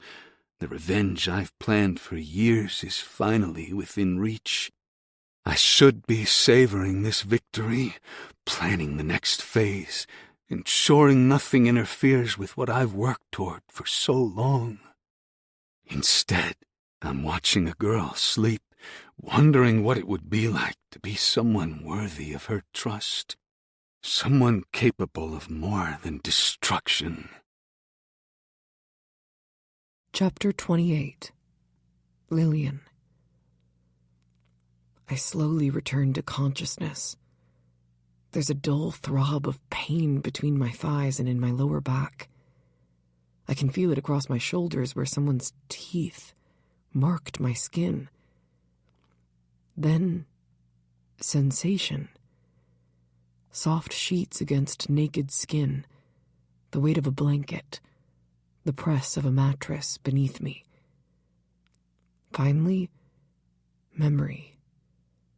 Violent and fragmented, like glass shards slicing as I try to piece them together.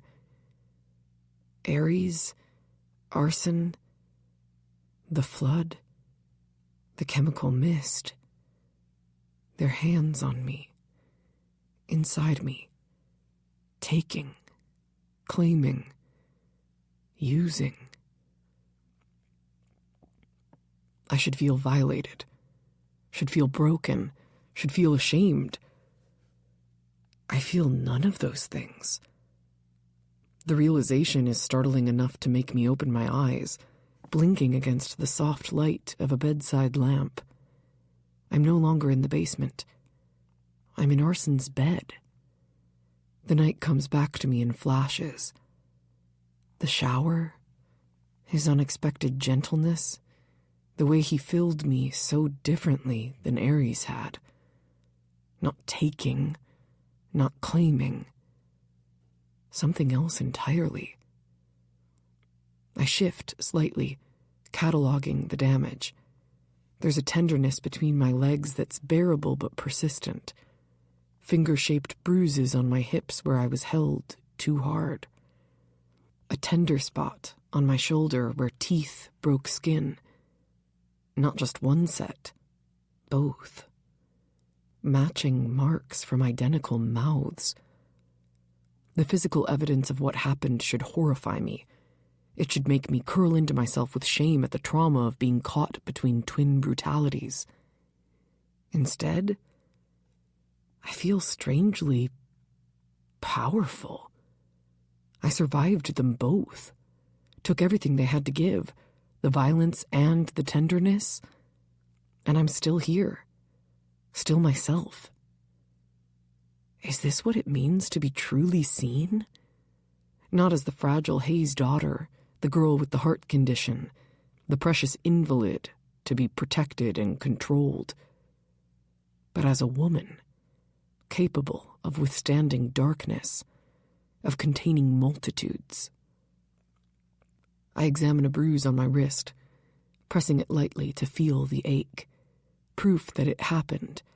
Proof that I've been marked by both twins in ways that can never be undone. Their violence, their desire, their impossible complexities. The shame doesn't come, no matter how I search for it. Perhaps it will find me later, when the strange empowerment fades. For now, there's only this peculiar strength. The knowledge that I've been broken open and somehow emerged more whole than before.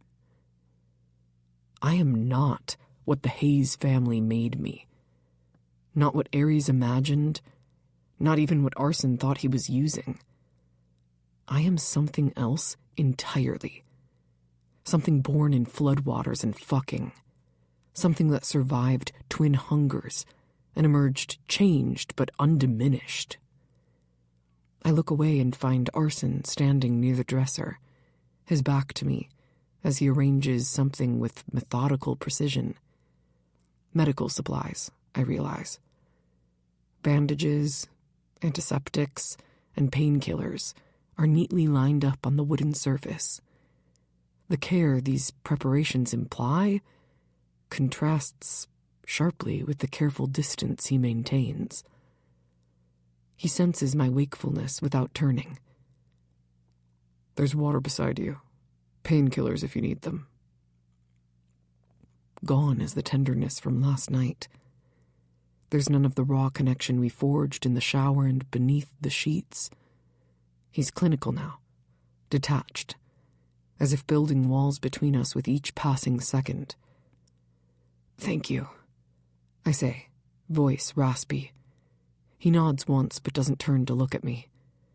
His shoulders are tense beneath his t-shirt, the fabric stretched across muscles, rigid with whatever emotion he's working hard to contain. The distance isn't accidental. It's deliberate, protective, though whether he's protecting me or himself remains unclear. I sit up slowly, wincing as new pains become noticeable. The sheet falls to my waist, exposing breasts marked with light bruises, evidence of mouths, hands, desires barely controlled. Arson's gaze flicks to me in the dresser mirror, then away quickly. There is no missing the way his jaw tightens. You can use the shower, he says, voice flat. I left clean clothes on the counter. Arson? The sound of his name stops his movements. Look at me. He turns reluctantly, eyes carefully fixed on a point above my head rather than meeting my gaze. The avoidance feels worse than anything that happened yesterday. I can practically feel him building the wall between us right now. I know he feels something, and everything on his face right now says he'd rather rip out his own heart than acknowledge it. We had a deal, I say carefully, pulling the sheet up to cover myself, since my nakedness seems to disturb him now. My body for Ares' freedom. A muscle jumps in his jaw. Is that what you think happened yesterday? A transaction? Isn't it? I challenge. You made the terms clear. I agreed to them. And you think you've paid your debt? Finally, his eyes meet mine, something dangerous flickering in their depths. You think what happened yesterday was you fulfilling your part of some bargain? The bitterness in his tone catches me off guard. I gave you what you wanted, I say, confusion bleeding into my voice. I let you... You let me? He interrupts, a harsh laugh escaping him. He seems pissed off, and I'm confused by that. Isn't this what he wanted? You didn't let me do anything. You didn't let either of us do anything. He steps closer, and it's then that I see the fresh bruises on his face, my gaze drifting to the cut above his eyebrow. His proximity reminds me of how safe and secure I felt with his body pressed against mine, his cock deep inside me. There was no giving, Lillian. He continues, voice dropping lower. Only taking. First him, then me. That's a low blow, even for him. I made a choice, I insist, though uncertainty creeps in. I wanted both of them, but I'm not sure I would have wanted it to be in the way it happened. I agreed to your terms. Did you?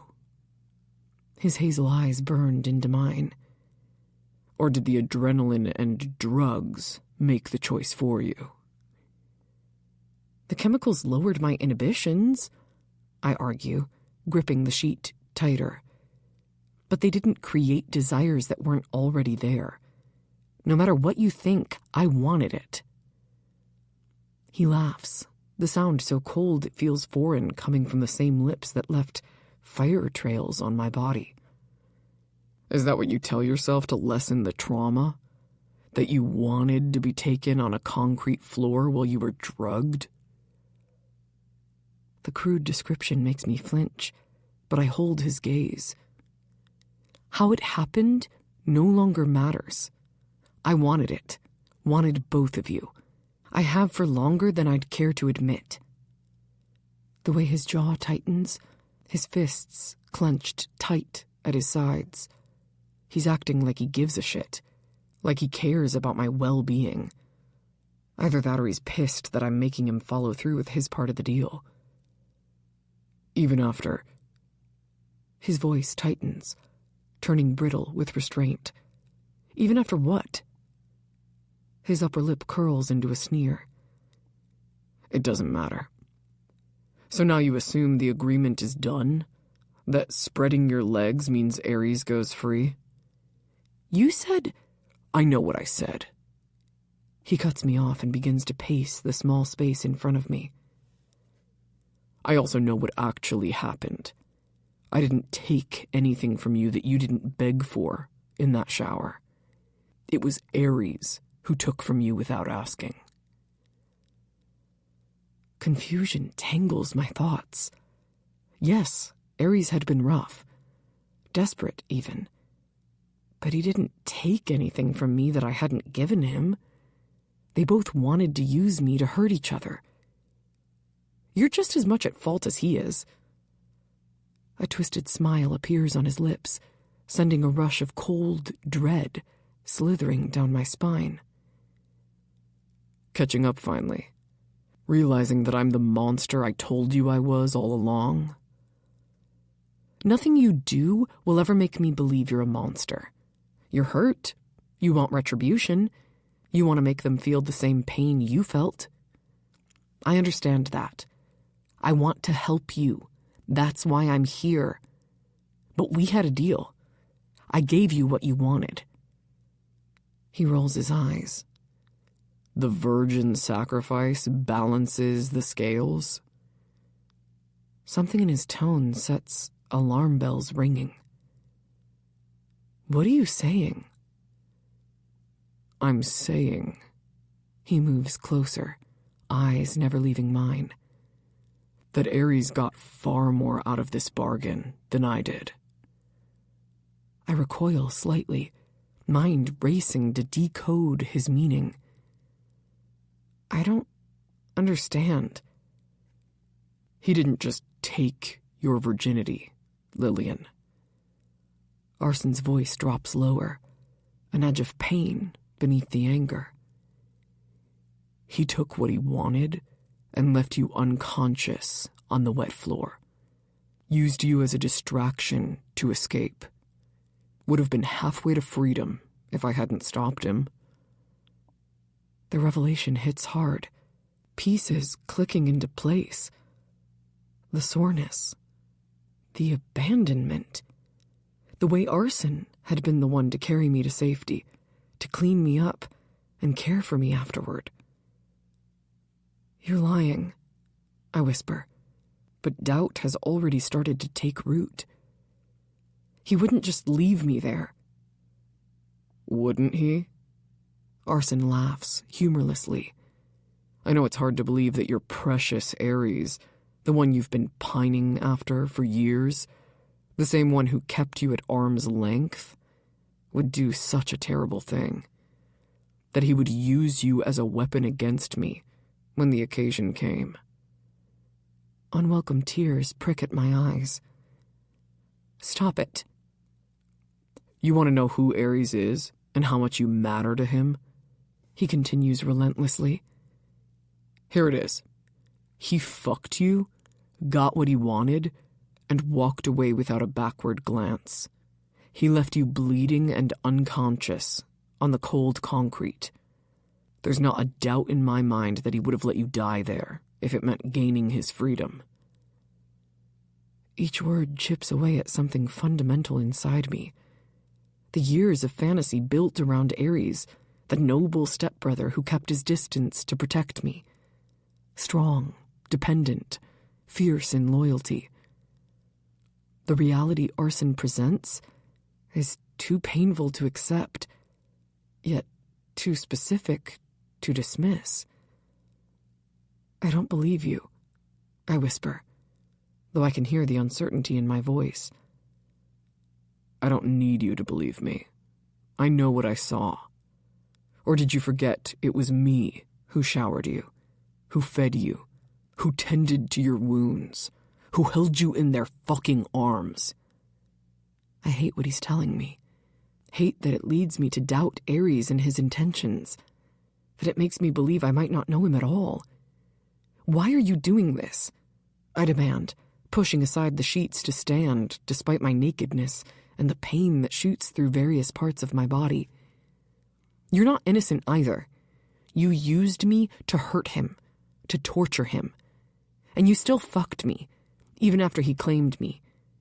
If you want me to believe he is a monster, then I would have to believe you are too. And that's not possible. His gaze skims over every mark, lingering just long enough to make my skin burn, before he meets my eyes with a quiet, unreadable stillness. It is possible. You just don't want to acknowledge it. The proof is in every bruise, the tenderness between your thighs, the bite marks on your shoulder. That's not an answer. What do you want me to say? His voice cracks with weight. That watching him touch you made my vision blur with rage? That seeing him inside you felt like betrayal carved into my skin? That I wanted blood before, but now I want war? That finding your limp body on that floor made me want to rip him apart, piece by piece, until he begged for the end? I'm caught off guard by his response. This isn't the calculated manipulation I've come to expect from him. This is something else. Something dangerously close to genuine feeling. I want the truth, I insist, stepping closer despite my vulnerability. Not whatever twisted version serves your revenge fantasy. The air is so tense, crackling with unsaid emotion and rage. I'm waiting for the moment he snaps, but it never comes. Instead, he moves to the desk where his laptop sits closed. He quickly opens it and types in a few commands before he turns the screen to me.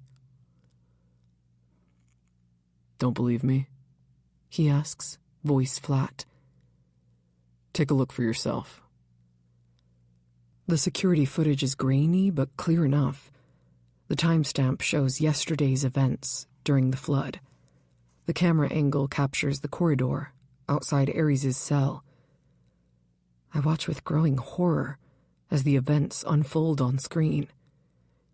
Ares finishes inside me, then my body goes limp beneath him.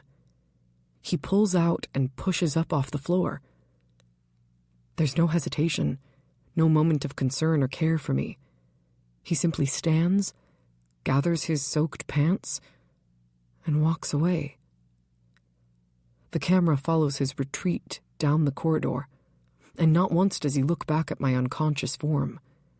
The clinical brutality of it and the casual disregard make my stomach clench. He didn't even check to make sure you were still breathing, Arson says quietly. Didn't try to move you out of the water. He just used you, fucked you, and discarded you, like you meant nothing to him. A knife pierces my heart.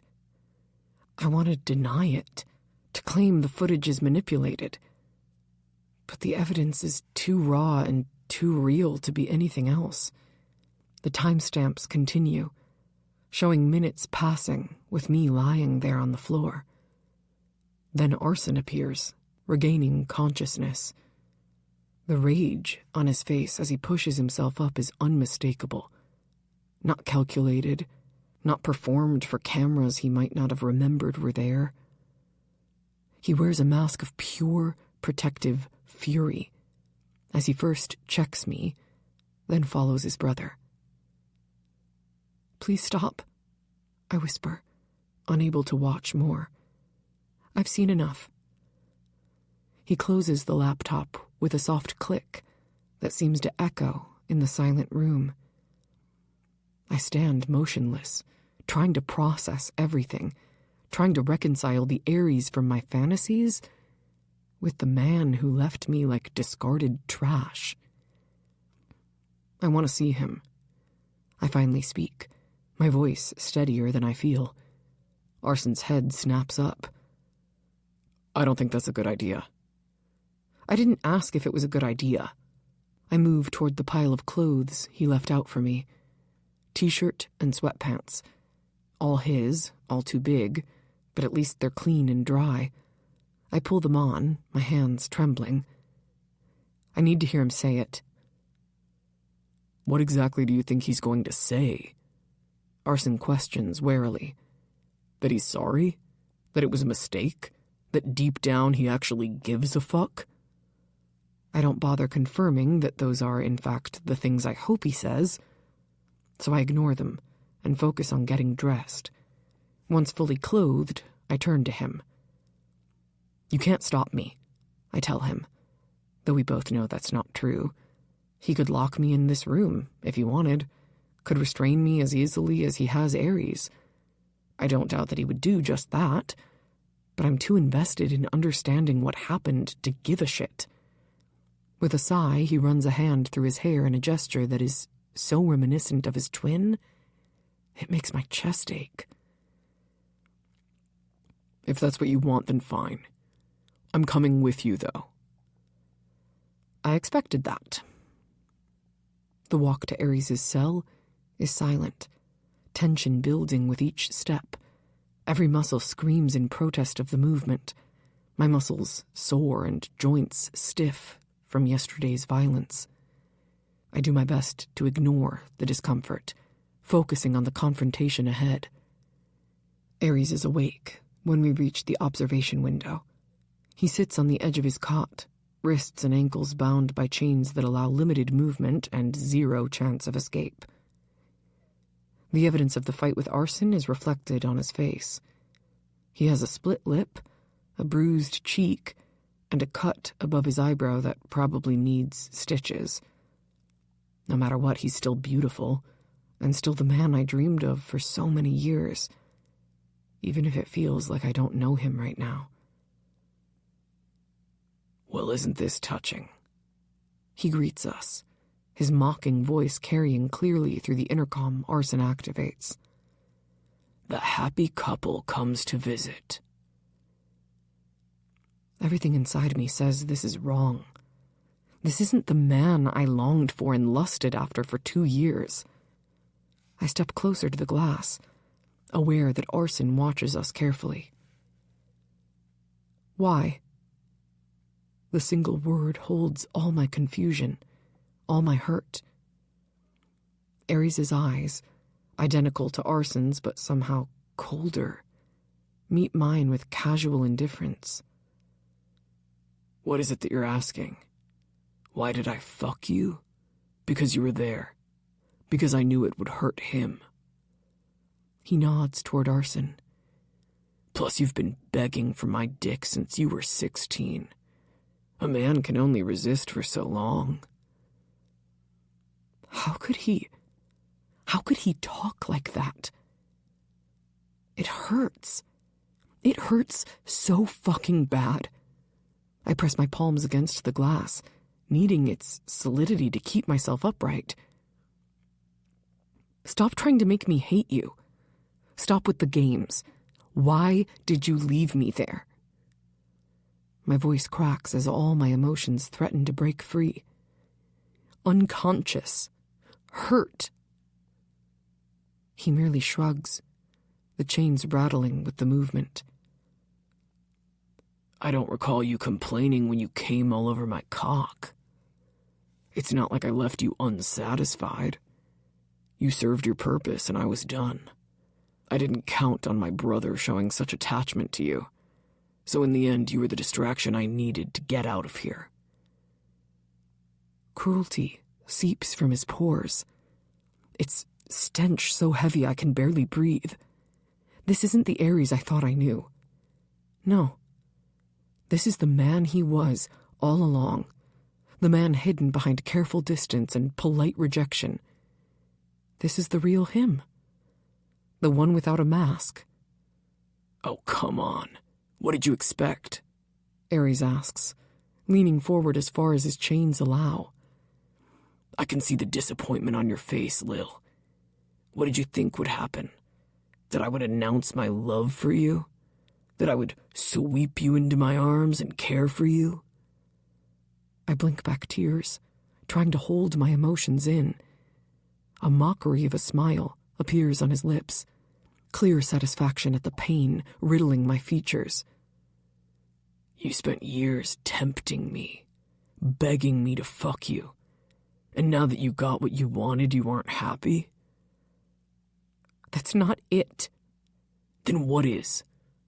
It's not my fault you expected more. Your virginity didn't mean shit to me.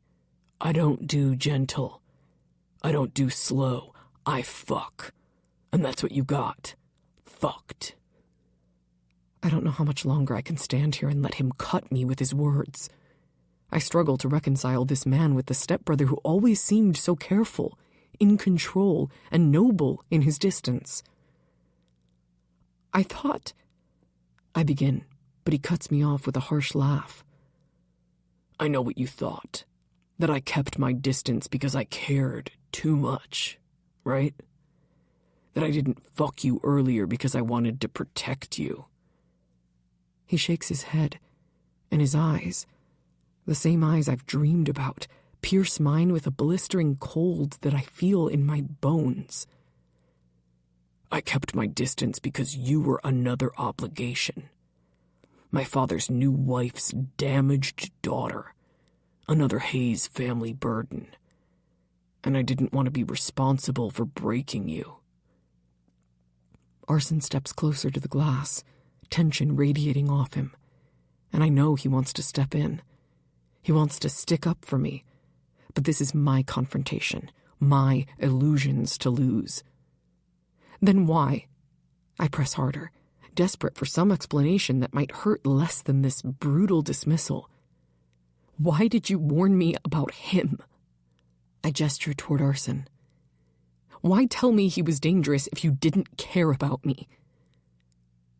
Because he is dangerous. Ares' eyes shift to his brother, and some unreadable emotion flickers there. This is nothing more than a game. So anything that hurts him is worth doing. Even playing protector to you for a moment. Making him believe that you might put a wrench in his plans. It's manipulation. My fingers curl against the glass, and I wish we were face to face. I wish I could hurt him the way he's hurting me right now. So that's all I was? A weapon in your fight with each other? I don't understand. What else could you have been to me? Ares asks, genuine confusion in his voice. Look at yourself, Lillian. The fragile heart patient. The charity case. The girl who spreads her legs for twins in the span of an hour. I try not to let it bother me, but it hurts so much more than I expected. Stop. I know you don't mean it. I'm sorry, but it's not my fault if you saw this for more than what it really was. It was real. It is real. I sniffle. You're right. It is real. We fucked. What isn't real is your expectation. I don't want you, and I never have. He's lying. He has to be. I remember all the times I caught him watching me. The gentleness in his eyes, the consideration and care. Though I will say, you were a decent fuck. Tight, responsive, better than I expected, considering. Shame finally finds me, hot and caustic, burning through the strange empowerment I felt upon waking. I step back from the glass and wrap my arms around my middle, as if I can physically hold myself together that way. It feels like I'm being ripped apart at the seams. Thanks for the distraction, Aries continues, watching my reaction with clinical interest. And for warming up for my eventual escape. I'll be sure to remember you fondly once I'm free.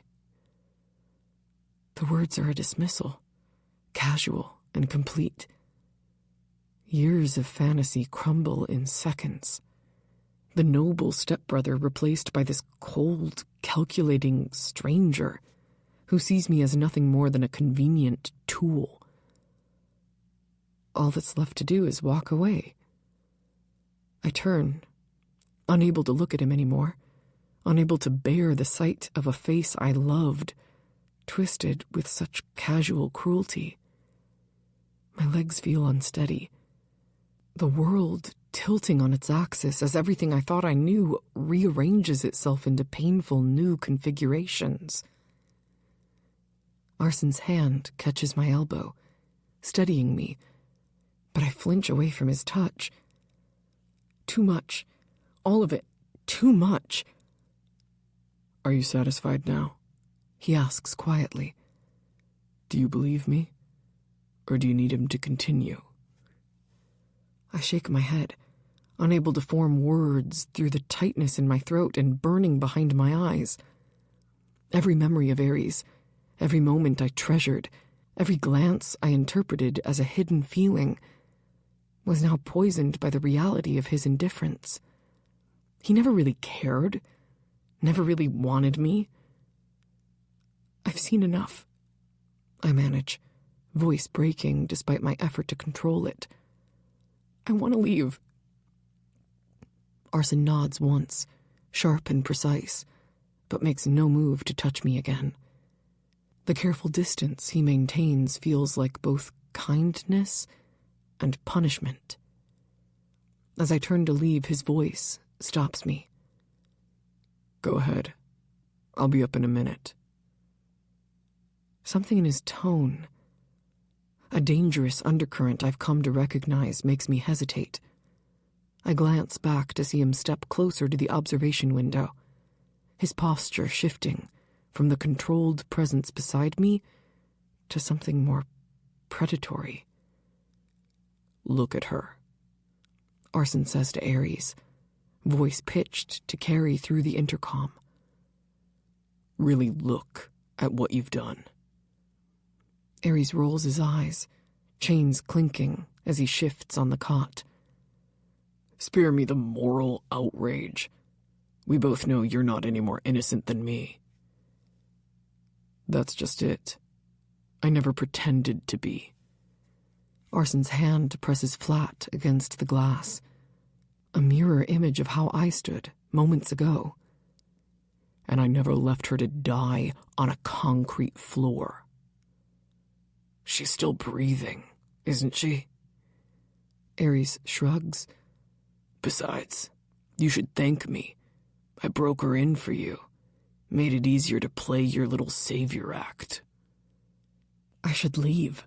should walk away from this toxic exchange, from the way they continue to use me as a weapon against each other, even now. But my feet remain rooted to the spot, watching the identical faces contort with twin hatreds. Broke her in for me? Arson shakes his head in what looks like disappointment. Do you even hear yourself right now? Are you mad your plan didn't work out as you intended? Mad that I didn't fall at her feet and apologize? What exactly is it that you're upset about? Because from where I'm standing, it looks like you're developing feelings. I'm going to kill you, Arson says, voice suddenly calm, terrifyingly matter-of-fact. Not today, not quickly. But I promise you, before this is over, you will beg for death. The clinical certainty in Arson's tone sends ice through my veins. This isn't bluster or performance. This is a promise, plain and simple. Ares' smile is equally chilling. Do your worst. I'll be here whenever you're ready. Just remember we both know which one of us was made to survive. I finally force myself to move, steps quickening as I flee down the corridor, their voices fading behind me. My mind reels, trying to process everything. Ares' cruelty, Arson's unexpected protectiveness, and the violence simmering between them that seems destined to end only when one of them is dead. I reach the end of the hall, leaning heavily against the wall as my legs threaten to give out. The truth settles over me like a shroud. There are no heroes in this story. No noble protectors, no redemption waiting in the wings. Just two broken men, shaped by the same trauma into different monsters. And me, caught between them. No longer a pawn, perhaps, but still very much in danger of being consumed by their mutual destruction. The strangest part isn't Ares' betrayal or Arson's unexpected care. It's the realization that despite everything, despite the manipulation, the violence, the using, I'm not running away, not planning my escape. Because somewhere along the way, I've become as broken as they are, as unable to walk away from this darkness they've pulled me into, as complicit in whatever happens next. Chapter 29. Arson. I maintain my distance as she processes what happened with Ares. 24 hours of careful avoidance, bringing her food but not sharing a meal, checking security systems while she sleeps, working in the outer rooms when she's awake. Clinical, efficient, removed. I can't even count how many times I've told myself it's better this way. Distance protects us both from the bond that started to form in the shower and bed, from the unexpected tenderness that threatens years of carefully cultivated hatred, from the uncomfortable realization that I've come to care about what happens to her. I hate it. I hate that I've used her, that I allowed my brother to hurt her and made her a pawn in a war she had nothing to do with. She spends most of the day in bed, curled away from the door, sometimes sleeping, sometimes staring at the wall, processing, mourning, coming to terms with the death of a fantasy she's carried for years. I recognize the stillness and the careful conservation of energy. I perfected it in the institution, this method of rebuilding internal defenses after they've been shattered. So I give her space, give her time, more consideration than I've shown anyone in years. By the morning of the second day, I can tell something has changed. She emerges from the bedroom while I'm reviewing surveillance footage, hair damp from a shower, wearing my clothes still, but with a new determination in her posture. The broken girl from yesterday has disappeared. "We need to talk," she says, voice steady despite the lingering shadows under her eyes. I close the laptop, giving her my full attention while maintaining physical distance. "About? What happens next?" She sits across from me at the small table, hands folded precisely on its surface. "What is the plan now that Ares is secure again?" "I'm sorry, but there is no we in this discussion," I say, keeping my voice neutral. "You've seen what happens when you get involved. It's better if you focus on recovering." Her eyes narrow. "I'm involved. Have been since the moment I recognized you weren't Ares at that party. Since I found Mother's files. Since we had sex." "A series of mistakes," I counter, "that won't be repeated." "Mistakes?" She leans forward as if she didn't hear me correctly. "Is that what you call what happened between us?" This is dangerous territory. Uncomfortable, I stand, putting more distance between us. What happened was the result of chemicals, adrenaline, and poor judgment. Nothing more. The lie tastes bitter, but necessary. Whatever connection formed between us in those hours of tenderness is a vulnerability I can't afford to acknowledge. Not now. Not with everything finally falling into place. "That's bullshit, and you know it." Her directness surprises me. "Something changed between us. I felt it, and I know you felt it too." "The only thing that's changed," I say coldly, "is that you've finally seen Ares for the piece of shit he is. Don't mistake my gratitude for something deeper, Lillian. It's beneath both of us." "Gratitude?" She stands, matching my movement, refusing to be physically dominated even as I tower over her. "You think that's what this is about?" "I think you've had your illusions about one brother shattered." I do my best to keep all emotion out of my voice. "And now you're transferring those feelings to the other. It's basic psychology." She laughs, but the sound holds no humor. "For someone so observant, you can be remarkably blind when it suits you. And you can be remarkably naive."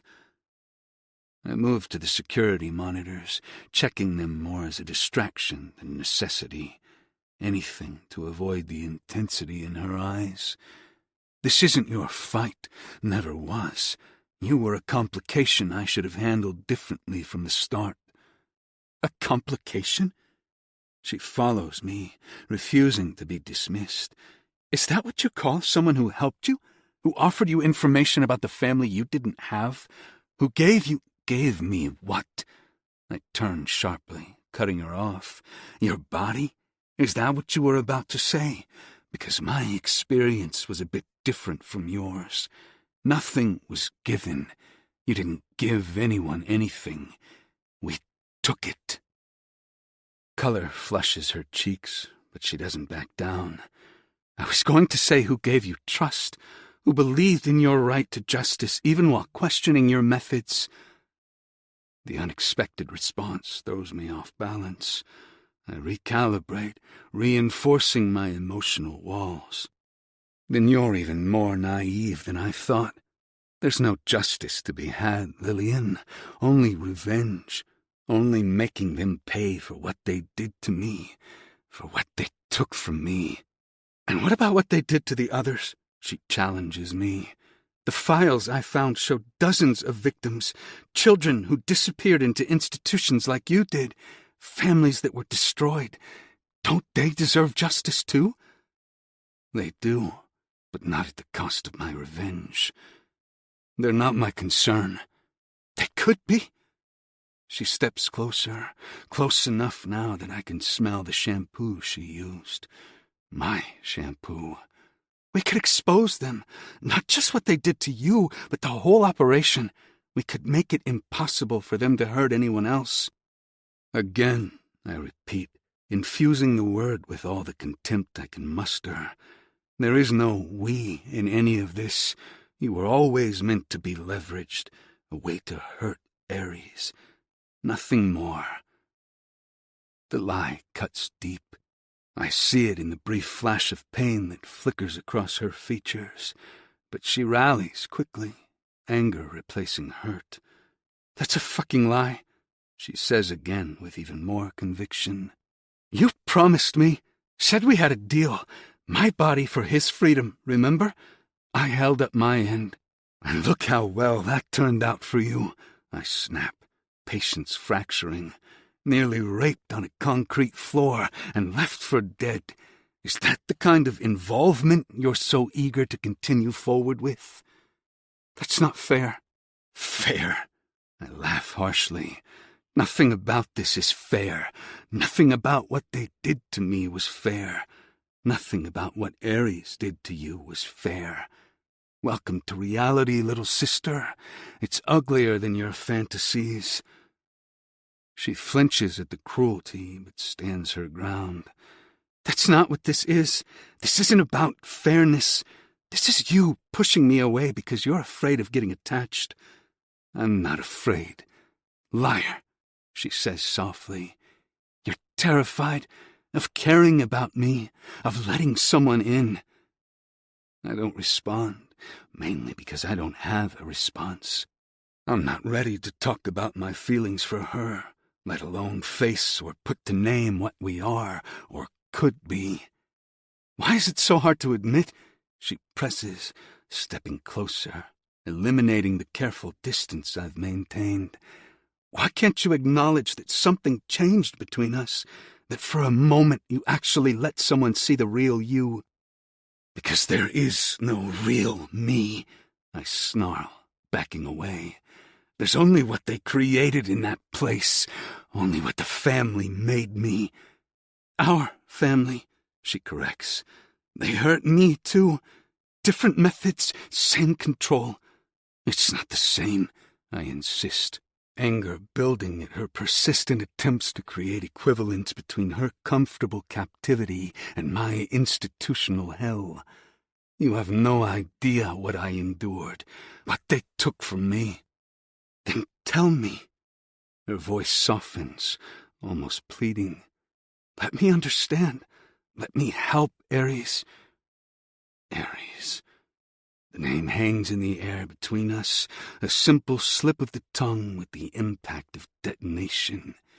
Ares, Ares, Ares.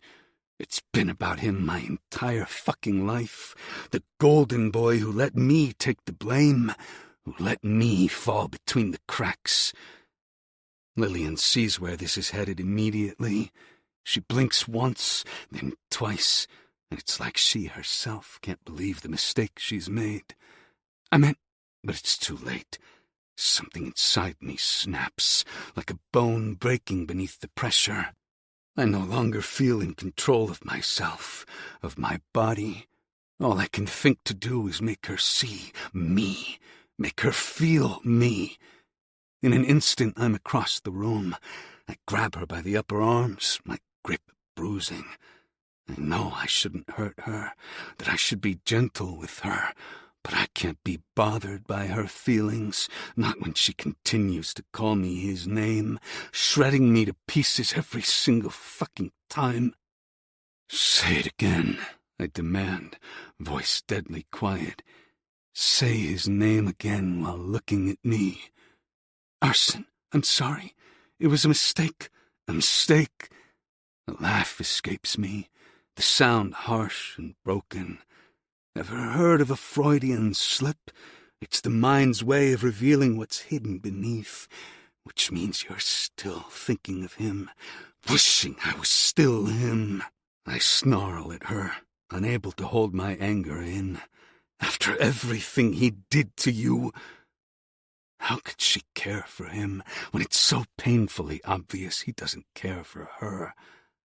Fear flashes in her eyes, but she doesn't struggle, doesn't try to pull away. Don't do this. I know what you're thinking, and it's not true. We both know I didn't mean to say his name. But you did.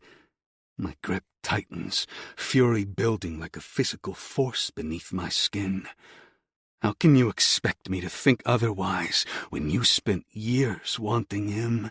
Years building fantasy around the noble stepbrother who kept you at a distance under the illusion of safety, only to discover he's not the person you thought he was, but you still want him. And that's where I come in, right? You'll settle for the less-than brother, the broken replacement, because we're identical twins, so it feels like you're still fulfilling that fantasy. Right. Stop it, she says, voice stronger now despite the fear. You're not a copy of him. You're not a replacement. You're... What? I demand, giving her a small shake. Please tell me, what am I to you, Lillian? The monster you've decided to fuck because your golden boy turned out to be just as monstrous? The devil you know? The backup plan? That's not... She's scrambling for the right words to say, but there are none.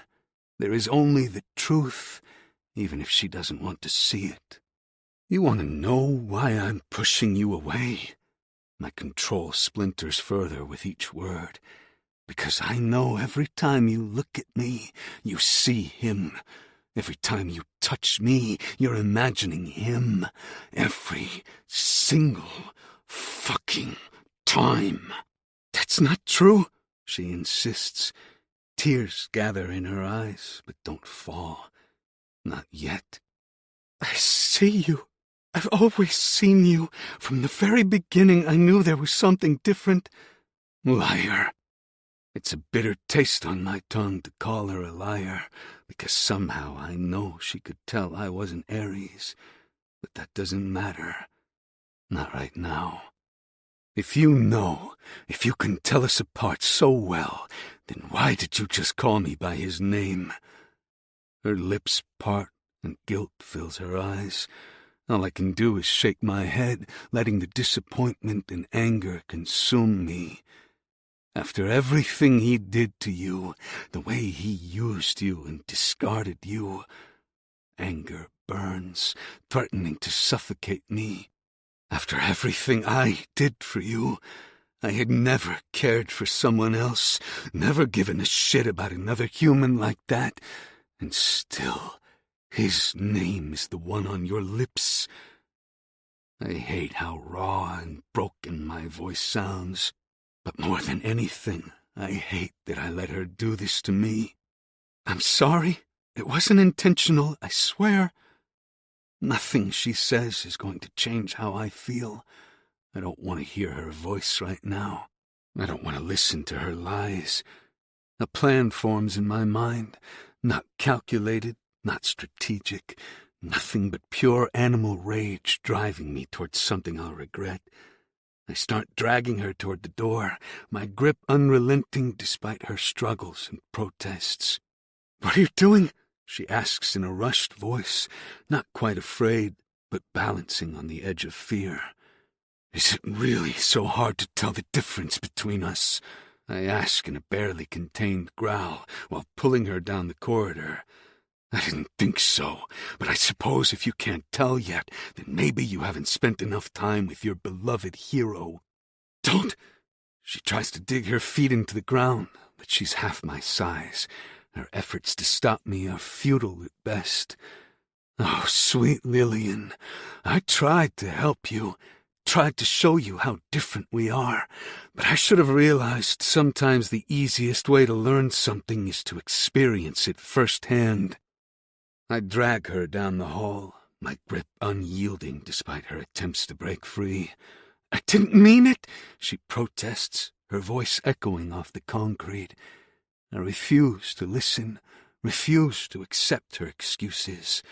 The rushing in my ears drowns out everything but the fury pulsing through my veins. Arson, stop! She gasps as I yank her around the corner toward Ares' cell. You're hurting me. Good, I snarl, beyond reason, beyond the careful control I've maintained for years. I want to hurt her. I want to make her feel the pain she's making me feel right now. Maybe you need to feel pain, experience it firsthand to be able to tell us apart. The security door beeps as I swipe the card, and hydraulics hiss when it opens to the holding area. Ares looks up from his cot, chains rattling as he moves to a standing position. A look of amusement crosses his features when he sees Lillian struggling in my grip. Even as monstrous as he is, I know the truth. I know he cares about her far more than he leads on. With one hand at the back of her neck, I slam her against the observation window, forcing her face against the glass, and use my other hand to pin her hips against the wall. The position is deliberately reminiscent of how I took her days ago, a crude reminder of intimacy, now twisted into punishment. "Look at him," I demand, voice tight with barely controlled rage. "Look at him and tell me we're the same. Tell me you can't tell us apart." "I never said—" she starts, her voice muffled against the glass. "Say it!" I press her face against the glass a little harder, and she winces. "Say we're different. Say my name." Through the glass, Ares watches with predatory interest, head tilted at a slight angle, like he used to when we were kids, studying weaknesses, calculating advantages. "Arson," she speaks clearly, her breath fogging the glass. "You're Arson. He's Ares. I know who you are." "Do you?" I lean closer, speaking directly into her ear while maintaining eye contact with Ares through the glass. "Then why the fuck is his name on your lips? Why does he have a place in your thoughts after treating you with so much disdain?" Ares steps closer to the window, chains dragging across the concrete floor. "Trouble in paradise already?" he calls, voice carrying clearly through the intercom I never switched off. "It's a shame. I thought you two were so perfect together. The damaged girl and the psychopath." His mockery only feeds the rage festering inside me. Lillian squeaks as I sink my fingers deeper into her hips. I ignore the slight tremble of her body, the fear radiating off her. "Tell him," I demand. "Tell him how you called me by his name, how even after he used you and left you for dead, you still think about him." "That's not true," she insists, voice breaking. "It was a mistake, just a slip." A laugh fills the air, the sound identical to mine, but somehow colder, that belongs to Ares. "A Freudian slip, I believe they call it, revealing deeper truth through verbal errors." Stepping closer to the glass, he continues. "What seems to be the problem, brother? Insecure about your position in her affections?" "Shut up!" I snarl at him and tug Lillian away from the glass an inch so I can get a good look at her face. "Is that what you want? Who you want, after everything he did to you?" "No," she whispers, and tears finally trail down her cheeks. "Please, Arson, listen to me. This isn't you. I'm sorry." "Isn't it?" Ares taunts through the glass. "All you've known this whole time is what we wanted you to know, what we wanted you to see, when in reality this is exactly who he is, who we both are. Monsters with identical faces." He's right. As much as I hate him and as much as I want revenge, there is no denying that we're more similar than we are different. "She still doesn't see it," I tell Ares, voice dropping lower as something dark and irrevocable takes root. "Still doesn't understand what we are, what we're capable of." Ares' smile widens, recognizing the dangerous edge in my tone. There's almost a manic glint in his eyes, and that look both excites me and makes me sick to my stomach. "Then show her, brother. Show her exactly what happens when someone confuses us." The suggestion feels like permission, a release of whatever final restraint has been holding me back. If I don't do this, Lillian will never see me. She'll never see the difference. With deliberate movements, I pull Lillian away from the glass, one hand gripping her arm, while the other reaches for the security keypad. "Wait, what are you doing?" Her voice rises with genuine alarm as she pieces the puzzle together in her mind.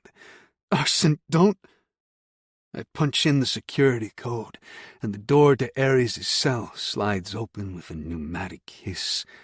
For a moment, everyone freezes. Lillian stares in horror at the open doorway. Ares stands motionless, as if unable to believe his luck. And then there is me, vibrating with a rage so complete it feels like clarity.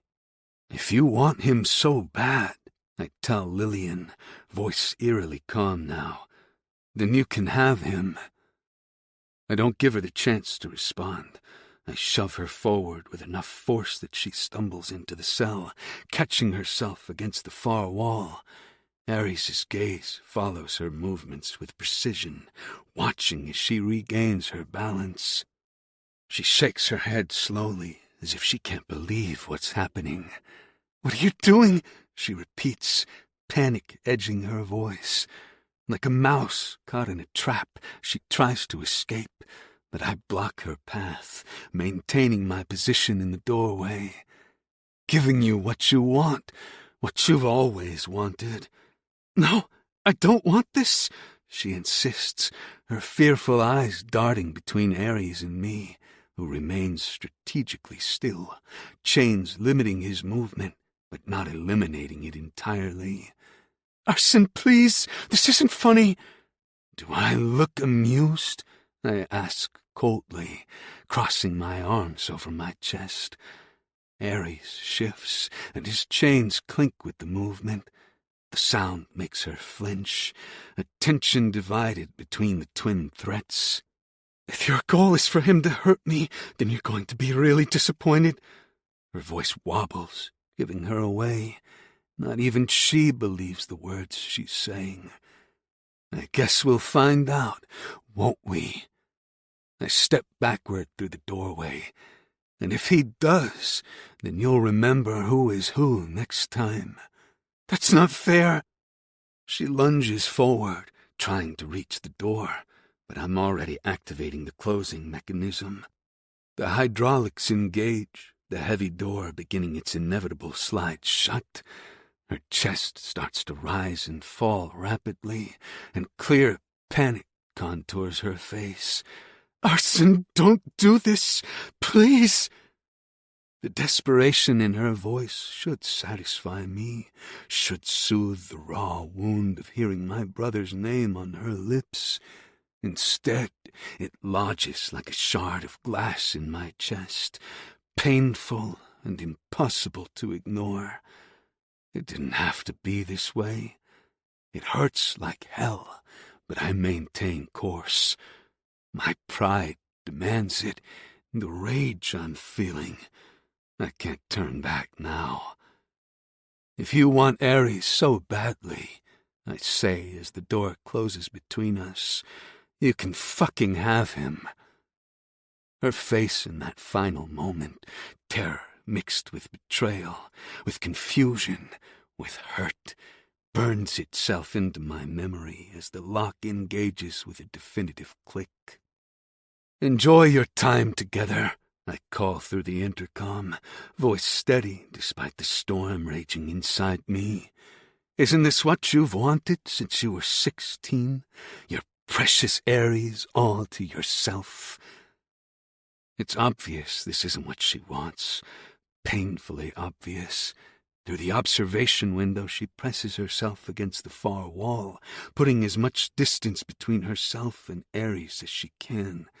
Her blue eyes pierce mine, wide with disbelief, and a betrayal so raw it would be visible even without our strange connection. "But you promised to protect me." Her bottom lip trembles, and her voice begs me to go to her, to comfort her. You said you wouldn't let him hurt me again. The reminder cuts deep, deeper than I anticipated. In the aftermath of what happened, I did promise that in the gentle moments that followed. Promised it with my hands, my body, in every tender stroke. Promises were made to be broken. I feel so cold inside I can't even tell who I am anymore. Consider this a lesson in trust, in distinguishing between twins. Ares watches our exchange with calculated interest, though he doesn't make a move toward her.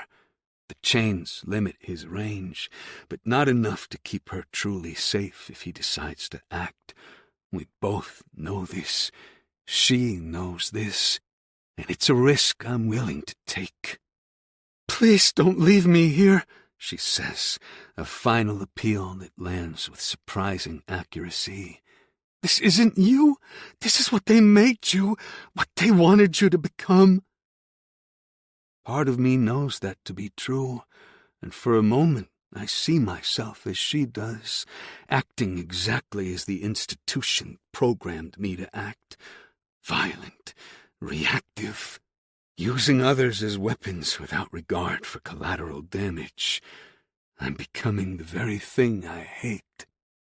The realization hits me right in the chest, and the rage drains away as quickly as it erupted, leaving a streak of horror in its wake. What have I done? What am I doing? I blink, feeling more than just my own pain at that moment, and reach for the control panel. My fingers hover over the door release, but I pause when Ares speaks. Reconsidering already, brother? He taunts, always so predictable and weak. Our eyes lock through the glass, identical faces mirroring a lifetime's worth of hatred.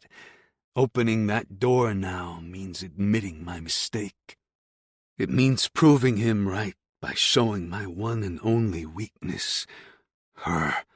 It means surrendering whatever twisted victory this moment represents. Pride wars with the unfamiliar urge to protect, to fix what I've broken, to honor what formed between Lillian and me in those quiet moments after the violence. Arson, Lillian says, voice steadier now despite her obvious fear. Don't do this. Don't be what they made you. Be the person I know you are. Her words echo through my thoughts with such precision it's unsettling, like she can see inside my mind, past the monster to whatever remains of the person I might have been. No. I slam the door closed in my mind. Taking a step back from the controls, I try to mask the conflict and confusion I'm feeling. You wanted to be involved, I say, the words sounding hollow even to my own ears. This is what involvement looks like. The moment the door locks, separating us with inches of reinforced material, regret floods me. It's instant and overwhelming. Admitting that now, with Ares watching, with everything balanced on this moment of cruelty, feels impossible. I turn away from the observation window, unable to bear the wounded betrayal in Lillian's eyes a moment longer. Each step down the corridor feels heavier than the last, as if I'm physically dragging the weight of what I've just done behind me. What kind of monster am I becoming? What kind of monster have I always been? The question haunts me as I walk, hands shaking with an emotion I can't, won't name. This was never part of the plan. She was supposed to be a tool, a means to hurt Ares and nothing more. When did she become someone whose pain affects me? Whose betrayal, real or imagined, cuts deep enough to make me act against my own interests?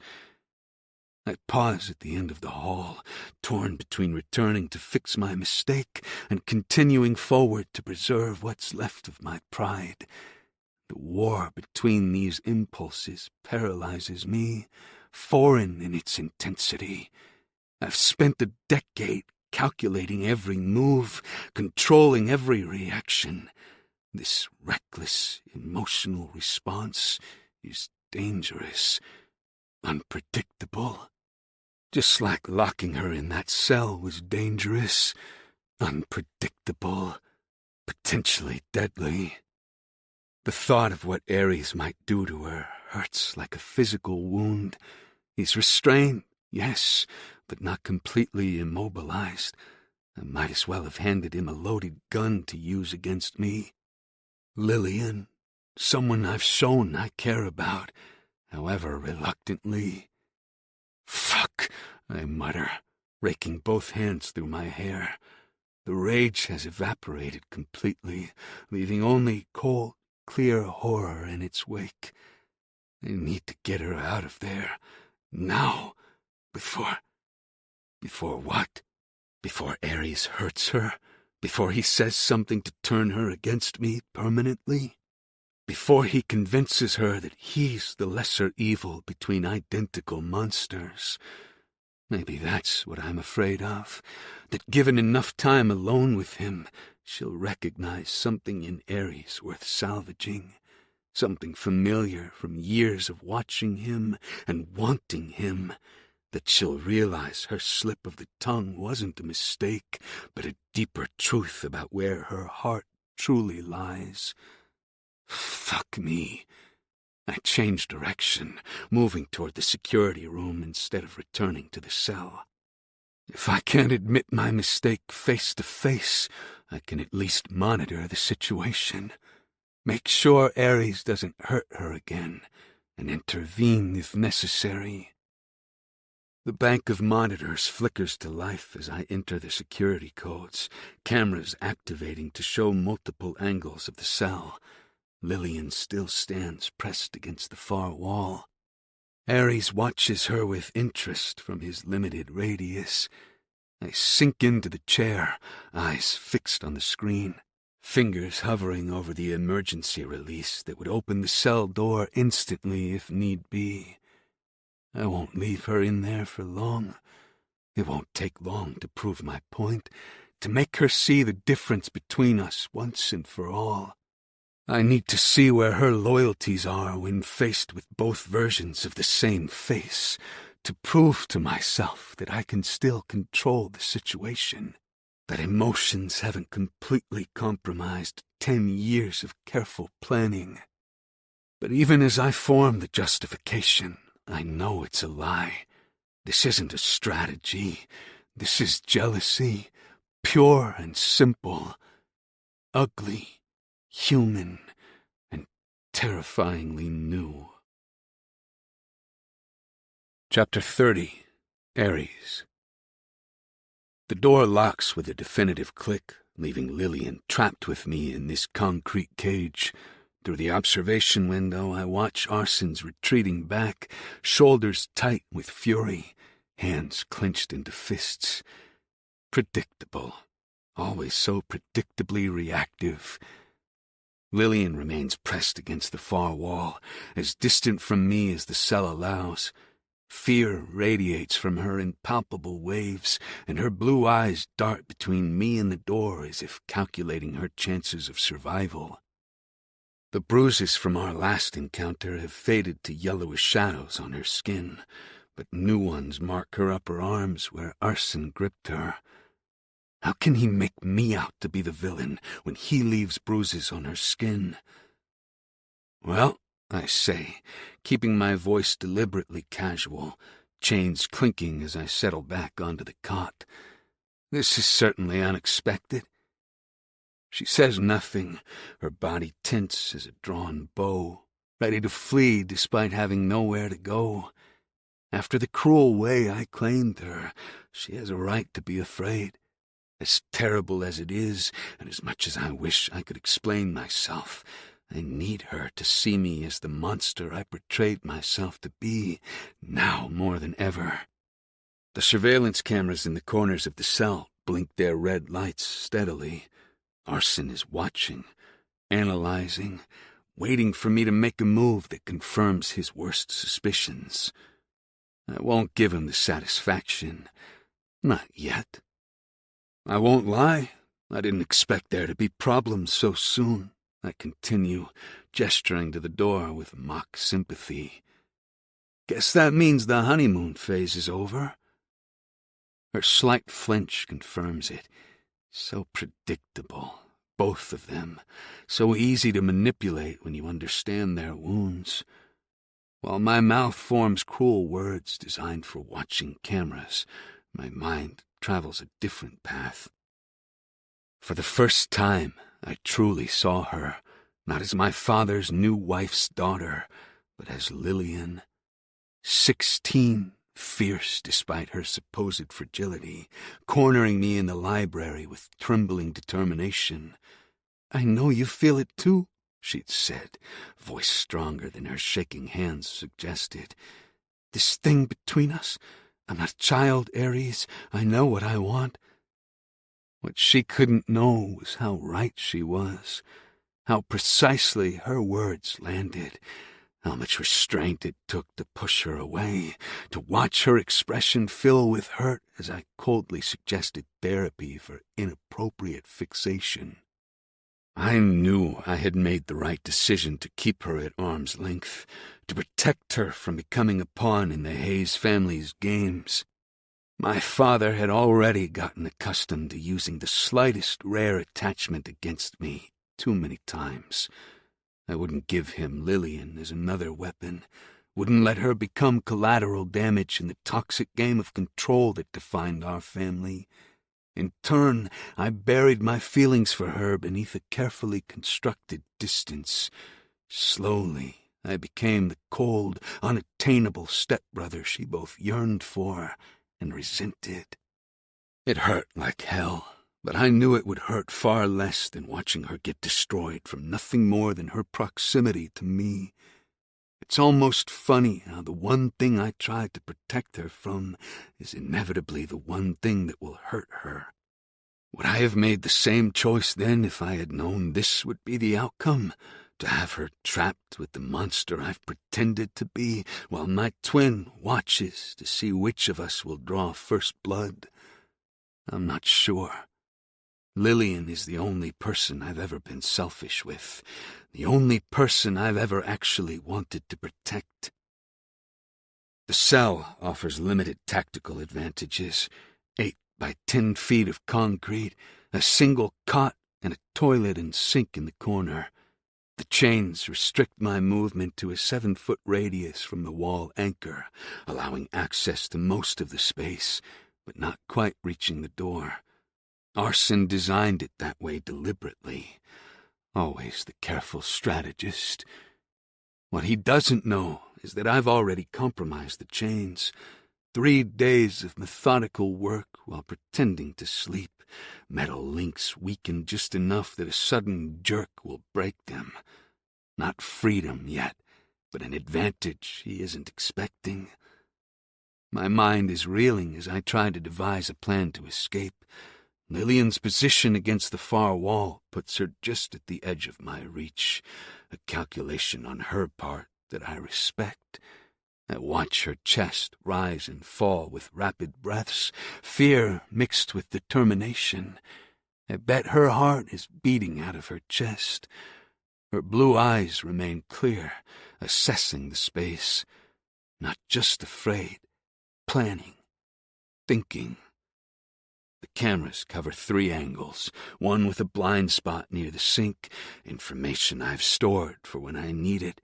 The intercom remains active, evidenced by the small green light above the door.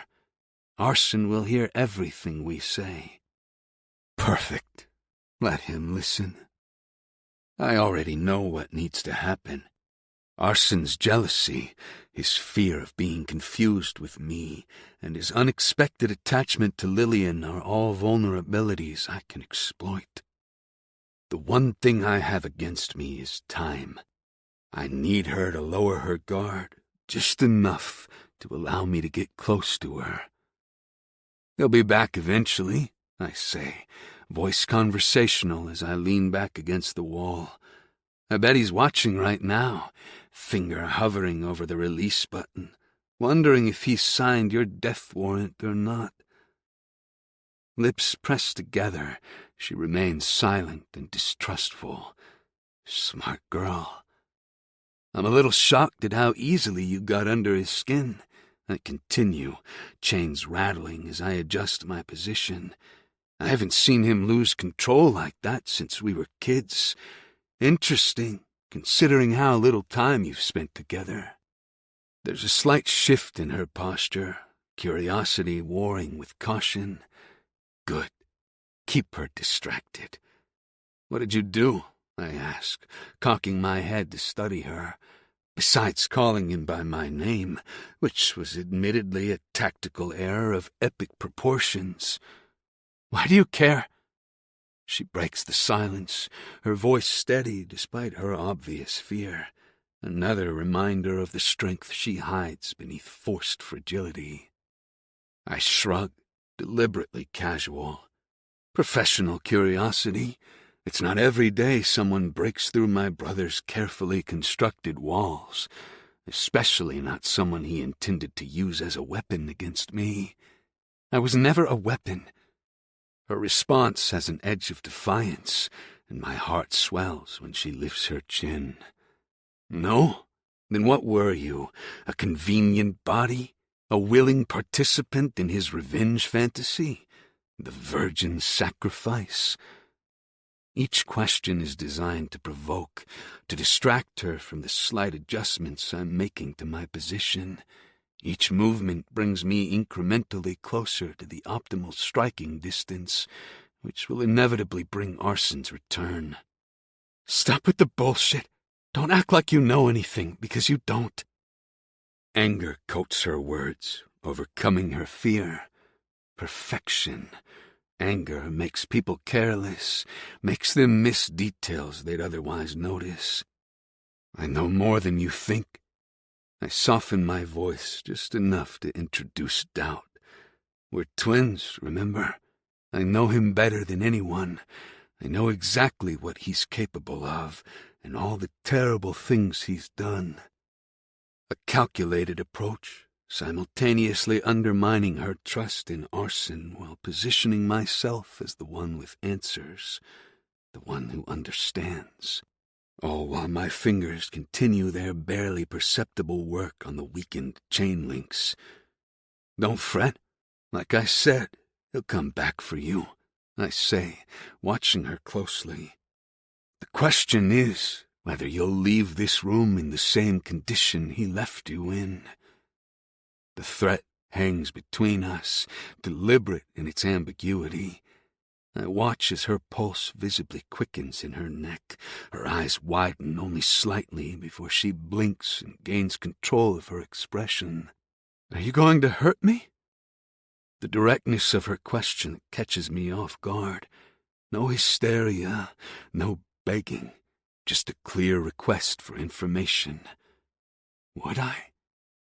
Could I? The tactical assessment is simple. Create enough distress to force Arson's hand. A scream, visible blood. Nothing permanently damaging, just enough to trigger his protective instincts, to make him rush in without proper preparation, to create the opening I need. The execution, however. I look at her, really look at her, and I don't even have to think about it. There's a painful twist in my chest, the defensive posture that doesn't quite hide her courage, the intelligence in her eyes, even as she calculates her chances against me, the loyalty she still holds for my brother, despite his betrayal, the same loyalty she once offered me before I crushed it with deliberate cruelty. I should. It's an honest answer that surprises even me. It would be the most efficient way to handle the situation, create enough distress to force his hand. Her breath catches, but she doesn't cower. But I find myself reluctant. The admission costs me something, revealing more than is strategically sound. Deep down, I want her to know that I won't hurt her, but I can't say it, can't give myself away, despite how rough I was with you. Her brow furrows with confusion. You left me unconscious on the floor, used me as a distraction, and walked away. Oh, really? Is that what he told you? I keep my voice neutral, though anger flares at Arson's manipulation. Did he show you footage? Selective snippets from his security cameras? Uncertainty fills in the cracks of confusion. I saw it myself. I watched you leave me on the floor, unconscious. Cameras can be deceptive. I'm careful in my response, aware of the surveillance capturing every word I speak, especially when controlled by someone with an agenda. While speaking, I shift my position again, this time letting her see as I slide a hand behind my back, manipulating something at my wrist. The subtle click of the first lock releasing is audible only to me, the chain maintaining its appearance of security while actually hanging loose. Her eyes track the movement, narrowing slightly in suspicion or recognition.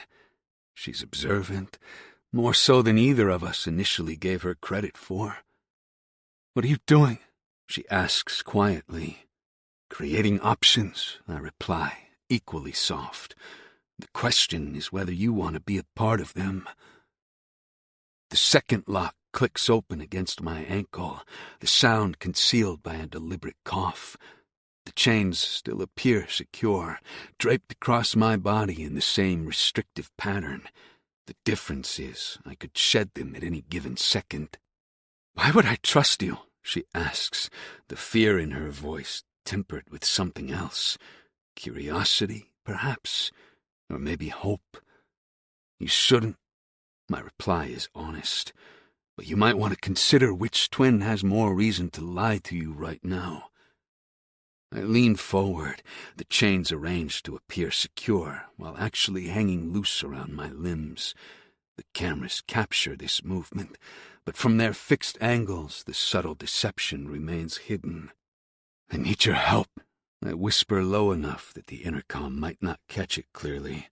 "And you need mine." Her eyes narrow, suspicion warring with desperate hope. "What kind of help?"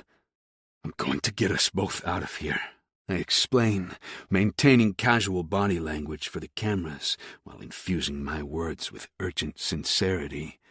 "But to escape, we need Arson to open that door first." Understanding dawns in her eyes, quickly followed by renewed fear. "You're going to use me as bait?" "Yes. No point in lying about the obvious, but not in the way you think." She takes a small step forward, curiosity overriding caution. "What do you mean?" "I mean I need it to look convincing, but I don't actually want to hurt you." I glance meaningfully at the cameras. He's watching, listening. He needs to believe you're in danger. That's the only way this will work. "Okay, so you want me to pretend you're hurting me, scream on cue?" Disbelief colors her tone. "No, he'd see through that in an instant." I shift again, calculating the optimal position for when the door eventually opens. I need to threaten you convincingly, need to make him believe I'm about to do something unforgivable. Her arms wrap around herself protectively. "And why should I trust that you won't follow through? After what happened, I know you're scared. What happened was—" I choose words carefully for both her and our unseen audience. "Complicated. What you think happened and what actually happened aren't necessarily the same thing. That's hard to believe when I saw what I did. I understand that, but consider the possibility that my brother showed you exactly what he wanted you to see." I hold her gaze steadily. Selective truths are more convincing than outright lies. She studies me, searching for deception. "Even if I believed you, why would I help you escape? All you're going to do is kill him." "Is that what I want? To kill my twin?" The answer isn't as clear as it once was. I want freedom, I say finally. Beyond that, I haven't decided. Her expression suggests she doesn't believe me, but desperation makes for strange alliances. Here's what's going to happen, I explain quietly, leaning forward as if making threats while actually outlining my plan. I'm going to start intimidating you. It will look real, sound real. I might grab you, but I won't actually hurt you. And if I refuse to play along, then we stay here until Arson decides what to do with us both. I let that reality sink in. He's unstable, Lillian. You've seen it yourself. Whatever connection you think you formed with him didn't stop him from throwing you in here.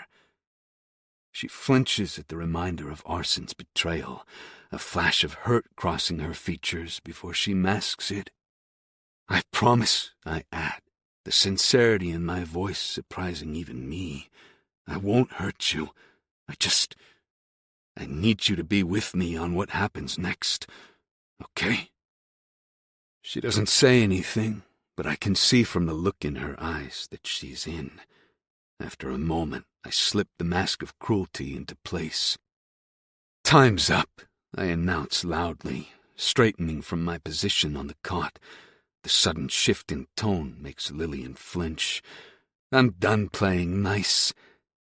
I move toward her with calculated menace, chains dragging across the concrete floor, still appearing secured, though ready to be discarded at a moment's notice. My expression hardens into something cruel, something I've perfected over the years. Stay back, she warns, playing her part, whether intentionally or not, pressing herself further against the wall. Or what? I laugh, the sound deliberately cold. He threw you in here, abandoned you. What makes you think he cares what happens to you now? Her eyes dart to the camera in the corner, a silent plea to our unseen observer. Perfect. Keep his attention fixed on her, on the apparent danger, and not my careful positioning. He'll come back, she says, voice shaking slightly. Genuine fear or excellent acting, I can't tell. Maybe. I take another step toward her, bringing me within arm's reach of her. But will he get here in time? I lunge, grabbing her wrist and pulling her toward me. She gasps, the sound sharp and startled as she collides with my chest. My free hand tangles in her hair, yanking her head back to expose the vulnerable line of her throat. Should we give him a show? I suggest loudly, making sure the intercom catches every word. Prove to him that I can do better than I did last time. Her pulse races wildly under my fingers, her breathing quick and shallow. Despite knowing this is partly performance, genuine fear radiates from her, a reminder of what happened the last time we were this close. Please don't, she whispers, eyes fixed on mine, searching for confirmation that this is still the plan, that it is still for show. I give her the slightest nod, invisible to the cameras, before raising my voice again. Begging won't help you. It didn't last time, did it? My grip on her hair tightens just enough to appear threatening without actually causing pain. I force her down to her knees, positioning us so her body blocks the camera's view of my hands, allowing me to loosen my hold while maintaining an illusion of control. I wonder if he's watching, I continue, voice pitched to carry clearly through the intercom, watching me take what he thinks is his, again. I tug at her shirt, a show for the cameras, while whispering urgently against her ear. Make it convincing. Struggle, but don't hurt yourself. She responds perfectly, twisting away from my grip with a convincing cry of fear. I let her scramble a few feet away, maintaining the performance while actually maneuvering us both closer to the optimal position near the door. There's nowhere to hide, I call, voice echoing off concrete walls. Nowhere to run, Lillian. No one to save you. My eyes flick to the observation window, catching the shadow of movement beyond. Almost there. Arson's restraint is fracturing, just as I predicted. Time to push him over the edge. He wants me to hurt you, I announce loudly, circling Lillian like a predator. He wants to see what I'll do to you. Why else would he put you in here with me? This is your punishment. I grab her again, rougher than necessary for the performance, but careful not to actually hurt her. She yelps, a perfect sound of distress that carries clearly through the intercom. Did you hear that, brother? I call toward the ceiling, where the cameras capture every movement. Did you enjoy that sound? Should I make her scream louder for you? My hand slides to her throat, applying visible pressure, but carefully positioned so her airway remains unobstructed. From the camera's angles, it looks like I'm choking her. Lillian plays along brilliantly, hands clutching at my wrist, face contorting with apparent distress. Remember last time? I taunt words aimed directly at Arson now. How responsive she was to me. How perfectly she took my cock inside her. I bet she's still thinking about it, still comparing. I have to say, it felt like heaven when she came, squeezing me like a vice, like she was made for me. Lillian's eyes widen at the provocative words, understanding darkening her gaze. She follows my lead, adding her own performance. Don't, she gasps, the perfect note of desperation in her voice. Please, not again. Shh. I soothe mockingly, loud enough for the intercom. It'll hurt a lot less this time if you don't fight me. My free hand moves to the waistband of her pants, a visible threat without actual violation. Just enough to trigger Arson's possessive rage, just enough to force his hand. Come on, Arson, I shout, finally dropping all pretense. Come save your girl, or are you going to let me have her again while you watch from the shadows? What kind of man throws a woman to the wolves, then hides when she screams? I position us carefully as I speak, Lillian partially shielded by my body, both of us angled so I can see the door in my peripheral vision. The chains hang loose, ready to be discarded the moment the lock disengages. Last chance, brother, I call out, voice taunting. She's mine if you don't want her, just like everything else in our lives. A beat from the door panel, the first indication that security protocols are being overridden. The sound sends adrenaline surging through my system, muscles tensing in preparation. Get ready, I whisper to Lillian, low enough that only she can hear. When the door opens, stay down. Don't move until it's over. Fear and determination war in her expression as she gives an almost imperceptible nod. The hydraulics of the door begin their mechanical whine. Arson is coming. I release her, pushing her gently toward the floor. Stay down, I repeat urgently, already turning toward the entrance, mentally calculating angles, timing, and the required force. The chains fall away completely now, no longer needed for the illusion. Freedom after weeks of captivity.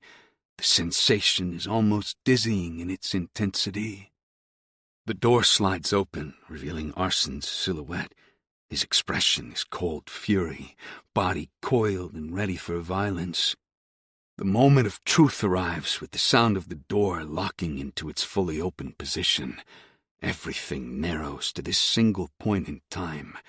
My brother in the doorway, Lillian on the floor behind me, and the narrow window of opportunity opening before me. I launch myself forward, every muscle, every reflex, every ounce of training focused on this one chance at freedom. I should have anticipated the taser. Should have known Arson wouldn't enter unprepared, wouldn't let emotion completely override tactical thinking. The probes hit my chest mid-lunge, electricity instantly seizing my muscles in paralyzing agony. "Please," Lillian sobs, her voice small and broken-sounding. "Don't let him hurt me again." I crash to the floor, body convulsing as the current pulses through me. Through watering eyes, I see Arson step carefully over my immobilized form, never taking his eyes off me as he moves to Lillian. "Get out," he orders her, voice clipped. "Wait in my bedroom." She hesitates, looking between us with an expression I can't read through the haze of pain. For a moment, I think she might refuse, might stay, though whether out of concern for me or fear of him, I can't tell. "Now, Lillian," Arson says, softer but no less commanding. She rises shakily to her feet. My gaze is blurry, making it difficult to see her, but I swear she looks back at me one last time before hurrying through the door. The moment she's clear, Arson hits the emergency closure button, sealing us alone together in the cell. The taser's effects begin to fade, muscles still twitching, but my control gradually returning. I push myself to my knees, laugh breaking through clenched teeth despite the pain. "Predictable as always, brother," I manage, voice rough. "Using a woman as your weakness. Some things never change." Arson's expression remains coldly clinical as he produces new restraints, heavier, more secure than the ones I compromised. "The only predictable one here is you, thinking I wouldn't be prepared." "You weren't prepared," I counter, still catching my breath. "You came running the moment you thought she was in danger, just like I knew you would." Something flickers across his features. Acknowledgement, perhaps, that I've identified a vulnerability he didn't know he had. "Hands behind your back," he orders, ignoring my observation. I comply. There's no point resisting with the after-effects of the taser still rippling through my system. The new restraints click into place, tight enough to border on painful. "You care about her," I say quietly as he secures the ankle cuffs. "More than you want to admit." "Shut up." "Does she know? Or are you playing the same game I did, keeping her at a distance, telling yourself it's for her protection?" His eyes meet mine, identical to my own, yet fundamentally different. For a moment, understanding passes between us, recognition of a shared impulse, however differently expressed. "The difference," he says finally, checking the new chain connecting wrists to ankles, "is that I'm not lying to myself about what I am."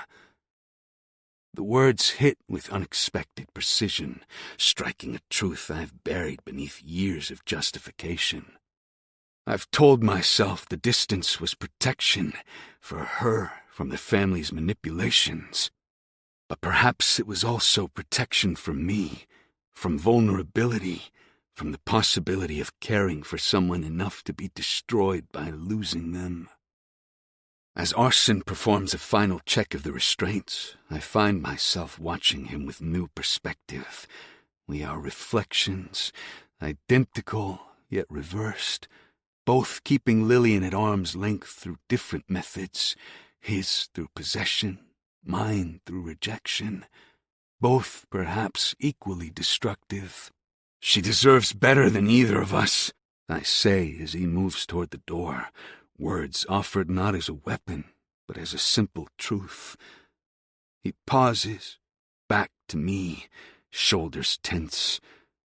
"On that, brother, we finally agree." Chapter 31. Lillian. Time slows as my mind races through possibilities. Arson's attention is wholly consumed by Ares, by the threat his brother represents, and his need to neutralize that threat. His normal hypervigilance is narrowed to a laser point, creating a blind spot. Me. He's forgotten that I might be a player in this game rather than just a piece on the board. The security card hangs from his back pocket, partially visible as he steps into the cell. So close. If I can just... Ares lunges forward and the taser deploys with a sharp crack. He goes down hard, body convulsing as electricity courses through him. The violence of it is shocking, but it creates the perfect cover for what I'm about to attempt. I curl into myself on the floor, summoning tears that come more easily than expected. My body still aches from the rough handling of Ares' performance. Genuine discomfort I can amplify into something more convincing. "Please," I gasp between sobs, making my voice small and broken. "Don't let him hurt me again." The words are calculated to reinforce Arson's protective instincts, while disguising my true intentions. I press my hands to my face, peeking through splayed fingers to track his movements as he steps carefully around Ares' twitching form. "Get out," Arson orders, voice clipped. "Wait in the bedroom." I don't move immediately, manufacturing visible hesitation. The more helpless I appear, the less he'll perceive me as a threat. "Now, Lillian," he says, softer but still commanding. I push myself to my feet with deliberate unsteadiness, swaying slightly as I move toward the door. As I pass him, I let myself stumble, brushing against his side. A moment of seemingly accidental contact that allows my fingers to slip the keycard from his pocket in one smooth motion. The card slides up my sleeve as I continue forward, head down, shoulders hunched, in apparent defeat. Every step toward the door is measured. Not too fast to seem suspicious, not too slow to give him time to reconsider. My heart pounds so loudly, I'm certain he must hear it, but his attention remains fixed on Ares. At the threshold, I cast one final glance back, a look that Arson will interpret as fear or concern, but that carries a silent message to Ares. I'm not as helpless as either of you thinks. Then I'm through the doorway, keycard burning against my skin, opportunity unfolding before me, its possibility pulsing with each heartbeat. I have perhaps seconds before Arson realizes what I've done, before he remembers that I'm not just a victim in their twisted game, but also someone capable of making moves of my own. Behind me, Arson is already hitting the door closure button. I need to be clear of the sensors before it activates and appear to be following his instructions while executing my own plan. I step fully into the corridor, moving just far enough that the door begins its hydraulic slide closed. Arson's attention remains inside the cell, on his brother, believing me safely dismissed and obedient. His mistake. The door isn't fully closed yet when I make my decision. Logic says to run, to take the keycard and flee the warehouse entirely, to find help, to escape this toxic triangle of violence and manipulation. Self-preservation demands it. But something deeper, more defiant, pushes me toward a different choice. I'm done being pushed around, done being a pawn in their game. It's time they understand what it feels like to be trapped, controlled, and manipulated. I turn back, holding my breath as I watch the door's agonizingly slow progress. Through the narrowing gap, I can see Arson producing new restraints, his back to the exit, attention fixed on Ares, who is still recovering from the taser. The moment the door locks fully into place, I swipe the keycard against the external panel. The light flashes green, confirming the security override. My fingers fly across the keypad, entering the code I've memorized from watching Arson, the one that activates maximum security protocols. Another green light confirms my command has been accepted. The display changes to read locked, override disabled, meaning the door can now only be opened from the outside with the proper credentials. Credentials I'm holding in my trembling hand. I simply stand there for a moment, adrenaline surging through my system. I've just locked two dangerous men in a confined space together. Men with years of hatred between them. Men capable of extreme violence. Men who share the same face but fundamentally different souls. Should I be afraid of the consequences? Absolutely. But the surge of power, of agency, overwhelms my fear. For the first time since this began, I'm the one making decisions. I'm the one setting the terms. Through the observation window, I watch as realization dawns on Arson's face. He turns toward the door, expression shifting from focused concentration to confusion, then to dawning fury as he sees me standing there, keycard held visibly in my hand. I should feel triumphant. Instead, I feel something more complex. Power mixed with responsibility. Determination tangled with uncertainty. I've seized control, but now what do I do with it? The answer comes as I watch the twins eye each other in their shared cage, one fully restrained, one armed but trapped. It's time they deal with the consequences of their actions. Time they face each other without using me as a weapon or a shield. I hold up the keycard, making sure Arson can see it clearly through the glass. My move. I press the intercom button, wanting them to hear my words clearly. For once, I say, voice steadier than I feel, you two are going to be on equal footing. Arson strides to the window, murder in his eyes. His palm slams against the glass with enough force that I flinch, despite the barrier between us. Open this door, he demands, voice deadly quiet. Now. No. The single word feels revolutionary on my tongue. After weeks of manipulation, captivity, and having decisions made for me, the power of refusal is intoxicating. Lillian, he says, tone shifting to something more reasonable, more calculating. You don't understand what you're doing. He's dangerous. We're dangerous together. I understand perfectly. I hold his gaze through the glass. That's the point. Behind him, Ares has managed to push himself to a sitting position, despite his restraints. Unlike Arson's fury, his expression holds something like reluctant respect, perhaps even amusement.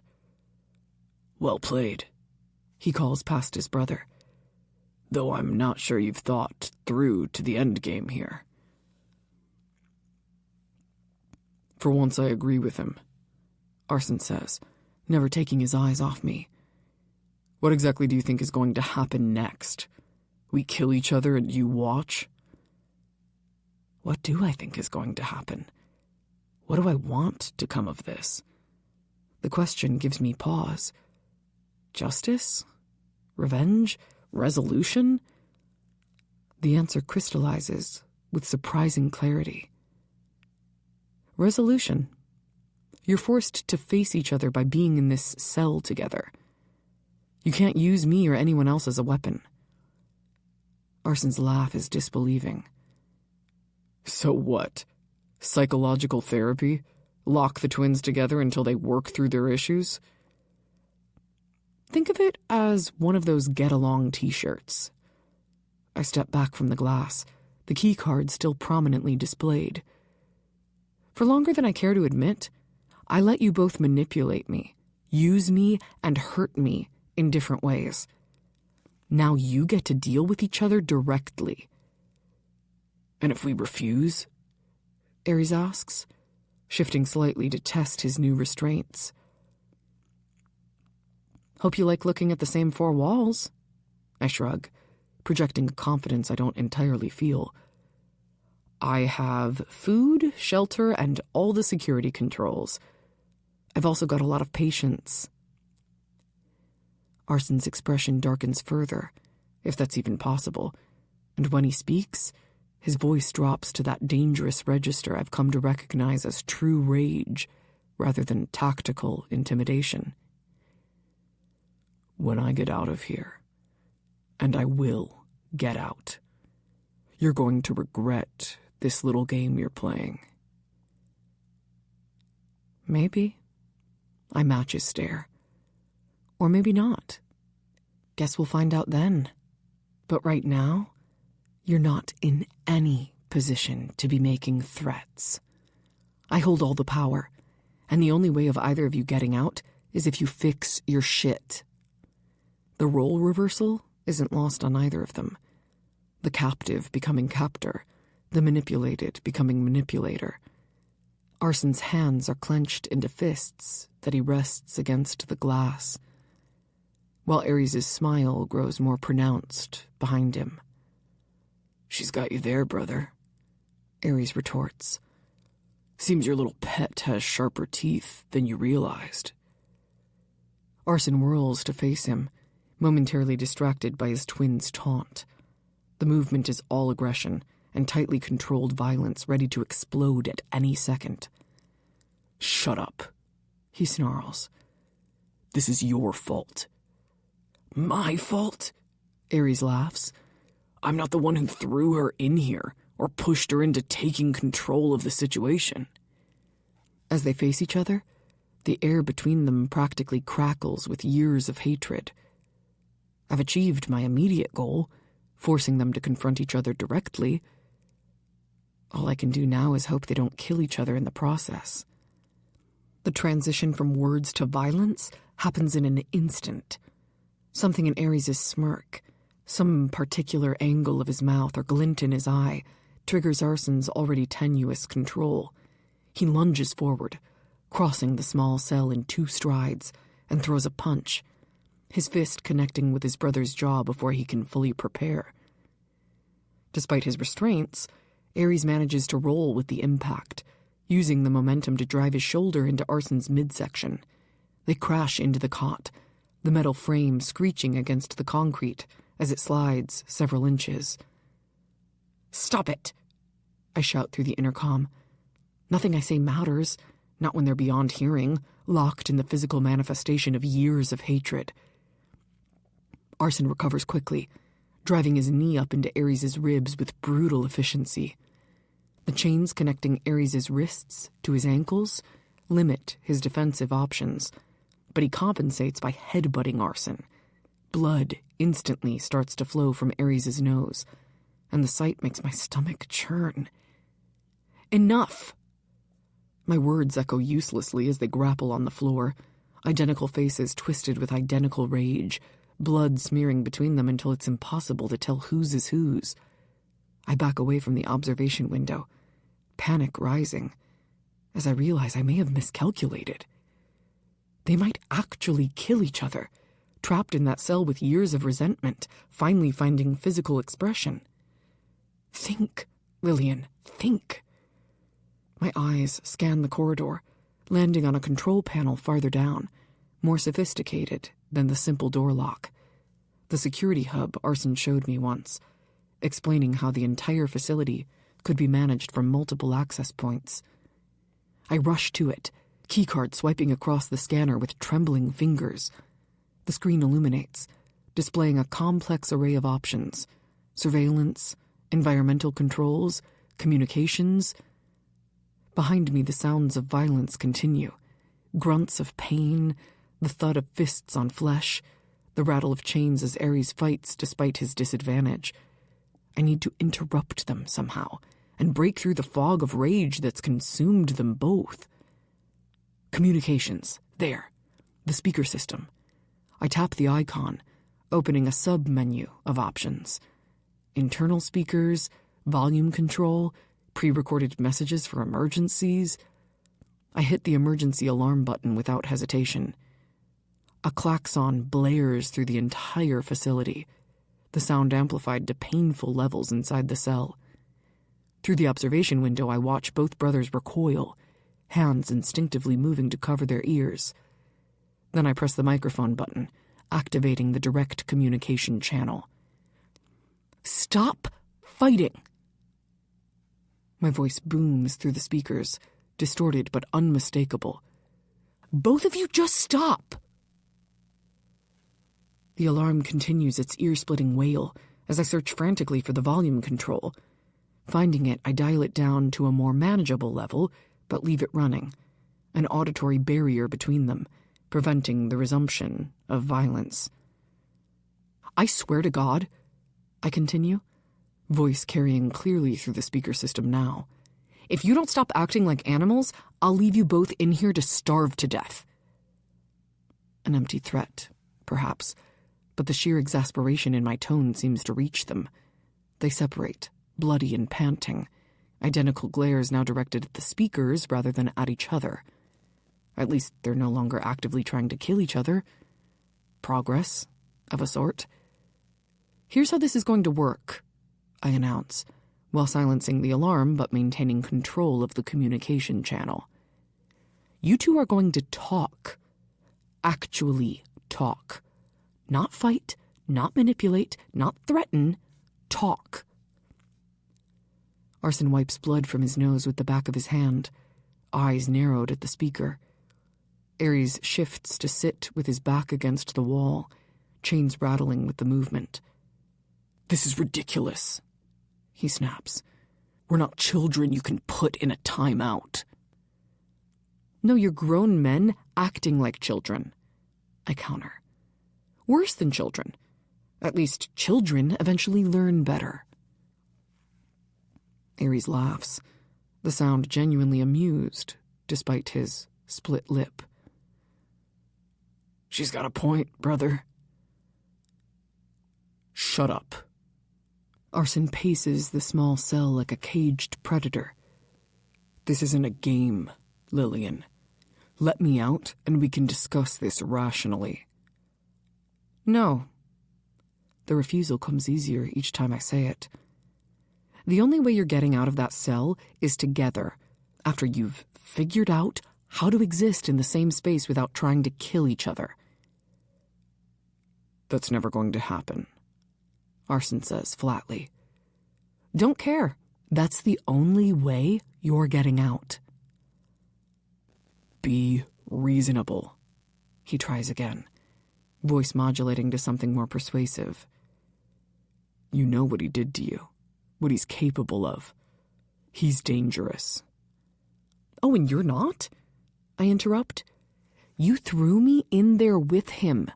After promising to protect me, after everything that happened between us, you locked me in a cell with someone you believed would hurt me. My words hit their intended mark. I see it in the slight flinch and the momentary break of cold fury.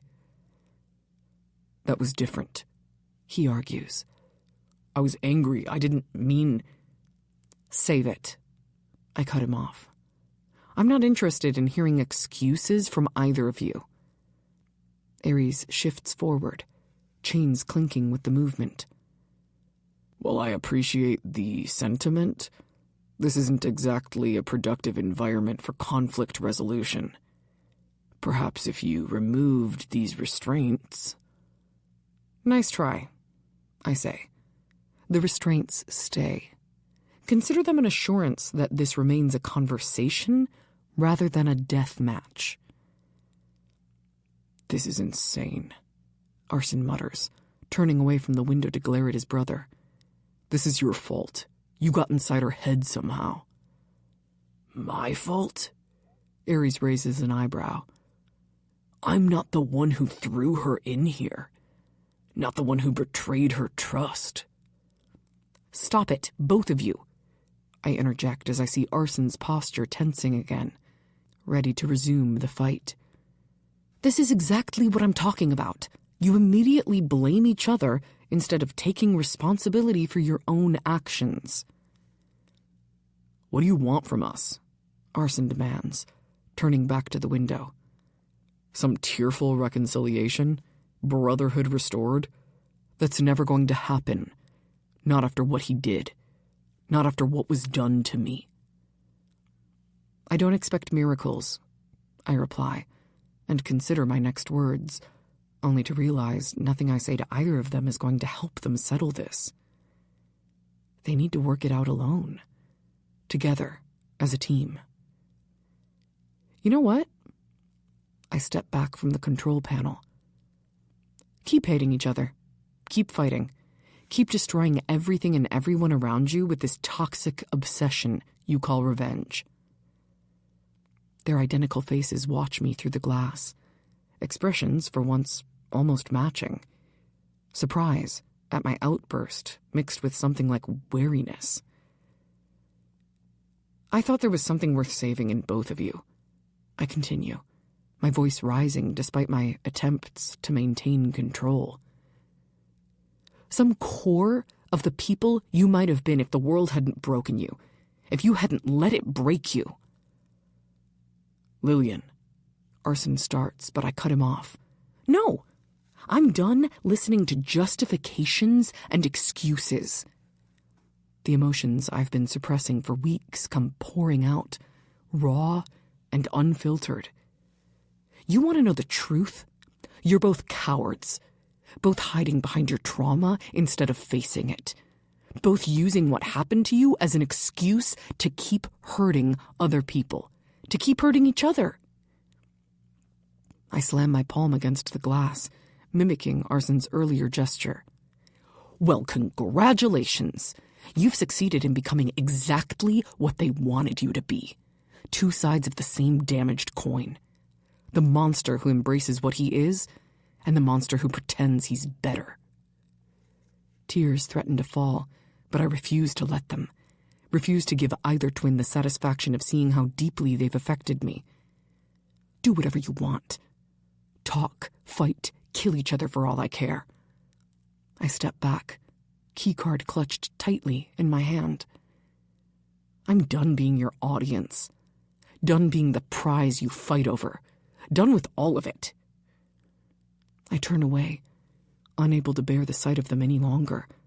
These beautiful, broken men who've torn into each other and into me with equal disregard for the damage they cause.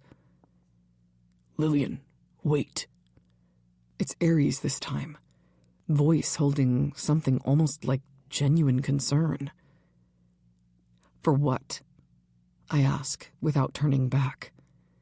For you to manipulate me again? For him to betray me again? I need air, space, and to be in a room that isn't anywhere near either of you. The corridor stretches before me, leading to fresh air and temporary escape. Their protests fade as I put distance between us. The warehouse feels suddenly cavernous, my footsteps echoing in its emptiness. Every shadow seems to hold memories of violence, of tenderness, of manipulation so subtle I'm still untangling truth from lies. I need to clear my head. Need to figure out what comes next. Need to decide whether I'm truly committed to this forced reconciliation, or if I should simply walk away, leaving them to their mutual destruction.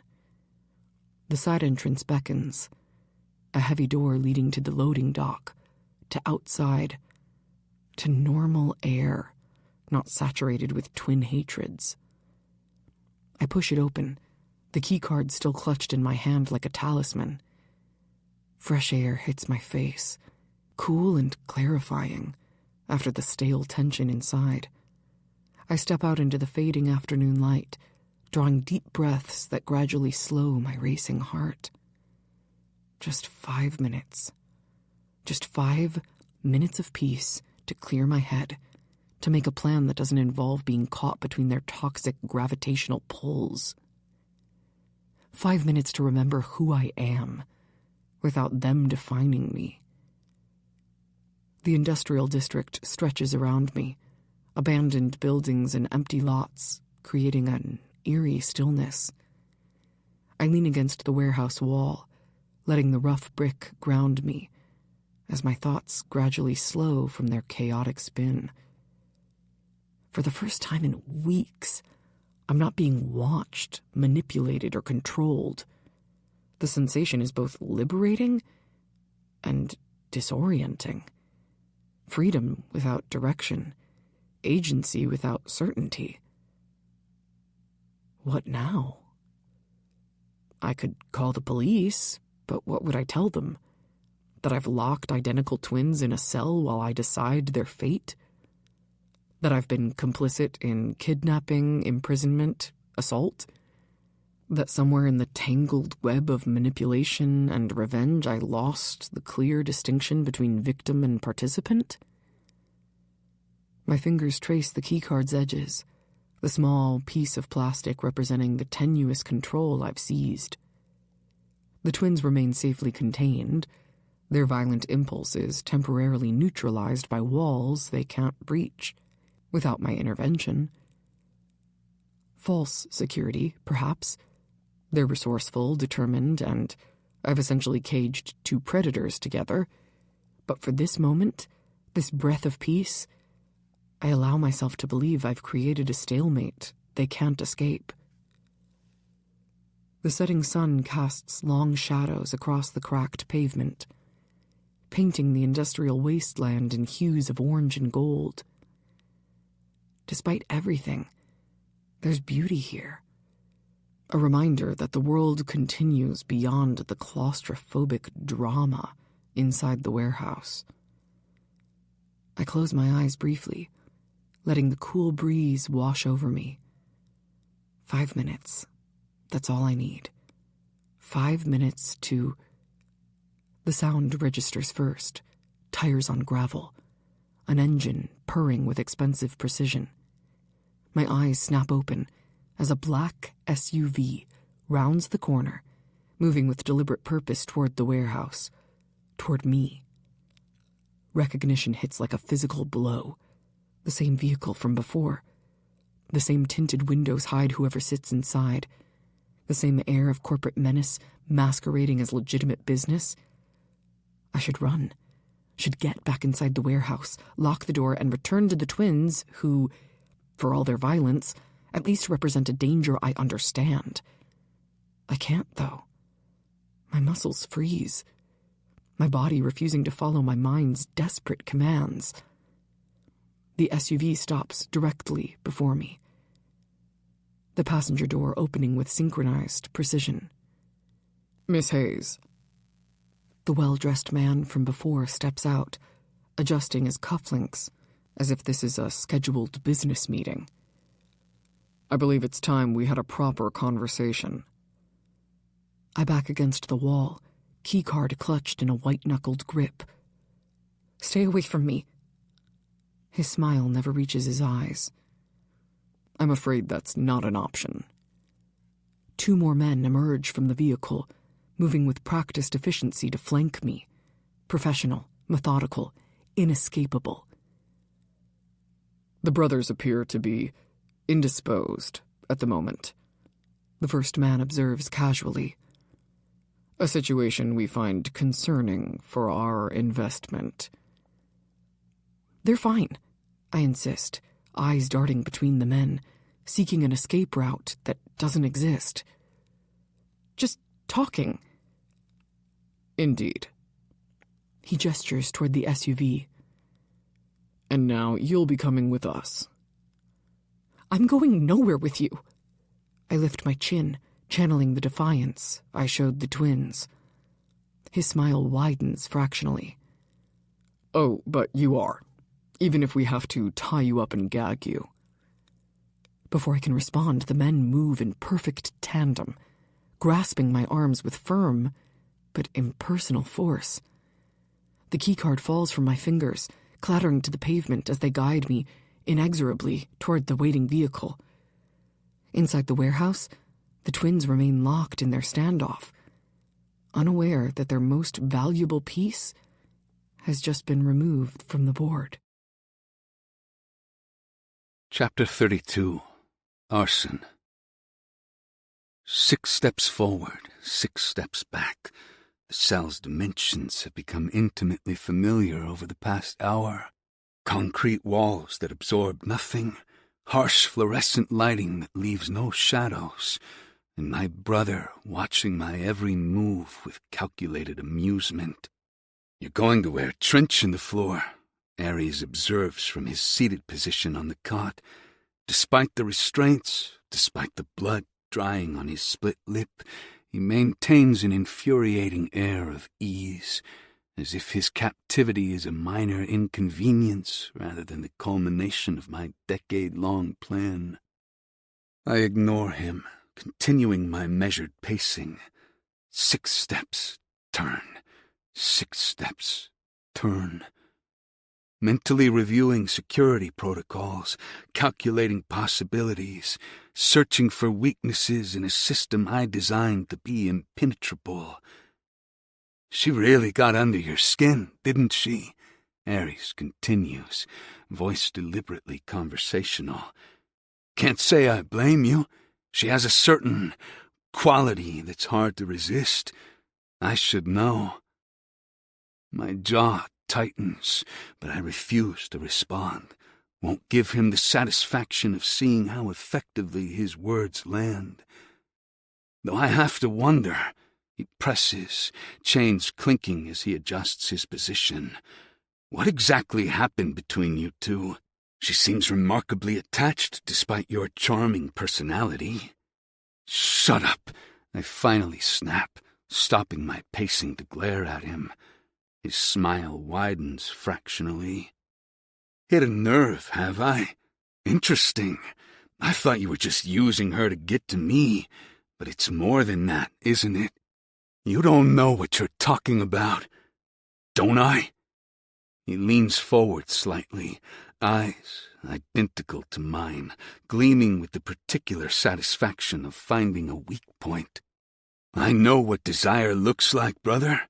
I recognize obsession. After all, we share the same genetic predispositions." I resume pacing, refusing to engage further. 6 steps, turn. 6 steps, turn. "Did she tell you how responsive she was with me?" Ares continues, voice dropping. "How perfectly she fit against me. The sounds she made when I—" "One more word," I interrupt, voice deadly quiet, "and I'll put you back on the floor." He laughs, the sound echoing off concrete walls. "There he is, the monster they created in that place. Always so close to the surface, isn't he? No matter how hard you try to keep him on a leash." I clench my hands into fists, nails digging into my palms hard enough to draw blood. The desire to cross the cell and beat him unconscious is nearly overwhelming, and exactly what he wants. To prove him right, to demonstrate that I am exactly what they made me. "It must be exhausting," Ares continues, watching me fight for control. Constantly restraining yourself, pretending you're something more than an institutional experiment gone wrong. Tell me, do you think Lillian sees past the performance, or is she just attracted to the danger you represent? The question hits with precision, targeting the exact uncertainty that's plagued me since the flood, since the unexpected tenderness that formed between us, since the moment she called me by his name. I said shut up, I repeat, each word carefully measured. But we both know he's found his target, and like any predator sensing weakness, he won't stop now that blood is in the water. "You know," Ares continues, apparently incapable of self-preservation, "I've been wondering which of us she prefers in bed, the calculated control or the raw passion. The careful precision or the primal. The taser appears in my hand before he can finish, drawn from the back of my waistband where I'd secured it after our earlier confrontation. I point it directly at his chest, finger on the trigger. "I told you to shut up," I say, voice eerily calm now. "The next words out of your mouth will determine whether you remain conscious for the next 6 hours." Aries eyes the weapon, head tilted slightly as he calculates his options. The restraints limit his movement, his ability to dodge. We both know a second taser hit would be excruciating and potentially dangerous given the lingering effects of the first. "You wouldn't," he tests, but there's a new caution in his tone. "Wouldn't I?" I take a step closer. "You seem to have forgotten who locked you up in the first place, who kept you here for weeks, who has very little to lose at this point." The taser hums softly as I activate it, the sound filling the small space between us. One more word about her, one more attempt to get under my skin. I dare you. Something in my expression must convince him, because he raises his hand slightly in mock surrender. "Fine. Consider the subject dropped." "All subjects dropped," I clarify. "I don't want to hear your voice at all." He mimes zipping his lips, the juvenile gesture somehow more infuriating than his words had been. But he settles back against the wall, maintaining my demand for silence. I lower the taser, but don't put it away, a visible reminder of my willingness to enforce the quiet. Returning to my pacing, I try to clear my mind and focus on the practical problem of our captivity, rather than the psychological warfare Ares excels at. Minutes stretch into what feels like hours, the silence broken only by the soft sound of breathing and the occasional clink of Ares' chains as he shifts position. Our forced proximity is its own unique torture, being trapped in a space designed for one occupant with the person I hate most in the world. Gradually, a different kind of tension replaces the immediate threat of violence. An awareness begins to creep in around the edges of my fury, that Lillian has been gone a significant time, that her emotional outburst, while understandable, should have run its course by now. I checked the digital display on the cell's environmental control panel. 7:42 p.m. Over 3 hours since she locked us in. 3 hours of cooling down, of processing her anger. More than enough time to return, to check on us, to continue her forced reconciliation project. Unless something's wrong. I push the thought away, unwilling to give it space to grow. She's fine, probably enjoying watching us stew in our mutual hatred, probably waiting for one of us to break first, to show some sign of willingness to communicate. But as the minutes tick by, the nagging concern grows stronger. This doesn't feel like strategy anymore. Doesn't feel like punishment. It feels like absence. I check my phone again. 11:37 p.m. Nearly 7 hours since Lillian walked away. The battery indicator flashes red. 20% remaining after multiple attempts to reach security cameras from the limited connection inside the cell. No responses to my texts, no indication she's received them. This isn't right. Lillian is many things, stubborn, unpredictable, increasingly defiant, but she isn't cruel. She wouldn't leave us locked up this long without checking in, food or water, or some indication of her intentions. Something's wrong. I pace faster now, mind racing through possibilities, each worse than the last. Did she leave the warehouse entirely? Get lost in the industrial district after dark? Has someone else found her? The backers, Hayes family's security, some random predator. The thought sends ice through my veins.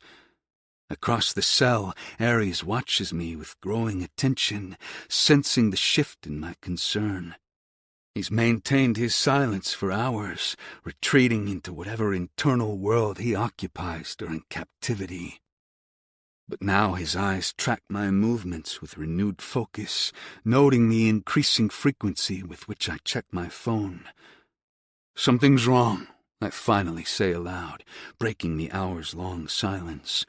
The admission costs me, showing concern in front of him, revealing a vulnerability he'll undoubtedly exploit.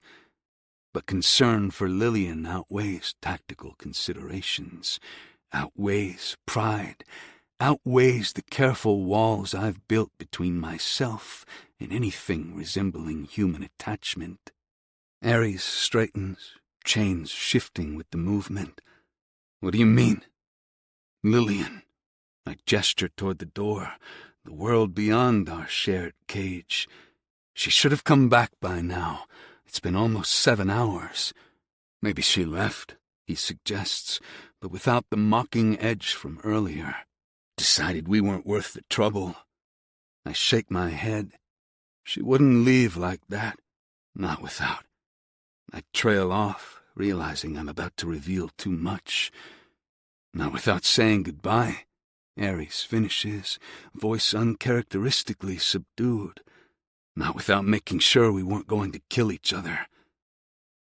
The observation surprises me, not just that he'd complete my thought, but that he'd understand her character well enough to do so accurately.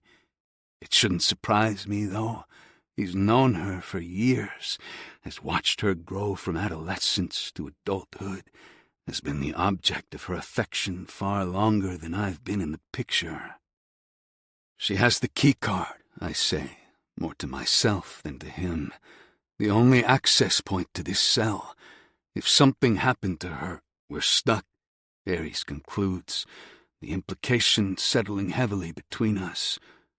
For the first time since our childhood, we share a moment of perfect understanding, mutual concern overriding mutual hatred, if only briefly. When did you last see her on the cameras? Ares asks, nodding toward my phone. The question is practical, focused, and devoid of his usual antagonism. It creates a disorienting sense of déjà vu, reminiscent of how we once were before everything shattered. Two parts of the same tactical mind, approaching a problem from complementary angles. The feeds cut out around 5:30, I admit reluctantly. She was heading toward the side exit. Needed air, she said. The side exit leads directly to the loading dock, Ares says, leaning forward as much as his restraints allow. Completely exposed to the access road, anyone passing by would see her. His tone has shifted entirely, the provocateur replaced by the strategist I remember from childhood. His eyes are sharp and focused, all mockery set aside in favor of addressing this new threat. You're worried about what? Your backers? He observes, reading my expression with uncomfortable accuracy. You had to have someone backing this operation, someone who has more of an interest in bringing down the family, not just little old me. I hesitate before nodding, no point in denying what he's already deduced. They've approached her before, warned her, used her to send me messages about staying on schedule. Fuck. The word contains volumes of understanding. And you're off schedule now, aren't you? With me still alive? With whatever revenge you planned delayed by this... He gestures to the cell around us. Unexpected development? The assessment is accurate enough that I don't bother confirming it. Instead, I turn to more pressing concerns. Is there any way out of this cell that I don't know about? Ares asks, chains clinking as he shifts to study the walls, ceiling, and floor. Something you built in as a failsafe. I eye him with suspicion. Sharing security details means giving him information he could use against me later, assuming we get out of this situation. But if something has happened to Lillian... No other exits from the cell itself, I say finally. I designed it that way deliberately. One way in, one way out. Controlled access only. What about the ventilation system? He nods toward the ceiling vent. Size, access points, where it leads. Too small, I dismiss. 12-inch diameter. Even if we could reach it, neither of us would fit. The door mechanism itself, override protocols, manual releases. I shake my head.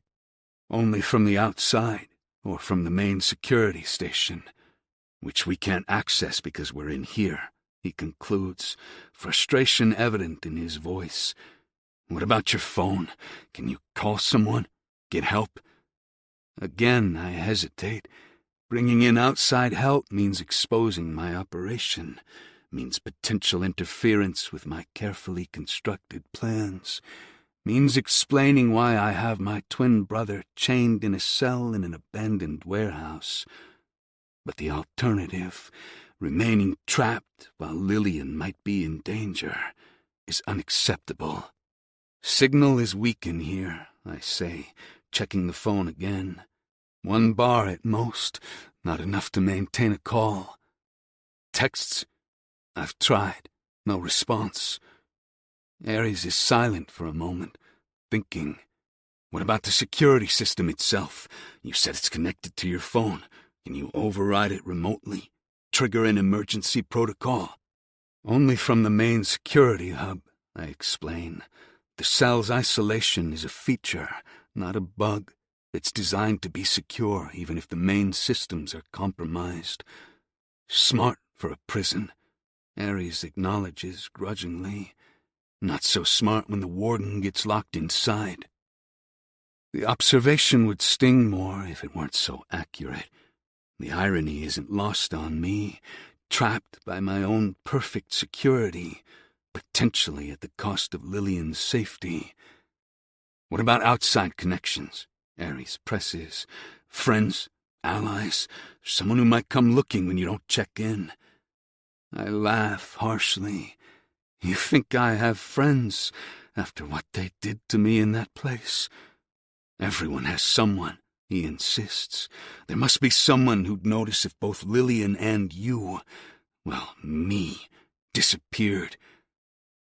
The question forces me to confront how completely I've isolated myself, how thoroughly I've avoided connections that could become vulnerabilities, how focused I've been on revenge at the expense of everything else, and how good of a job I've done at pushing everyone out of his/my life. No one, I admit finally. There's no one. My phone display now reads 4:17 a.m., nearly 12 hours since Lillian locked us in. 12 hours of growing concern, grudging cooperation with my twin, and increasingly desperate attempts to establish contact with the outside world. We need to call for help, I say, the decision solidifying despite everything it will cost, even if it means exposing everything. Ares looks up sharply from where he's been examining the door mechanism. You're willing to sacrifice your revenge? Everything you've worked for? The question hangs in the air between us, weighted with a decade of hatred, planning, and single-minded purpose. Am I willing to give it all up? The perfect retribution I've crafted? The justice I've pursued since escaping the institution? If something's happened to her, I can't complete the thought aloud, can't articulate the hollow dread growing with each passing hour. Ares studies me with something like genuine surprise in his expression. You actually care about her. It's not a question, not a taunt, just a recognition of a truth I've been fighting to deny. Emergency services would take too long, I say, ignoring his observation. And they'd ask too many questions. But there's a burner phone in my desk with a direct line to someone who can get us out. Someone who won't immediately involve authorities. The admission costs me. Using that line means exposing my operation to the very people I've been working to avoid. The backers who funded my revenge, but who have their own agendas. People who would happily eliminate complications like Lillian if she's become inconvenient. People who might already have her. Once we're out, I continue, I can access the surveillance systems, track her movements, figure out where... A sound from the corridor interrupts me, footsteps approaching the cell. My body tenses instantly, hand moving to the taser still tucked in my waistband. Ares shifts position too, chains arranged to give him maximum mobility despite the restraints. The footsteps stop outside the door. A shadow appears in the observation window, too tall to be Lillian, too broad-shouldered, male, unknown. The security panel beeps as a keycard swipes across it. Green light. Access granted. Ares and I exchange a single glance, a moment of unspoken coordination that comes from shared DNA, from years of moving as mirror images despite our hatred. I position myself to the left of the door, and he shifts to create a distraction. Whoever enters will face him first, giving me the opportunity to neutralize the threat. The door slides open with a pneumatic hiss. Drew Marshall stands in the doorway, the keycard dangling from his fingers. His expression cycles rapidly from confusion to shock to something like reluctant amusement as he takes in the scene before him. Identical twins in a prison cell, one restrained, one free, both bloody and disheveled. He says, twirling the keycard between his fingers. Well, isn't this an unexpected surprise? This recording of The Psychopaths was presented by Dreamscape Media, LLC. Narrated by Ryan Stone and Renee Thorne. Published by arrangement with J.L. Beck. Copyright 2025 by J.L. Beck. Recording copyright 2025 by Dreamscape Media, LLC. Thank you for listening. Please check Dreamscape Publishing